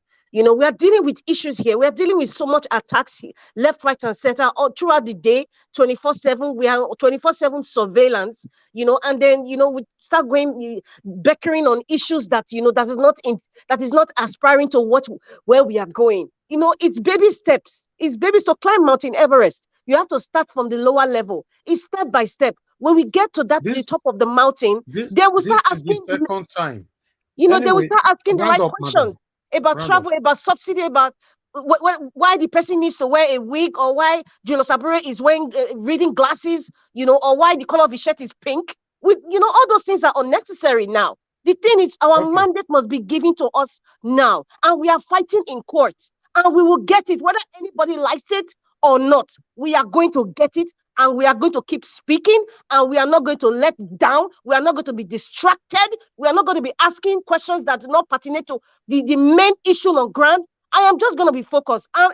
Listen, I don't want anybody to waste energy on somebody that just had, one certain direction that's so obvious that you're not really in tandem with what we are doing. So there's no point. So Alex, I don't think this is an advice. This is going to be arguing or trying to convince somebody. He's not a kid. He's an intelligent man. He knows what he's doing. So, there's no point. I don't have the energy for that now. I'm not going to waste my energy on that. Thank you. Thank you. Thank you, madam. This is the second time Tunaja is doing this. The last time Barrister Mike Ozekome was here, Tunaja said he doesn't know who he is. He disrespected him on that very day. Now, this is the second time again. The third time, whoever it is, you'll be put on the backstage. Because I think I'm giving too much room for people to misbehave sometimes on this platform, because I believe we all are on the same course. We want a better Nigeria. But that is not enough for anybody to get carried away and continue to break rules all the time. We can't have a better Nigeria. What rule did I break, please? What rule did I break? You did not follow the reason why we brought him here. You were here. Why were you asking another? We are allowed to ask our questions. No, you don't. You are not allowed to ask other questions to Nigeria. I did not bring him here for different kind of questions. The reason why we brought him here, that is the area you're supposed to stand on.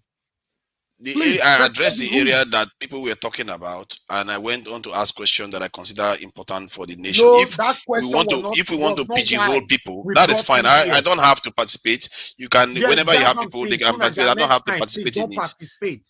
If we have that's fine. That's fine if by I me. call you, do you have a question? We can Gestapo ourselves. We can Gestapo ourselves and ask specific questions that we want to ask. Wherever I get, so it should be fine. You cannot. I'm not going to ask. It's not by force. If you say it's your channel, if you say you are not going to allow people to ask questions freely, that's fine. It hasn't got to that channel matter to Nigeria. That's very rude of you. You don't say channel. Don't begin to sound like one of the satanic person that will throw out of this platform. Please. Now I'm satanic now. It's okay. We keep insulting each other. That's why do you always hear people? What now brought about China here? Listen, Mr. I said it was his channel. I'm respecting his own rules. Who not spoke about China here now? Hold on, please, people. You need to go for the juggler. If I take, you don't want to take yes for an answer. If somebody gives you, can you apologize for that? Okay. Can I explain? She asked me the question about why do I use that term? Because I've said it several times when I came here. Why? Let me explain that. When I said hypocrisy is our favorite sin in that country, that's not what you said, sir. Hold on, don't deceive us. But you see, you say you guys are hypocrites. You just say you guys are bastards. You don't have it's like that in the same category. By interrupting me all the time, it's a form of insult. You said you guys are hypocrites. You said that. Let him finish. You are trying to stop me from talking. It's a form of insult. But that's not how you said it. That's why it was interrupting you. Yeah, he said it once. That's fine. My point is that I've said it several times. Anybody that knows me would know I've said that. The reason why I say is because if you look at Nigeria, they talk with two-face all the time. Sometimes they just want their candidate to win. They don't care about the greater good. They just want their person to win. And secondly, sometimes it's about tribe. All they want is their tribe person to win. They don't care about the country. They just want their tribe to win. And anybody would be good to pay attention to that. Hold on. Now let me address let me flesh it out. So when our family members get into politics now and is in office, how many people here would tell me that people in their family members won't force them, won't ask them to go and make money from that office? How many people here Mr. Edwards, can I respond to him, please? Pressurize them. Please, can I respond to him? Nobody in their office, nobody in their families will pressurize them. Can I respond to Tinaja now, please? Hold on. They are not letting me talk. He's acting as if you don't let me finish my point. My point is that we say one thing publicly, But in reality, you have to start changing these things. And in terms of our leaders traveling overseas, the reason why I always go back to that one is because it's abnormal. It's not normal. And these people enslaved our own forefathers and colonized our country and doing everything they can to take advantage of us. Okay. We are supposed to be taking care of ourselves. And when I ask those questions and people keep challenging me all the time, you have a right to challenge me. I don't have any issues with that. But stop trying to censor me from having my own say. Because the viewers deserve it. Everybody, hold on now. To Nigeria, on this platform, you'll be coming to this platform for a while now. I have never, and I will never censor you from saying or giving your own submission how you want it.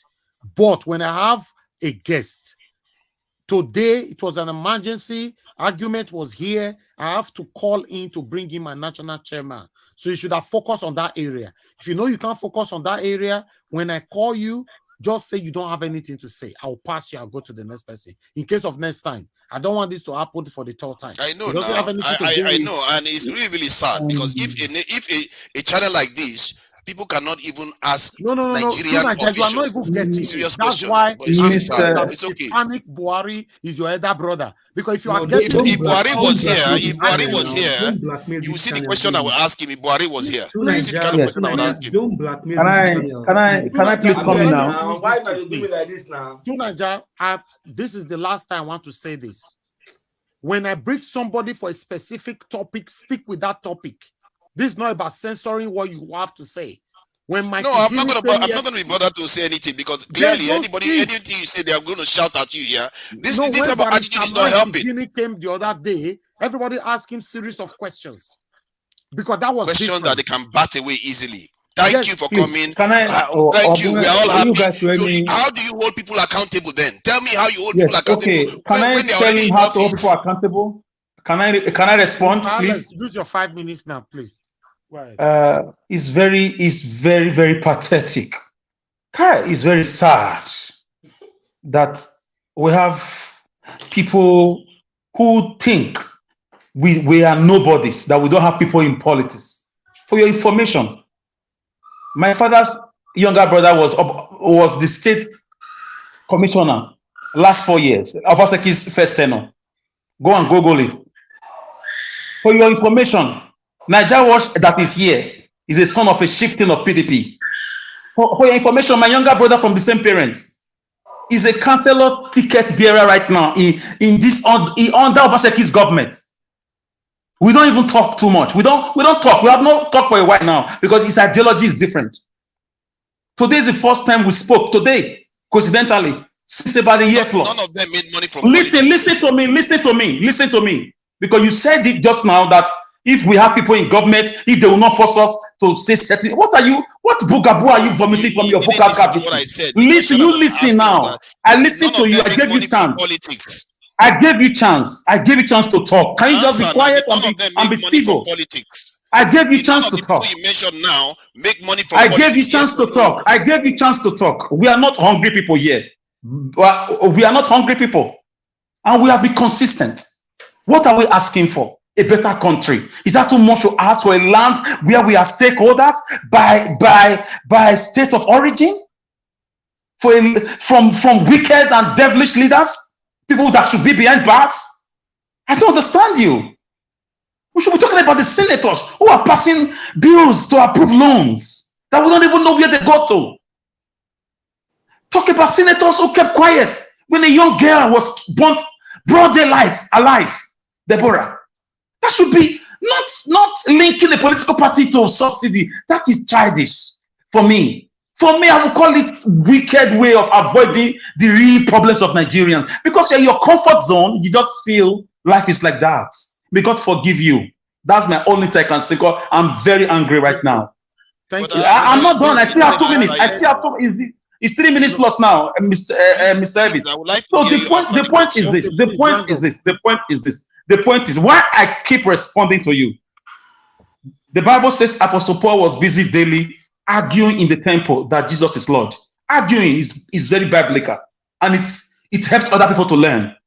You don't let wickedness fly. This is social media. People are watching all over the world. You don't know who's speaking things. What you are doing to Nigeria for me, For me, I'll tell you the truth. If you still got some conscience left, it's very wrong. Call your leaders out. Don't call the wrong people out. Ask how the government fared when the whole railway line was kidnapped for 6 months, and citizens were using 100 million Alex, you're a to bold buy man. their freedom. Answer the question that I asked. So for me, I'll round up here, and please stop telling Mr. Najawash is his China. Stop that cheap blackmail. Stop that nonsense. Please. Hold on. Let me pick this call first before I say what I want to say. Hello, Mr. Pius. Thanks for calling in. Please talk to us, sir. Oh, I lost you there. Okay, let me quickly call you back because I can't pick everybody's call. A lot of people calling in. I'm sorry. We are rounding up now. I don't want to sleep here today. Hello, Mr. Pius. Thanks very much for calling in, sir. Good evening to you. Turn down your device, sir. Turn down your device, sir. Yeah, good evening, sir. Good evening, sir. Thank you very much for calling in. Talk to us, sir. May God bless you, sir. Yes, sir. Thank you. May God bless you all in the name of Jesus. Sir, and as I'm here, I'm not happy because I have to say the truth. Before I started watching Nigeria Watch, many things have changed in my life. Before I watch other programs, other channels, I don't get something on it. But anytime, since I knew you more than 3 years now, I've gained something through this program. And anytime I'm watching this program at 12 now, I always have I stay to the end. Even though sometimes I don't comment, sometimes I don't call, but I'm always there. I always in this channel. But anytime this guy comes through Nigeria, there always big problem to this channel. Why? Everything we are doing, everything we are doing today, this guy has spoiled everything. Everybody is not talking about to Nigeria. This guy, can we let out this guy? And focus what we have been discussing before our chairman come. This guy will bring problem, confusion every time. Please. I'm not happy as I'm here. I'm not enjoying the program again. Thank you. That's what I just want to say. Please, God bless you. Thank you very much, sir. Thank you. Yes, sir. Now, Tunaja used the word. I asked him to apologize, and he did not. You verbally called us an hypocrite, and you were trying to explain what you meant by that. You were blabbing and trying to confuse yourself. Then you went on the comment section. You also stated it that all are hypocrites. You know, this is the one you on the comment section. I have to go bring it out. This is it right there. You say all hypocrites. The one on the video, if you want me to bring that as well, because what you were trying to explain is quite different. You only said that on this platform, you all are hypocrites. That was the word you used. And The you ones just criticizing me. That's what I meant. The people criticizing me, no, asking you don't questions. use those kind of words here. Nobody disrespects you. They only counter you. Nobody, as far as I'm concerned, nobody has ever insulted you on this platform. They did, though. They did several times. You heard them here, so please. They did. They call me all kinds of names. Now, I want you to apologize for that word to Niger. It's disrespectful to my brand. Okay, I apologize for calling people hypocrite, but you called me a blabbermouth just now. Are you going to apologize for that? No, I said you were blabbing. Blabbing means that you were conning, driving around it. It's not an insult. You were blabbing. Oh, it's yes. not an insult. It's okay. But if I say everybody is blabbing, if I say people are blabbing here, it's okay. Okay. Tunaja, you just apologize. It's okay. It's okay. Please. Please, Tunaja, respect the rules of this platform. It's not about who owned the platform or not. This is one of the reasons why Pansat was thrown out of here, because of his nasty, dirty Mr. attitude. You know, because it follow rules is the biggest problem that many of us have. If I bring in our national chairman here and we are talking about the situation that is currently going on with the supposed two factions, let's focus on that. If I bring in somebody here for a general question, that is fine. You know, please. Mr. Elvis. I was just trying to highlight that I will follow the rules. I don't break panel rules. I don't insult people on the panel. I don't shut people down when they are even talking. When we bring Alex, as brave as he is, couldn't even answer. Why does no one ask him to answer that simple question that I asked him? Mr. Elvis. Mr. James, you have already. I want to go down now. I want to go down. You're always going down. You're always going down. You said it before. No, I want to go down. I just want to tell goodbye. I just want to tell goodbye. There is news I saw.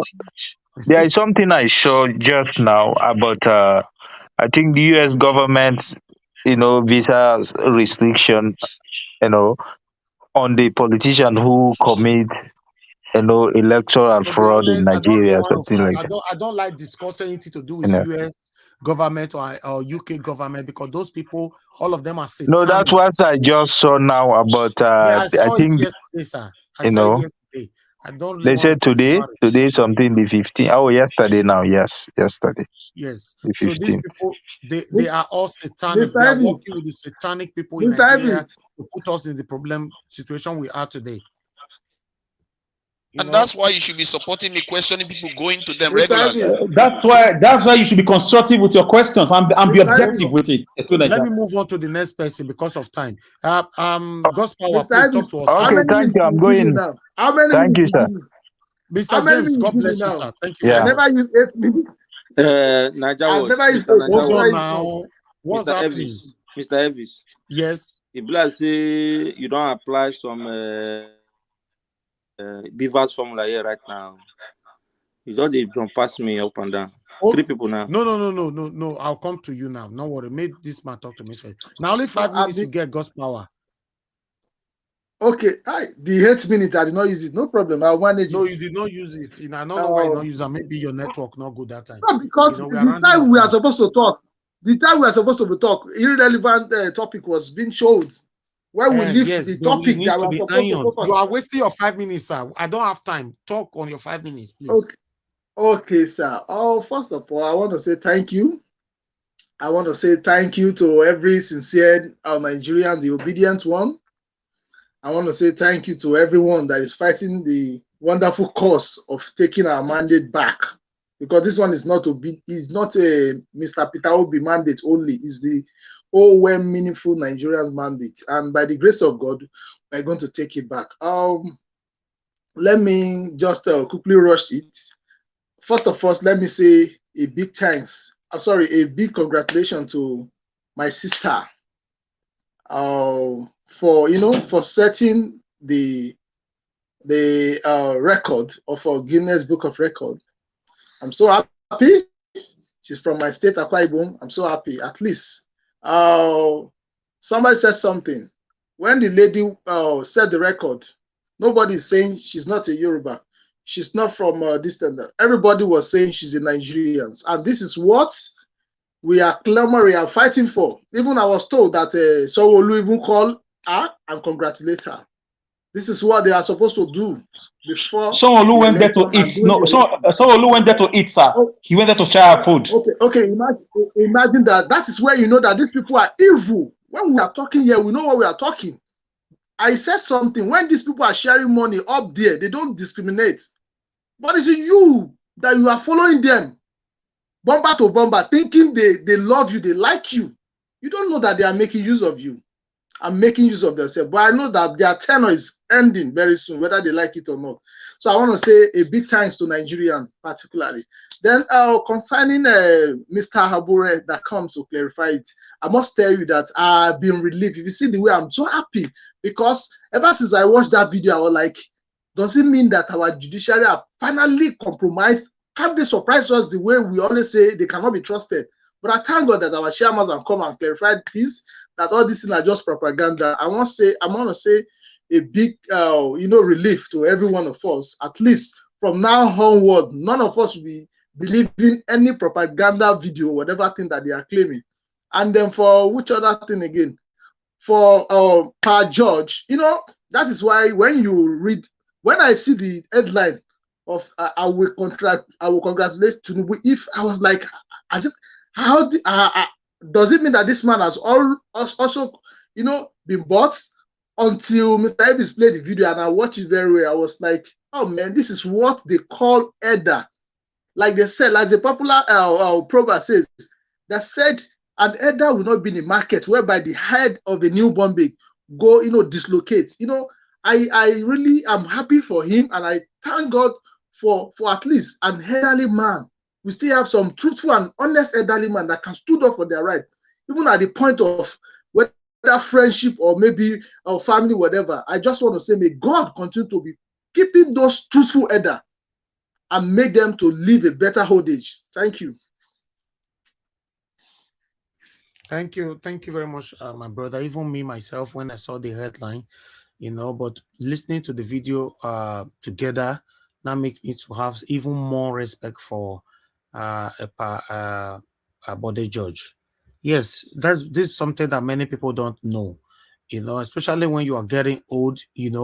I don't know why you still want to join to hurt people or to join the wrong thing. Look at the 78 years old native doctor now, that is doing everything possible to cause Nigerians pains. I don't know. I don't know what you want. But meanwhile, let me pick one or two calls. Okay, nobody's calling in right now. People that always call in, they call in when people are talking. When nobody's talking, you see nobody's calling in. I don't understand these people sometimes.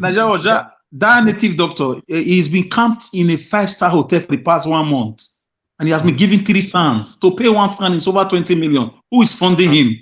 I bet who is funding? Hello, yeah, good evening to you. Your name and where you're calling us from. Hello. Hello, sir. You have one minute. We're rounding up now. Good evening to you, sir. Talk to me. Yeah, I want to address the gentleman that's called Niger Watch. Niger Watch. You want to address Niger Watch? Who Niger? I'm sorry. Yeah, this is not time for child play. You have a lady that's fighting the good cause. We need to fall a line. This is supposed to be one fight or alone. We can come here and try to the question you need to ask is one that applies to where we are right now, not something that's unnecessary. I just want to put my 2 cents in because we don't need all that. The ladies are saying the right thing and the guys are there. It don't make no sense to me. I just don't understand that part. I don't understand. Thank you for receiving my call. Thank you, sir. Thank you. Hello. Thank you, Mr. Victor. Unfortunately, you have only 1 minute. Good evening to you. Talk to us. Thank you, Mr. Najawo. Can you hear me? Yes, I can. You have 1 minute. It don't remain 30 seconds. And I see you be now. Thank you very much for everything you've done.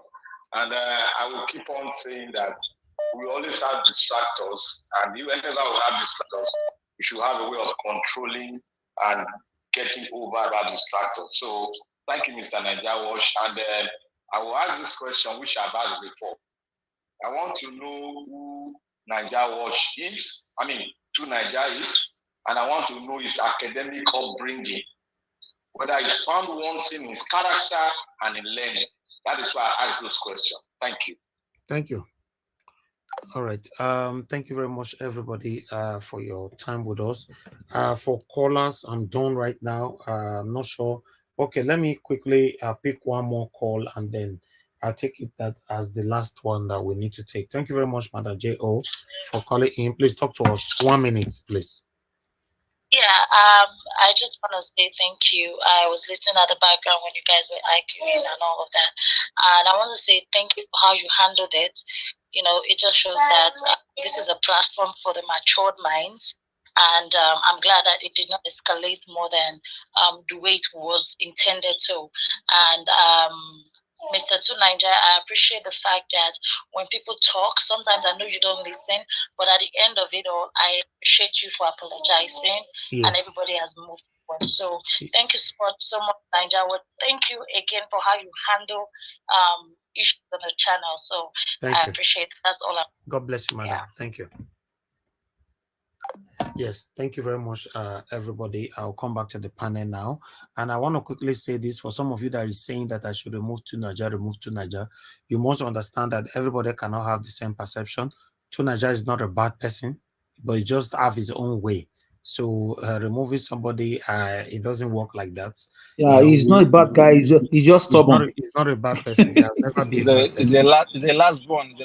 Yes, he's stubborn ideologically. Yes, last born, the last and child. it's not by what he believes on. That's it.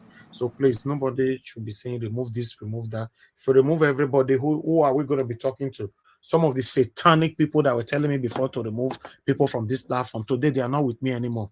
These are what they come here synthetically to tell you what to do. Tomorrow, they will want to try to control you. So I don't do that. Please understand with us.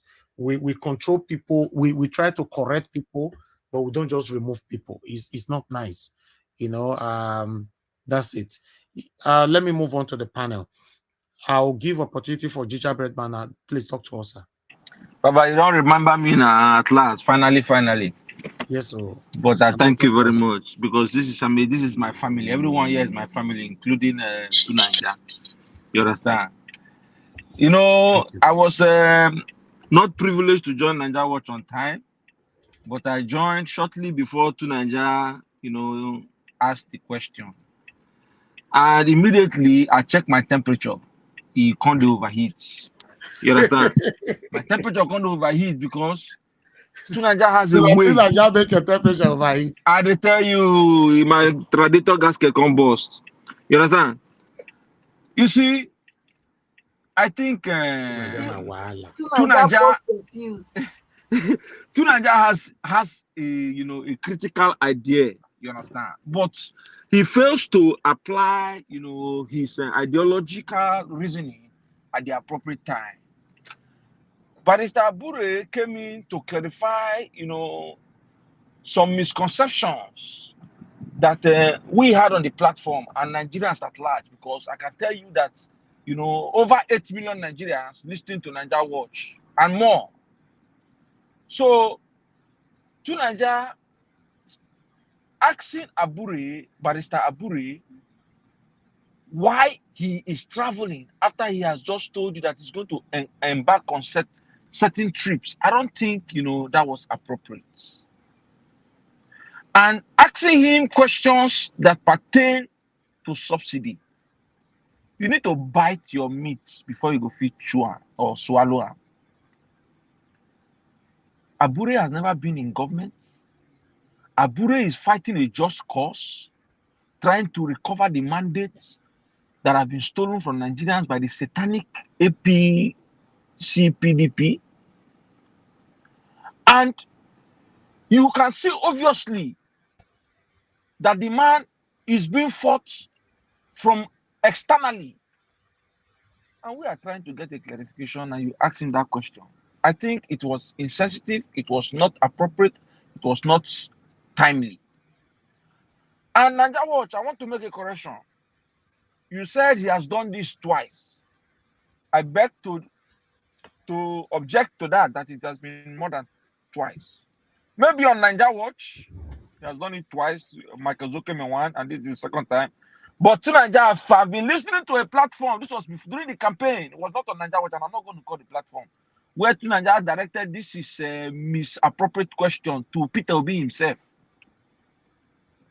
So to Nigeria, I think it is time for you to apply your critical thinking and intelligent, reasoning at the appropriate time. Because you ask yourself one question, because my submission now, I want to use my submission to address you. Ask yourself one question. Why is it that anytime you speak, there's always uprolling everywhere? People temperature they high, people do overheat, all those things. It's not by chance. It is because you are doing something wrong. And when they say all fingers cannot be pointing at you at the same time, that is what you should understand. Is it your delivery? Sometimes you listen to yourself and you listen to what other people are saying. And I believe when you do that, this your intelligent, reasoning and thinking, you might be able to apply it at the appropriate time and place. Thank you. And if I have to add to that, the kind of questions that Tunaja is asking right now, all of them, you will be allowed to start asking those questions after the what is it called? The case in the court is sorted out. Yeah, that's what this platform is for. But you must not forget that this platform has been dedicated for Mr. Peter Obi for the past 1 year. So we are fighting. We have a cause. We have a goal. We have a mission. And we are on that mission. So any other thing contrary to what we stand for right now is prohibited. So that's why. So after the court is over, the court case is over, by God's grace, we've gotten our mandate. If you come here, can't ask Peter Obi question, you see nobody will ask you question. Because then even me myself, I will be angry. Because I did it for Governor Obaseki in Edo State. But after he got in the office, I started checkmating him. Some people that was following me before, they left. Say, no, Naija was you bad. You this. Give Obaseki time, it take breathe. Give time for what to breathe. So I understand what you are saying, but this is not the right time for these questions. Because at the moment, my principal is not the is not the president elect yet. He's not the president of the Federal Republic yet. Once he becomes the Federal Republic of Nigeria, they sworn him in. Come here. In fact, ask all the questions where they say your luggage. Nobody will stop you because we will be here to checkmate him or anybody, you know, in the cabinet. Thank you. So I would like to move on to the next person here, which is I would like okay, Madam Nena, are you still with us? I would like you to talk to us in 5 minutes. Yeah, I'm here. Thank you so much once again for the opportunity. At some point I just got tired, like I got kind of weak with the whole argument between Nigeria back and forth. I got confused. At some point I was asking myself, what exactly are we talking about again? Because it's like that, and the conversation took a different turn and went to a direction I didn't understand. So I felt like I was lost. It kind of. So I mean, it's good we rerouted ourselves. Like I said, I don't even want to go back and start asking Tunaja what he was saying or whatever that was going on because I still don't understand what we deviated, how we deviated. Just like everybody else said, I think that he's whatever. If I could get a little bit of what was happening, just like somebody said, it's like chewing your meat before you bite it. Like I don't understand why we should be asking Abure questions that has nothing to do with him. Absolutely. And again, and maybe this is not me. This is just me being curious. If I'm not mistaken, Tunaja is not living in Nigeria. I don't know. Maybe he is, or maybe he's not, because he keep making emphasis about we going to the foreign land, going to the Western world, and everything. I want to believe that he's living in the Western world. So if he's that passionate about Western world and everything, we are not. I mean, we all are not happy that our leaders are taking everything that we have, and just like our president went for coronation of the King of England and ended up there in a dentist office, and people are proud to talk about his people are proud to talk about it. Such things are embarrassing. And then the president, so-called president-elect, came back. How many days after he came back, he jumped out again? I mean, it's not the kind of thing that we want to hear. But at the end of the day, I mean, our grievances and our questions and our concerns should be able to go to the appropriate people. And Mr. Abure that was brought here, like I said that when I made my comment after his stay, after his visit, I asked myself at what point was Mr. Elvis able to get him to come. So that made me to believe that his coming his getting into the platform was impromptu and obviously very short. So I think at that point we should have just focused on the purpose for which he was here. So going outside, well, the reason why he was not here is like wasting unnecessary time, taking time that out of at the time we're supposed to do important things to be asking questions that the question would have been relevant. It's relevant if he was asked to the right person and at the right time. So that's just the way I see it. And again, just to add something else that probably we did not talk here, I just want us to Mr. Elvis and everyone else on this line, just call to mind, because this morning when I was listening to, I think the interview by, I think Shehu Musa or something like that, where he was talking about their zoning of the 10th National Assembly and everything. In the course of his conversation, he made a comment that a lot of lawmakers have supported the candidature of or the selection of Akpabio.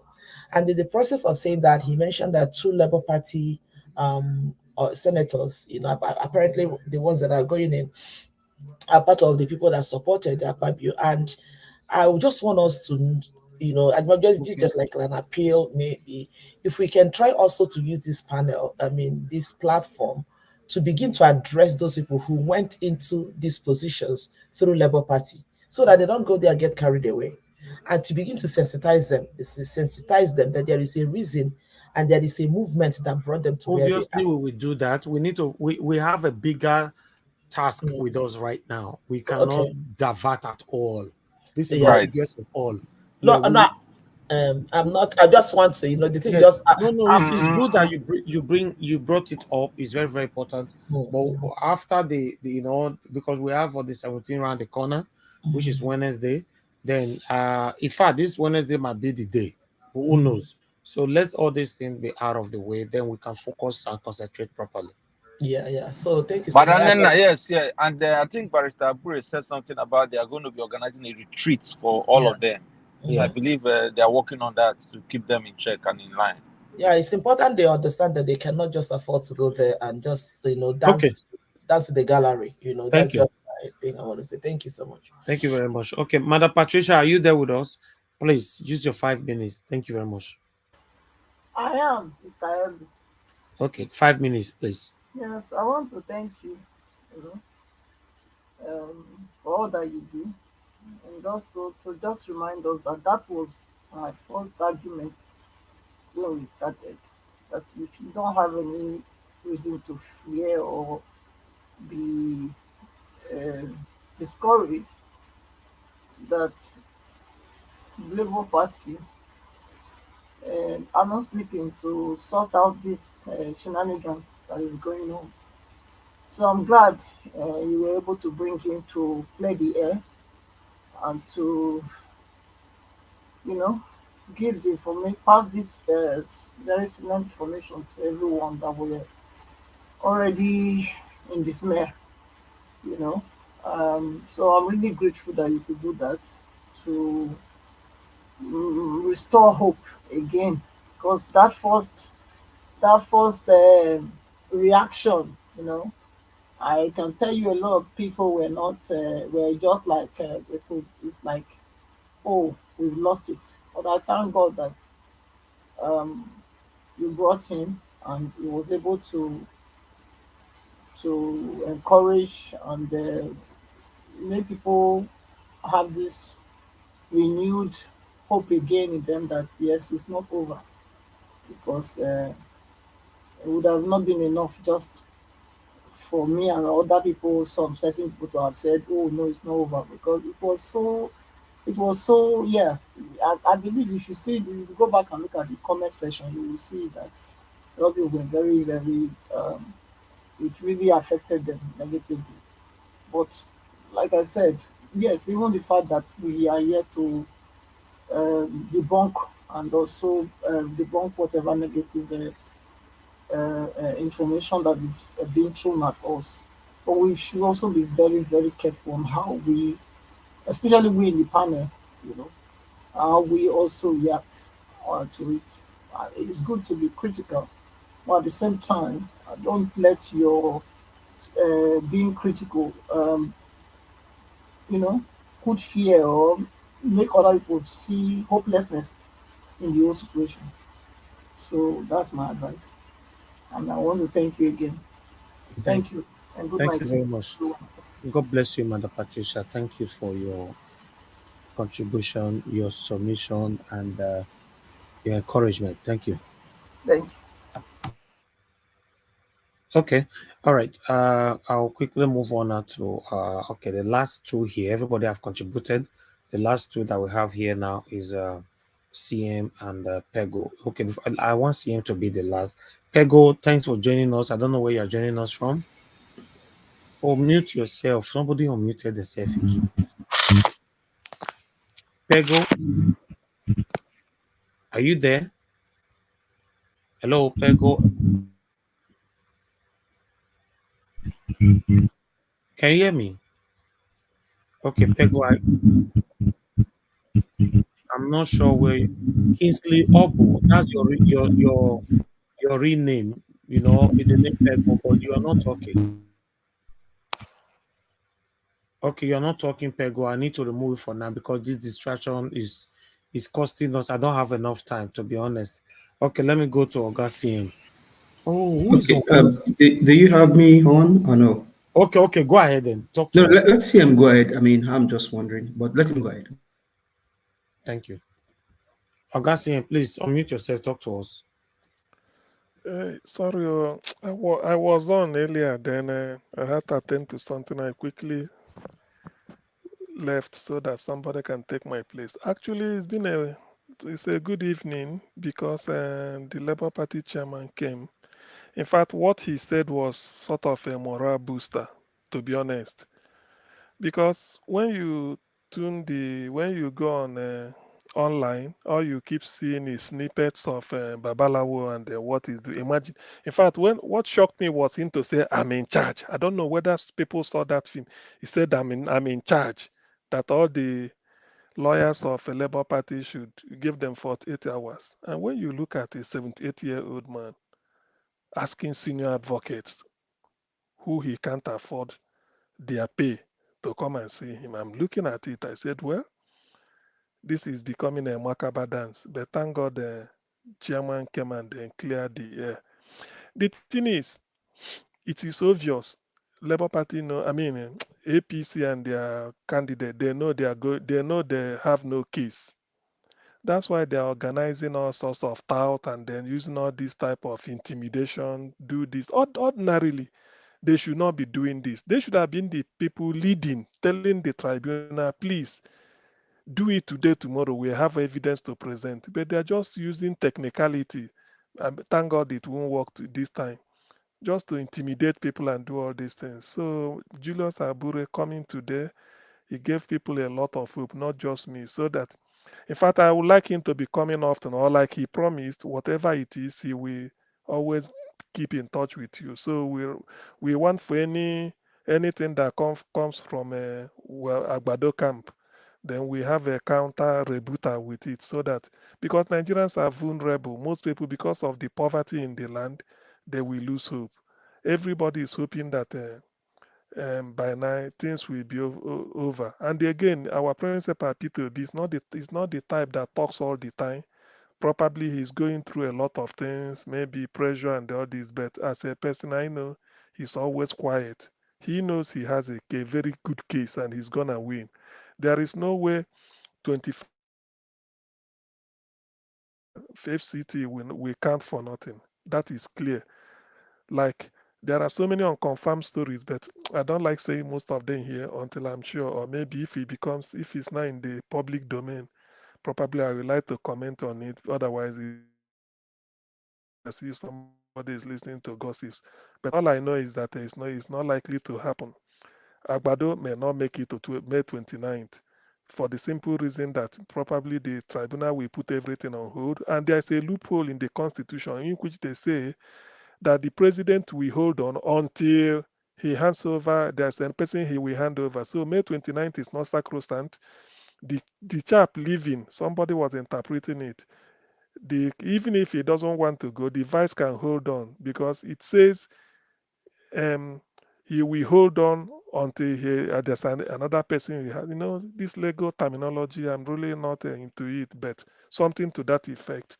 So there is hope, and I would like a Labour Party chairman at any slightest opportunity, let him come here. Then one more thing to add is let Labour and Obedient, let them not underrate Niger Watch, because as much as we might not be Arise News or channels or maybe TVC or NTA, I don't think those people, their viewership, people that view them or listen to them, are up to the crowd we have here. Moreover, people that we believe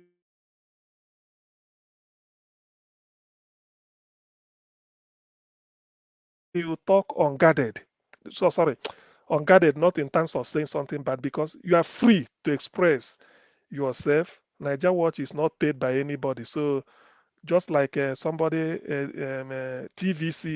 might not be in the position to discuss a Tinubu's drug case. The moment they table it and start, they will resign, they will sack them.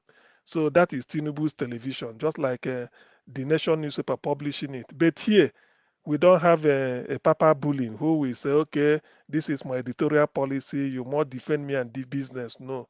So people are free to come here, express your views. And I bet you, with the way things are now, the person you see on panel today, you may not see the person in 2 days' time if it's not getting. So it's not selected. It's not like they select you to come and talk. No, anybody, the moment you click the join button, you join.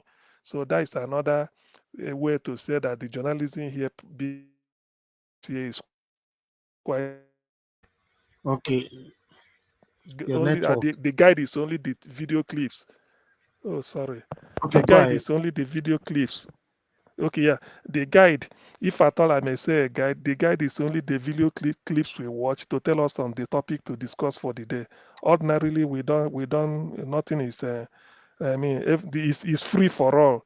So I would like people to always patronize here for those that are listening for this reason, because you are free. Even if when you phone, wherever, any part of the world you are in which you phone in, you are free to discuss in depth whatever topic it is, as long as you are given the time, you are not interrupted. Or if you're on a good day, Niger Watch gives you up to 5 minutes or more, you can add your own, but eventually things will pan out well. So please, let's not pick discouragement.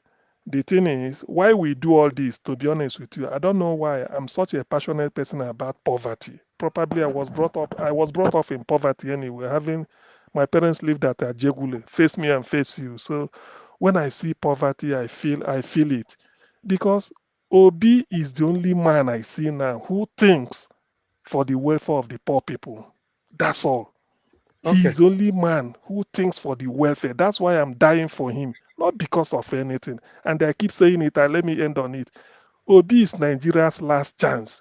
If they rig him out like they are trying to do, but God forbid, nobody tomorrow, if you see me talking of, I'm talking of another thing entirely. I chat another course, because I cannot. 60 years of after Nigeria's independence, we keep marking time. Then some group of greedy people will like to hold us to ransom. No way. If we fail so be, but I know it won't fail. I will advocate to your tent, your Israel. Thank you. No, our principal will not fail in Jesus' name. We will not fail in Jesus' name. It It will not fail. That's why I'm quite, because for me, God brought him. God kept him alive up to this moment for a purpose. And the hope people placed on him, poor people who will imagine up to 2 weeks. What type of government will be living in 2 weeks time or in a month's time? You are taking loan. All this loan they are borrowing. CM, let me tell you something. No time. I don't have time. No, 1 second. You see that boy that hung himself in Plateau State because of the mandate that they stole? It can never be in vain. Thank you. It's true. You can't be borrowing money. That's why some people are not even. Sometimes I wonder if Obi gets in tomorrow. These are what will be on his shoulder. These are loan, borrow. They are stealing money left, right, and center. There's no Nigerian today, no leader. That's why I'm talking about it. People may misunderstand me, thinking it's a tribal affiliation, or maybe they say anything. He is the only person that is interested in the poor people for now. Thank you. Thank you. Thank you so much. Okay. Let me see if Pego is free now. Pego, can you hear me? Hello, can you hear me now? Yeah, I can hear you. Where are you joining us from? Good evening to you. Yeah. I'm calling from Nigeria. Okay, talk to us, sir. Go ahead. 5 minutes. Okay. 5 minutes. All right. Okay. Please, I just have one question. Because we're having a serious discussion from 6 o'clock. We talked about this election, that somebody was saying that if Tinubu win 30 states complete, and Peter Obi now won Abuja 25%, and probably maybe Ekiti. So who will now become the president of Nigeria? That is my question, please, because it's something that we've been arguing for a long time. So I said, let me bring it to you guys. So if Tinubu won, when you say one, excuse me, let me refine. When you say 130 states, somebody might win, let's say with 1,000 votes in a state, but the second person might be 990. Although the person with 1,000 won the state, but the margin of victory might be 990. So if for every vote, maybe where they are winning, they are so narrow, what you have to be thinking of is total vote cast. And did it 25%, 2/3 of 24 means you must score 25%, not really winning 24 states. 25% in 20. Then you add Abuja. Then if everybody does it like this, you now check total vote cast, because all of us might be winning 25 in different states. But who has the total vote cast? And the Abuja must be part of it. So if Peter Obi gets 25%, Tinubu did not get, no matter how many Tinubu get, or even if he win the 35 states, he hasn't satisfied it, because you have to get 25%. Not really winning Abuja, you must get 25% minimum from FCT. So if you haven't got that, no way. But if on the end, the total number of votes P2B got may not be higher at all. Okay. But he was able to spread it and then got Abuja. I think that is where they are considering, because he must satisfy both conditions. This thing they go so. As I heard the manager, so Moku manager like that, I beg. You know, thank you. Let Nigeria watch go sleep. I beg you, Pego, talk. Because I don't understand the way the thing be, because they say that if Tinubu win 30 states and Peter Bina won Abuja and Ekiti 25%, he won 2 states complete, and Tinubu won 30 states and he failed in Abuja and Abuja, he did not get 25%. So are you saying that somebody that won 2 states, and maybe Ekiti and Abuja, will not become the president of Nigeria? No, it's not possible. No. You are particular about winning. Those 30 states, you said Tinubu won. Did Peter Obi get 25? Did Peter Obi get 25% of the vote in each of them? No. You only got only 2 states, only 2 states, Abuja and Ekiti. Wait, to 25% in only 2 states. Yes. 25% in only 2 states. Yes. And Tinubu, he didn't get 25% in Abuja. He didn't get. Can I interject, please? Go ahead. No, you see, the question you're confusing. When you say, just one moment, please. When you say Tinubu won 30 states, that is understandable. But other parties might still score 25% of the vote. That's what matters is, first of all, score 25% each on each of about 24. Want to discuss this in the next? I should leave 1 hour for you guys, or I should round up. Sir, please just 2 minutes. 2 minutes. Let me explain. Hold on, Pego. Hold on first, please. All the panel. Hold on now. Are you hearing me? Pego, are you hearing me? Hold on. I say hold on. I'll call you back. Thank you.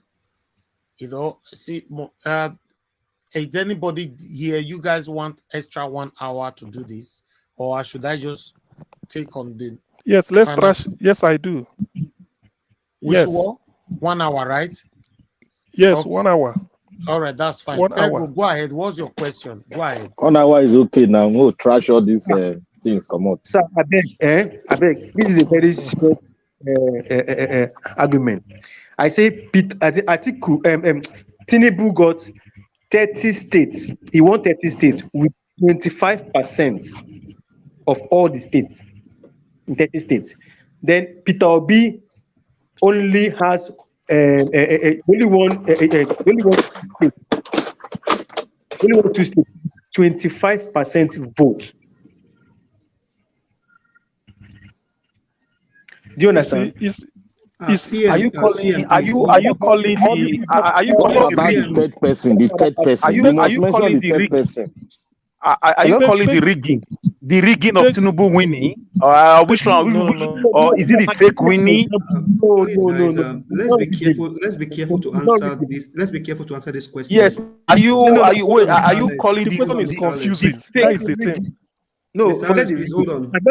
Because Abuja, they said that Hold Abuja on, Mr. Peggy. Let's be careful to answer Mr. Peggy. One thing is, I think I know this person, and he's a PDP guy from his previous conversation, and I know where he's driving at. So let's be careful how we engage and then answer, because it's not possible that Peter Obi can only win 25% in 2 states. So I know where he's driving at, but CM, let's be careful to engage in this conversation. Why? Okay, thank you. Why can't you say if Peter Obi? Wait, listen, please, listen a minute. It's a platform where we all talk. You can't just be having the platform every time. We're all adult here. Please, you also learn to listen too. You cannot just come and say if Tinubu win 30 state, if Tinubu win 30, why not say if Peter Obi win 30 state and FCT, can't he be the president elect? Why not ask us that one instead of asking us if Tinubu did, what did Tinubu do to win election? What did APC do to win election? How did the country vote for them if not the fabricated results? That's the major. That's where the matter is before the court. So instead of telling us if Tinubu win 25%, if that we don't need that calculation here now. Because Tinubu is a fraudulent person. Everything about him is shrouded in mystery and fraud. So the guy should be in jail, not even presidential candidate or whatever. Let's leave Tinubu. I said, because we are looking at, we are arguing about. This is not being civil. When we listen, my brother. When the border was killed, Tinubu said nothing, and it's his government. What are you talking about? When the US brought out document about his drug charges, Tinubu was not civil enough to come and address it. What are you talking about? I'm a Nigerian and I have rights. I'm a stakeholder, for God's sake. Listen. Tinubu do not have the moral right to have that calculation at all. It should be behind bars. It should be behind bars. Okay, Professor Mahmoud, that useless man, should also be behind bars. Don't come and wash our brain here with if what? If what? Am I, for God's sake, if what? There is no point there. There is no point. Tinubu cannot win anything. Alex, what I want to point out is that the question he's even setting, listen, before even, and that's what I'm trying to. So, Mr. CM, he's trying to wait. Everybody, hold on. He's trying to sell a narrative. Wait, can you hold on, sir? Okay, let's assume Peter Obi won 30 states, 25. He won 30 states with 25%, and you can't win with 20. See, listen. No. Let me stop you there. When you listen, you cannot win with 25. You can't win any state by scoring 25. What of 75%? Okay.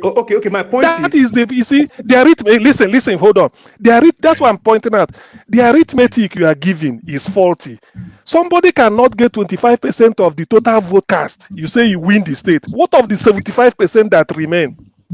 Yeah. Who has having it? That's why the law says the two-way thing. You must score at least 25% in 24 states. So if you've gotten it, it doesn't mean you've won. Because the place you score 25, somebody might score 55%, somebody might score 31, somebody might score 32. But the fact that you've gotten 25 means you're satisfied for that place. So when you say Tinubu won in 30 states, I wanted to ask you, if Tinubu won by how you are saying 25%, you cannot win any state by 25% of the vote. It means that the 75% was shared by maybe something, even if it's 15, that will give you 6 more parties. So that is the mistake. You are not setting the question right. So if you're a lecturer and you are teaching, you find out that the question you said, students will laugh at you because they will be telling you what's